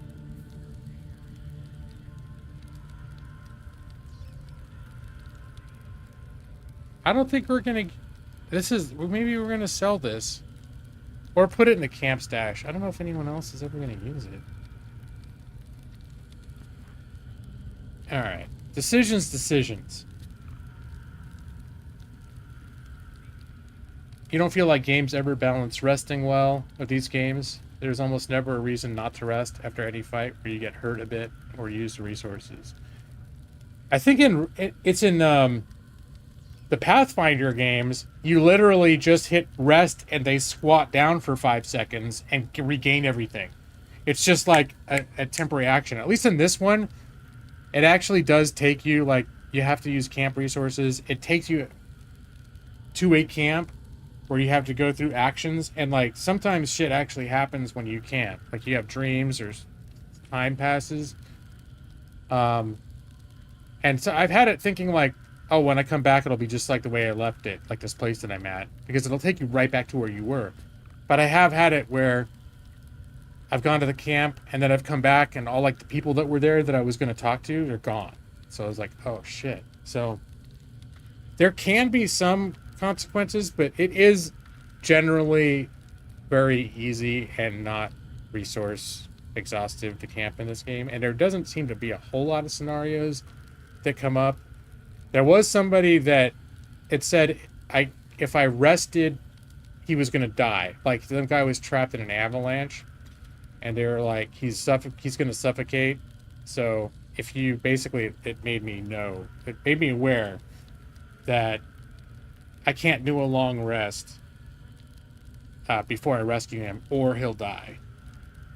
So occasionally resting has consequences in this game. Unlike Pathfinder, where it's literally just, it's the 5-second squat button that makes all your abilities come back. Gave humans light armor and shield profession in this version rather than a free feat. Oh, is that what it is? It's because he's human? Alright. I just know I was using mage armor every day, and he had bracers of AC. And then I realized if I found some magic armor and a shield, he could save that spell slot for something else. So, and have the same armor class. So I was like, alright. A free feat is too good. I'd rather everyone get a free feat at level 1, and then humans get something else.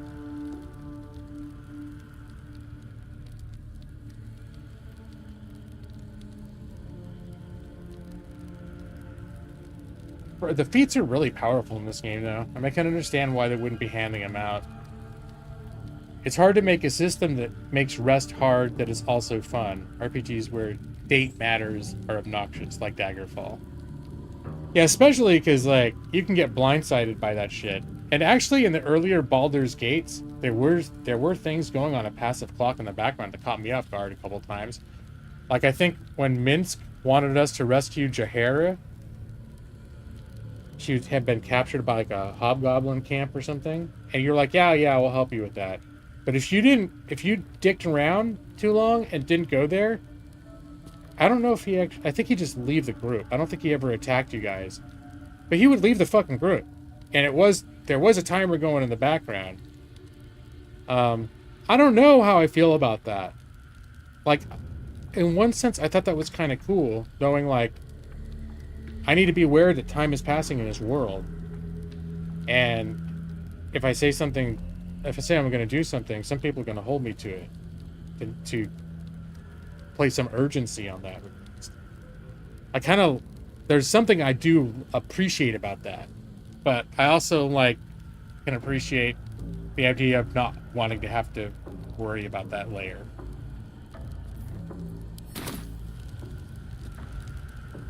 Alright, shield. This way. Any other cool shit over here I should be looking at? Oh, the war map. Alright, let's get the paladin and taking a look at that. Elegant pen strokes trace out a map of the local area. The goblin stand is indelibly marked in greenish ink. The word Shontar waves across the bottom where the largest river flowed. 3 additional locations are notated.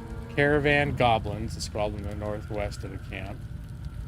Toll House Knolls marks the far north territory. Forest Supplies hovers over an area pointing to the forest just camp's east beneath a small letter between the Laura. Okay. Northwest of the camp. Huh, okay. You don't like time stuff either. You like taking things at your own pace in games rather than trying to meet a schedule. Yeah, I could see it going. I could see it going either way.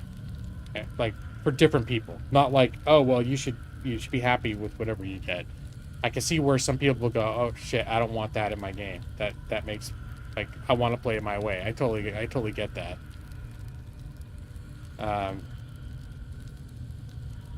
But I do know, like, I wasn't pleased when I found out that Mince was going to leave the party because I didn't rescue his love. Like, I didn't treat it like it was an urgent matter. And by that, like, I dawdled a lot. Like, I just kept not doing it. I kept going to other places instead. Because it wasn't in my mind that, like, oh, this fucker's gonna, like, rage quit my group if it doesn't seem like I'm taking it seriously.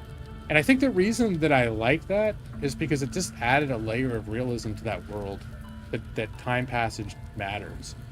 And so it's more like I mean, you know, I'm also someone that mods Skyrim so that my guy can die of hunger, right? So people have different levels of what makes a game feel immersive to them, and whether they enjoy that or not, whether it's just a pain in the ass, right? Time stuff stresses you out. Nah, that's fair, totally. Alright, well, steal it. But I just killed them. And it's like, oh no, but I don't want to steal their map. Who's gonna slaughter all these guys and then be like, oh, that'd be wrong if I took that? Sorry, we're past that now. Okay, electrify water. When the wearer stands in water, it becomes electrified. The problem is I'd end up electrifying half my fucking group.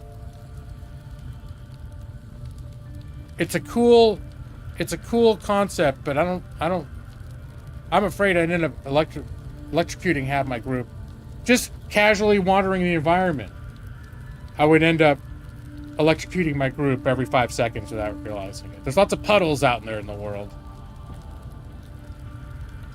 I don't know where to draw the line. Like, even having encumbrance isn't particularly fun, but it seems silly if you can carry everything.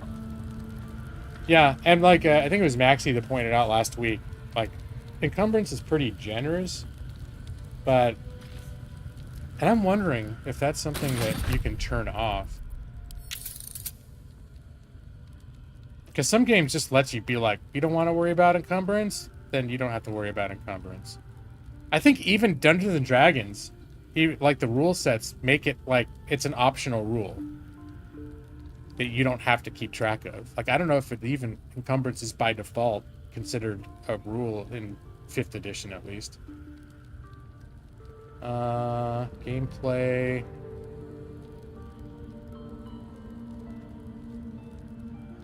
Camera options. Where was the difficulty option? No, we're going back. There'd be more options there. And yeah, in games like the Bethesda games, you can mod out encumbrance. Or basically give your person like a 100,000 pound limit, or change the code so effectively you have, it's not, you'll never have that much shit. Or most people won't anyways. Carry capacity is a default in D&D. Okay, 5th edition. For some reason, I just couldn't remember if it was like pitched as this is something that's part of the game, or so I just know there were certain things in 5th edition that were always in the past that I can't recall right now exactly what they were. Well, like feats, for example. The way that 5th edition, the player's handbook pitches it, is that feats are not part of the default rule set. Feats are a special component of character progression that your dungeon master may decide to include in the game. And I thought, that's an example of something that 5th edition took out of, like, saying, by default, this is not in the game. But it's here's how it works if your dungeon master opts to use it. And I thought encumbrance might have been one of those things as well. But it's been a while since I've read the player's handbook, and like for details like that. Don't waste a step. Alright. Looks like we got a potion up here.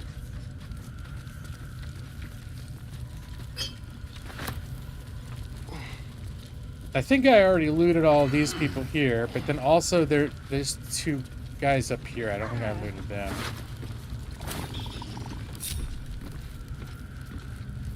Well, hello. Yeah, we don't need everybody stumbling up this ladder like a bunch of a-holes.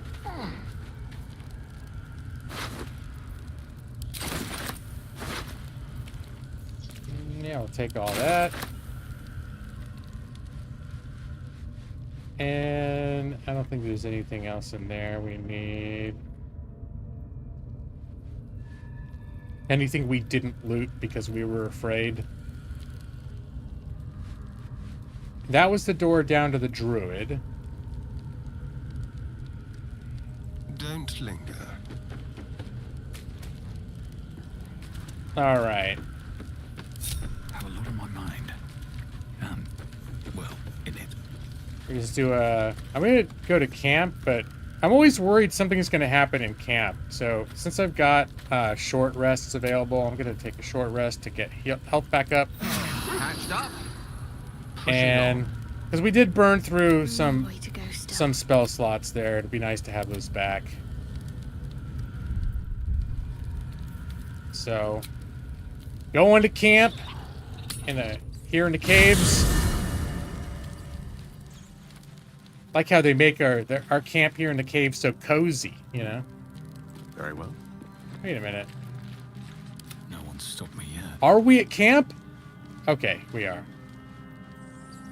Hey, I forgot we rescued Volo. How you doing, buddy? Ah, my good fellow. Quite the cozy setup you have here. I'll just make myself comfortable. Thank you so much.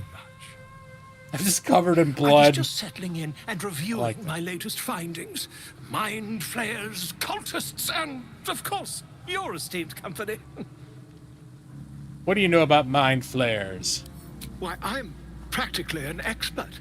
They've tentacles, Quite shocking. Yes, tentacles. He's got it. Had some kind of mind flare specimen in a jar in his quarters. A replica, no doubt, but truly fascinating to see up close. Sure it was real, actually.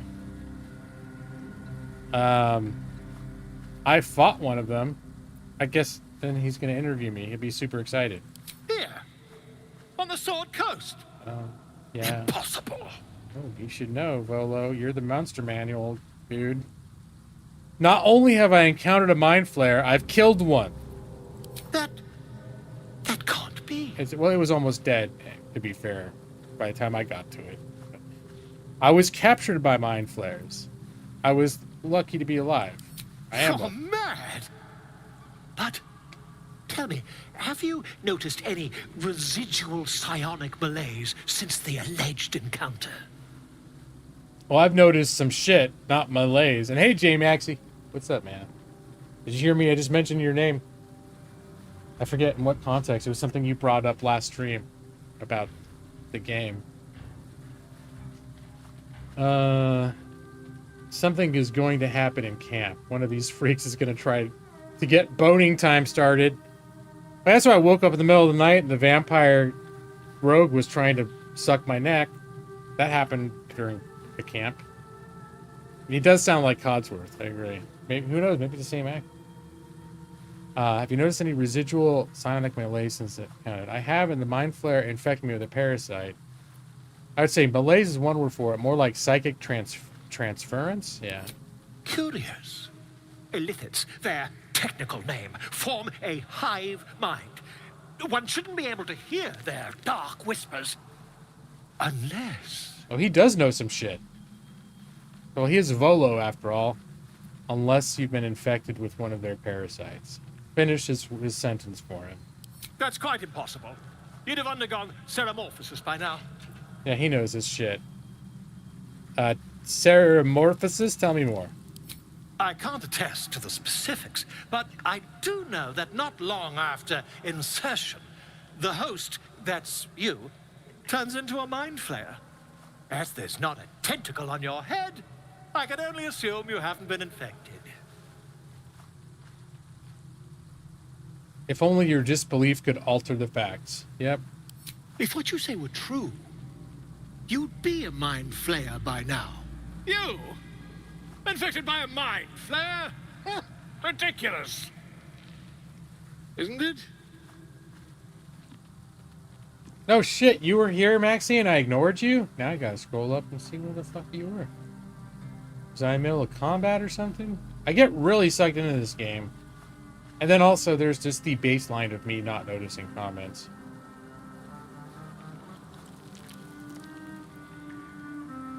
I'm going way back.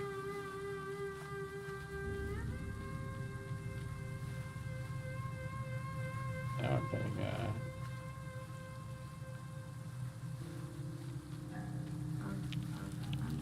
oh, it's on top chat.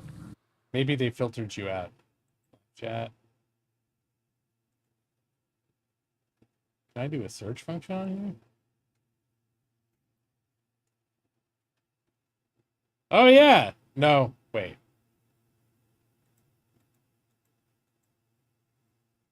Nope, I don't see that you were in. There were no comments until you said that guy sounds like Codsworth. At least in my chat. So, just so you know, Maxie. If you should try to say something, I didn't ignore you. Although that would be very par for the course if I did.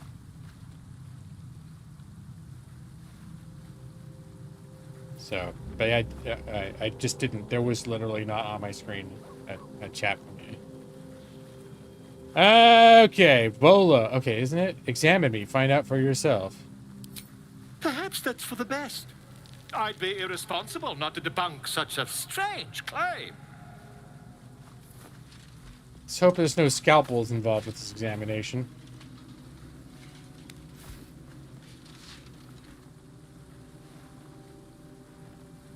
If I just peer in your eye, Oh yeah, the I one where quickly... the thing went. Oh, dear sweet God!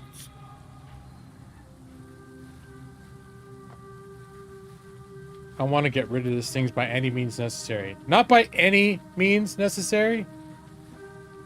Because they're already...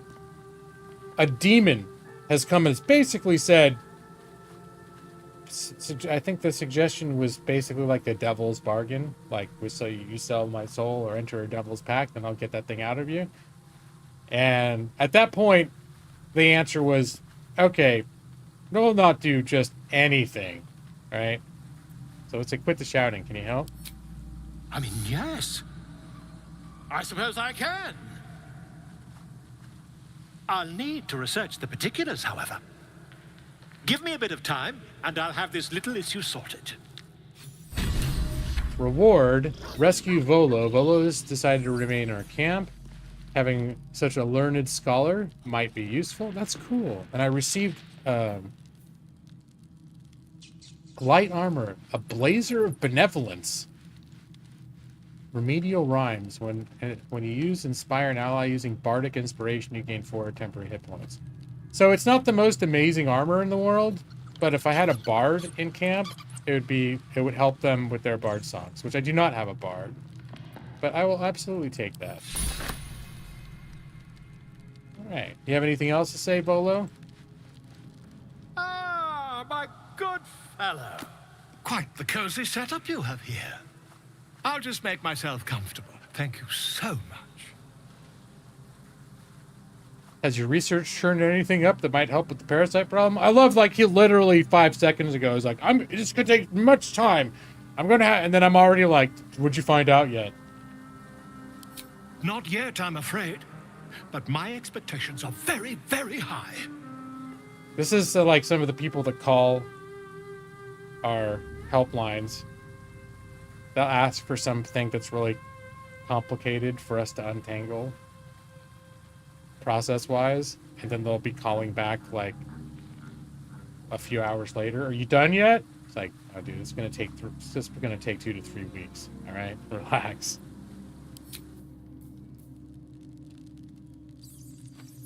All right, let's check in. I think I'm gonna check in with everybody, and then it may be time to consider stop playing. We'll check in with everybody and then have our little sleep. Speak. No. Just want to see if anyone's got anything new to say right now. We've done a few things, you know. Soldier. Nope, nothing new. Nothing new for her. Need to find a way forward. Even this is the, this is my wizard's familiar. You can talk to him. See? Tell you truth, Beefy. Trust me. Always. Always. It's kind of a pain in the ass, but you can still talk to it. And let's see. Talk to my dog. Hope you're keeping well, friend. Yeah, he's a good boy. He's a good boy.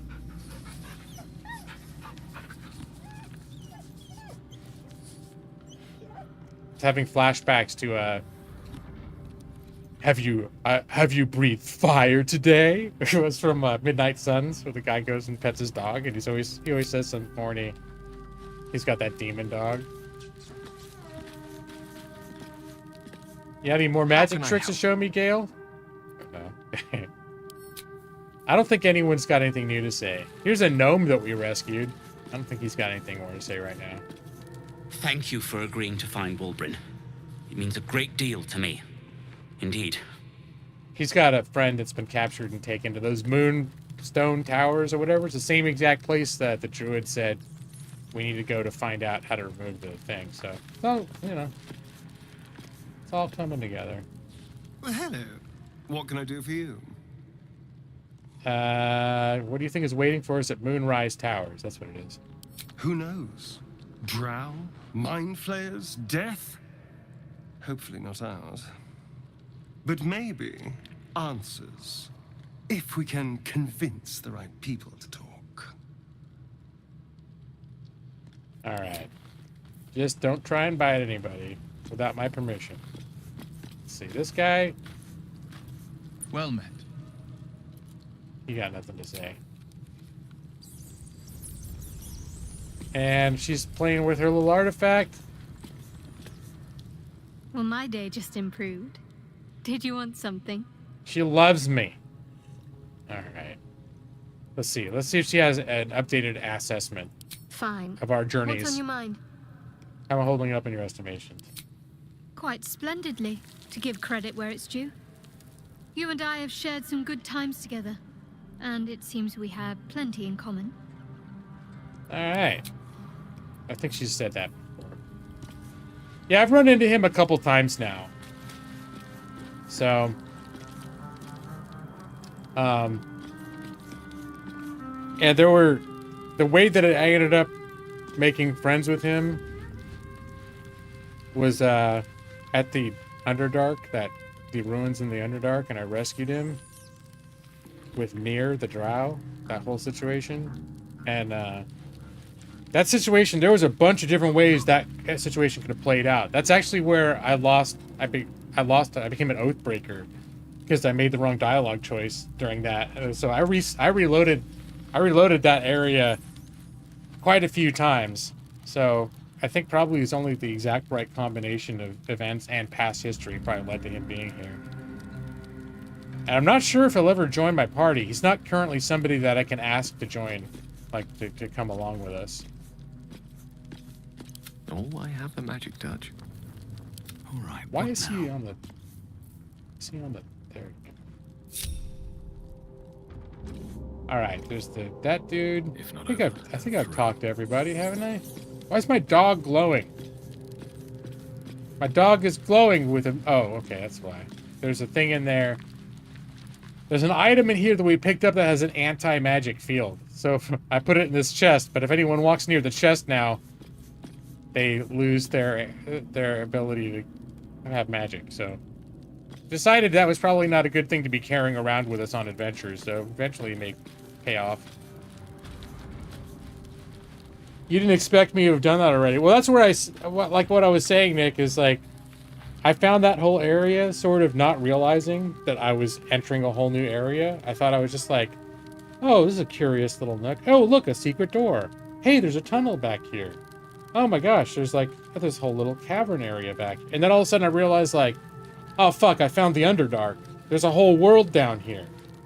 And there were also things like, when I found that area, it was referencing, I think it might have been referencing things that hadn't actually happened yet. Like I broke the game a little bit in some ways because it seemed to assume that I'd known things or encountered certain things that I hadn't. So I'm like, a couple times things were a little janky that way. I don't know if it was just there were things that I hadn't paid attention to or I'd forgotten, but all right, I think I've talked to everybody. So let's end the day. Now, I thought it was already night. All right, that's fine. And let's go to bed. Auto select. Got to keep an eye on it. Sometimes it'll auto select stupid, like way too much food. Full rest. All right, doesn't look like anyone's gonna try bite my neck tonight. All right, let's get the speak with animals going. You only need to cast it once at the beginning of the day. Let's get back to where we're going. Hey, I see my dog has suddenly got like a dialogue thing. It's got something to tell me. Maybe it found another treat for me. The dog is unable to speak through the small bag he holds in his mouth. Yep. It's usually something kind of not that exciting, but it's a thought that counts. What do you got there, Scratch? I don't know. Maybe you can tell me. A salami. All I know is I thought of you when I saw it. Oh, nice. What a good dog. They're going to camp supplies. A dog not eating a salami and giving it to me instead? What amazing willpower this dog has. Any dog I've ever known would just have eaten the salami. Even if it loved me very much. That salami wouldn't stand a chance. Alright, thank you, Scratch. Received salami. Alright, good deal. But yeah, it was after that whole thing happened, Nick. That was the point at which I said, I need to go back up. I think I blew past a bunch of stuff by coming down here. I just kept getting like, oh, where's this go? Oh, what's down here? And then I was like, I think I just went way farther. Like, I skipped ahead a little bit. I probably shouldn't have. All right, now he's got something to say. Maybe he discovered something since last night. Ah, my good fellow. Quite the cozy setup you have here. Yeah, I know. You already said. I'll just make myself comfortable. Yeah, but Thank you got something. so much. What do you got to say that's new? Has your research found anything that could help? Oh, yeah, all right. This guy doesn't waste his time. It's the next morning. Did you sleep? My research turned up a rather brilliant technique that seems quite actionable. It's not too deep, just behind the orbital socket. I could attempt an extraction. No. I've a needle in my tunic. No, dude. I don't think that's a good idea. Just a typical surgery for this kind of thing? Are you really serious right now? How many times have you done this before? I assure you, I've dreamt of it 1,000 times over. It's not a good answer. I'd rather get a second opinion. Wait, should I just tell him to fucking do it? Oh, no. You won't find a more learned opinion on this matter, I assure you. I think I've already been told by people that know shit that probably it's like it's magically bound. You can't just tear it out. No, sorry, dude. I thought that's not a learned thing. In this scenario, I'll just stick a needle in and dig it out. Don't dally, my friend. The most learned man in the world. Yeah, just stick a needle in your eye and pry it out. Yeah, it's not an elegant solution, buddy. I think I know enough already to know that's not going to work. If it were that simple, demons wouldn't be offering to buy my soul in order to remove it. Alright. Whatever is going to get rid of it, there's going to be some sort of a magic involved. Alright, let's get the hell out of here. Alright, now we summon the dog. Oh, wait. For some reason, it's always a little bit weird about this. There we go. Now it'll let us summon the dog. Here, let's get back over here. Like, when you first spawn back from camp, summoning the dog is not an option. Then all of a sudden it is. The reason I want to summon the dog is because the first other thing I do is I have my priest cast aid, which gives us all a bunch of temporary hit points. So fine, we're summoning Scratch. And if the dog is here, the dog gets the extra hit points too. So the dog by default only has 5 hit points. The imp only has 7. They're both going to get this bonus thing. And this spell lasts all day, doesn't take concentration. And you can upscale it by spending higher slots. So Aid is a level 2 spell, adds 5 maximum hit points increase until the next long rest. So basically, our character's max hit points just goes up. And if you cast it at 3rd level, you get 10. So this is a 3rd level spell that's going to add 60 hit points to our group. One spell.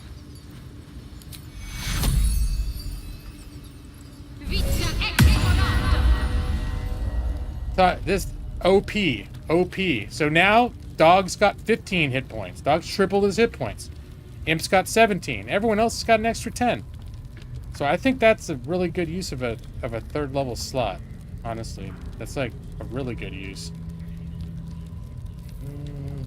All right. Any other magic that needs to be done? I think that's all we do. Yep, wizards. Taking order here.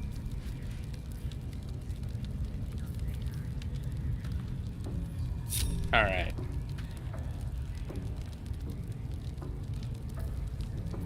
All right. I think that's where we leave it for the night. Hard save. And we call it a night. Another fun adventure-filled evening of Baldur's Gate.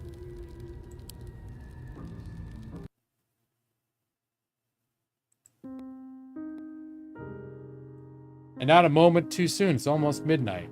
Now that we're on this screen, I can see myself better on the OBS. I see I got those sleepy eyes. It means I'm probably not going to hang out very long. I'm also a little bit hungry, too. I don't have any Taco Bell left over, though. But I'm definitely going to need to eat something. My wife got a shit ton of bagels. She went to her job today, and I think she buys the bagels for the group, and then no one touched them, so we have like 12 giant bagels. I think they're for us. Anyways, I'm gonna have more bagels. I have one bagel before I go to sleep. You're also hungry, but Baldur's Gate 3 is more important? You can eat while you're playing Baldur's Gate 3. But the problem for me is I need to go to sleep because I gotta get up in the morning and work. And tomorrow we got a bunch of meetings tomorrow. Friday is usually like a quiet, easygoing day. But I don't know why they've stacked. Well, first off, I guess a couple of our team members planned some kind of a trivia social thing, which in theory is, it's cool. I appreciate if they're cool that they did it. But doing these trivia things over Teams where they organize like breakout rooms and all this other stuff, it's like, to me, I'm like, yeah, it's cool that you can do that, but it always feels like kind of almost stressful. They get broken on these rooms, and then while you're talking, people trying to figure out the answer, like you get yanked back into the main room. I don't know if you guys ever done any of that kind of thing, but our work has done that a few times. They can make it work, but it's still like, rather be getting my work done. And so, but what that means though is they push other meetings around. So normally I don't have any meetings for at least the first 45 minutes after I start work. I start work at 9. And tomorrow there's a meeting that's got pushed forward that's starting at exactly 9 o'clock. So they should, now luckily it's not a meeting where I'm like a central like person leading it, like on Thursdays, but still it's a meeting that normally I do need to participate in.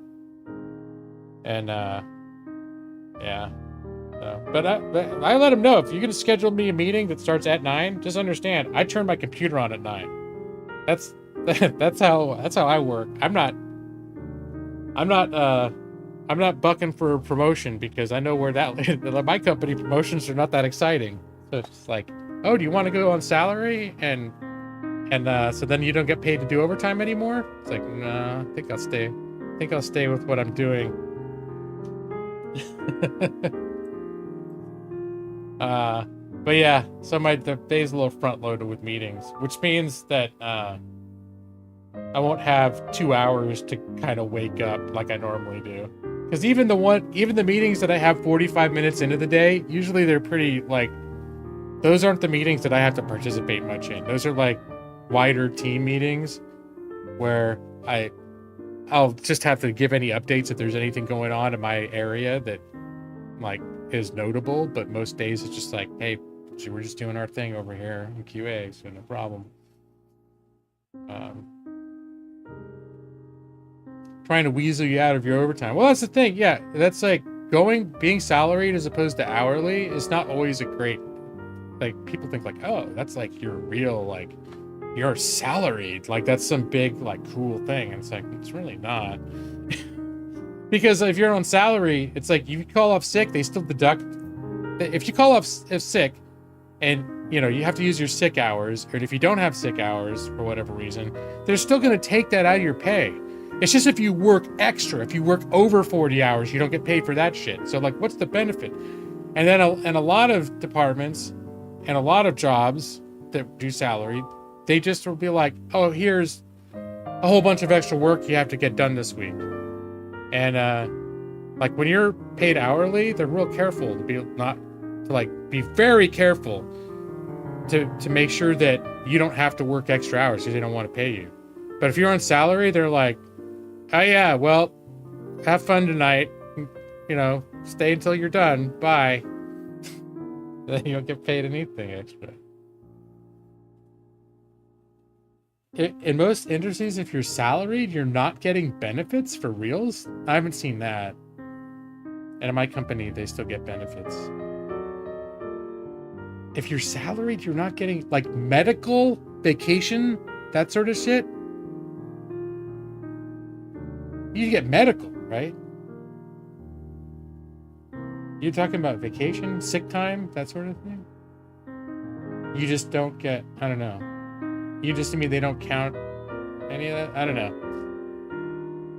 I've had a salary job before, and all I know is they still kept track of everything I did. And I don't remember, maybe they did provide for overtime. Maybe I was getting paid hourly and I didn't realize it. I don't know.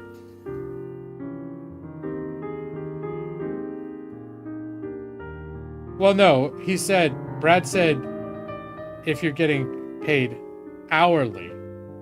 He said if you're getting salaried, you're not getting benefits. Hourly, by contrast, is the opposite of, or it's the counter to salary. Hourly is where you get paid for per hour that you work. That's what I am too. Salary is where they're like, this is how much you make per year, right? And they just divide it like into certain intervals. But it's supposed to be like, it's not based on the hours you work. It's just like you get $50,000 a year. Boom, that's what you make.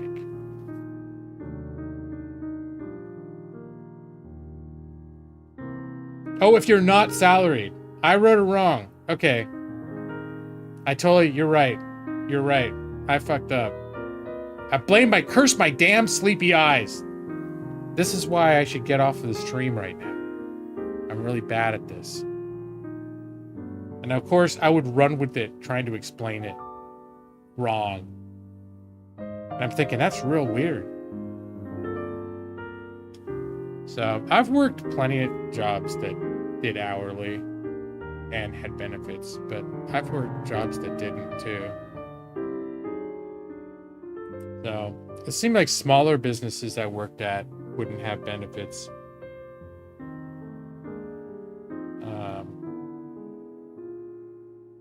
Yeah. I think it's been a while since unless I was doing like contractor work, then I didn't get jack shit. Like when you guys first met me and I was doing that doc review, I had regular work, but I was working as a contractor. Like I was getting, I was on like 1099 work. So I wasn't an employee. So I didn't get shit. I didn't get vacation, I didn't get medical or any of that stuff. Luckily, I got my wife, who always had jobs with awesome medical that I could get through her. But yeah. Only applies to weird, gross employers who deliberately hold their workers under 40 hours. Because in most states, certain laws govern that. There are plenty of those around. Okay.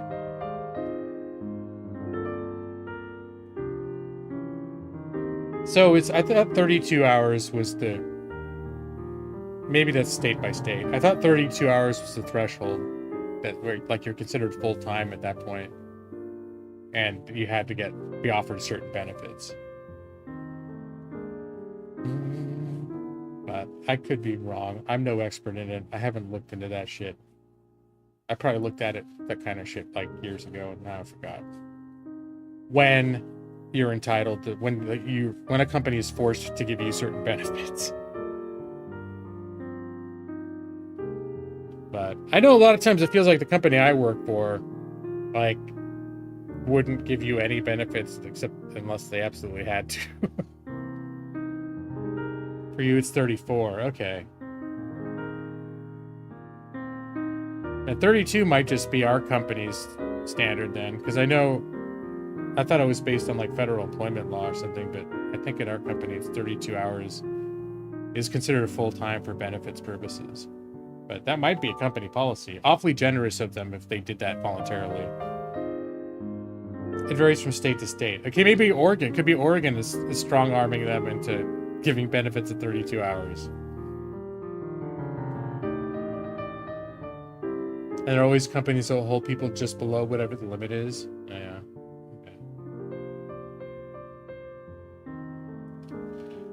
Okay. Alright, go. I gotta go now. Alright, I'm gonna go bye-bye. I'm going night-night, as one may say. Night-night now. I had such a great time, though. Thanks. Evie, thanks for sharing your flip phone unboxing video, too. I know, don't be sad. It was gonna happen eventually. But I have a feeling I could stay up till 4 in the morning, and when I'm like, okay, guys, I'm so fucking tired, I'm gonna die, I gotta go. And people were like, oh no, crying, saying play baseball, all this shit, no 18 innings. Oh yeah, that's right, Brad, I did promise, if I recall. I swore a sacred oath that as soon as I finished playing Baldur's Gate, right when I was ready to end the stream, I would play just a quick campaign of Battle Brothers. You guys want to see what the end game is like, and so do I. So, it's like a roguelike, so it may take a few tries, but sure, if I start now, I can have that taken care of by October, maybe. Alright, but that's not what's gonna happen actually. What's gonna happen actually is this. Snap! Look at that. I turned the lights off with my finger. I got the magic that way. I can also turn it back on. See that? I got power!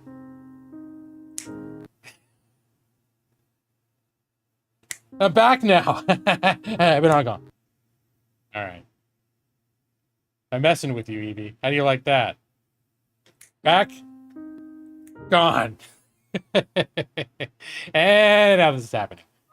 Go to sleep and good night. Your eyes are getting so heavy. Go to sleep now. Brad Pritchard, EB23, Nixie. Go to sleep. Maxie, if you're still there. And of course, Joss, who's probably lurking. I'll be waiting for you in your dreams. Alali and Hunty, if you're still there. Maybe sleeping. Making cookies.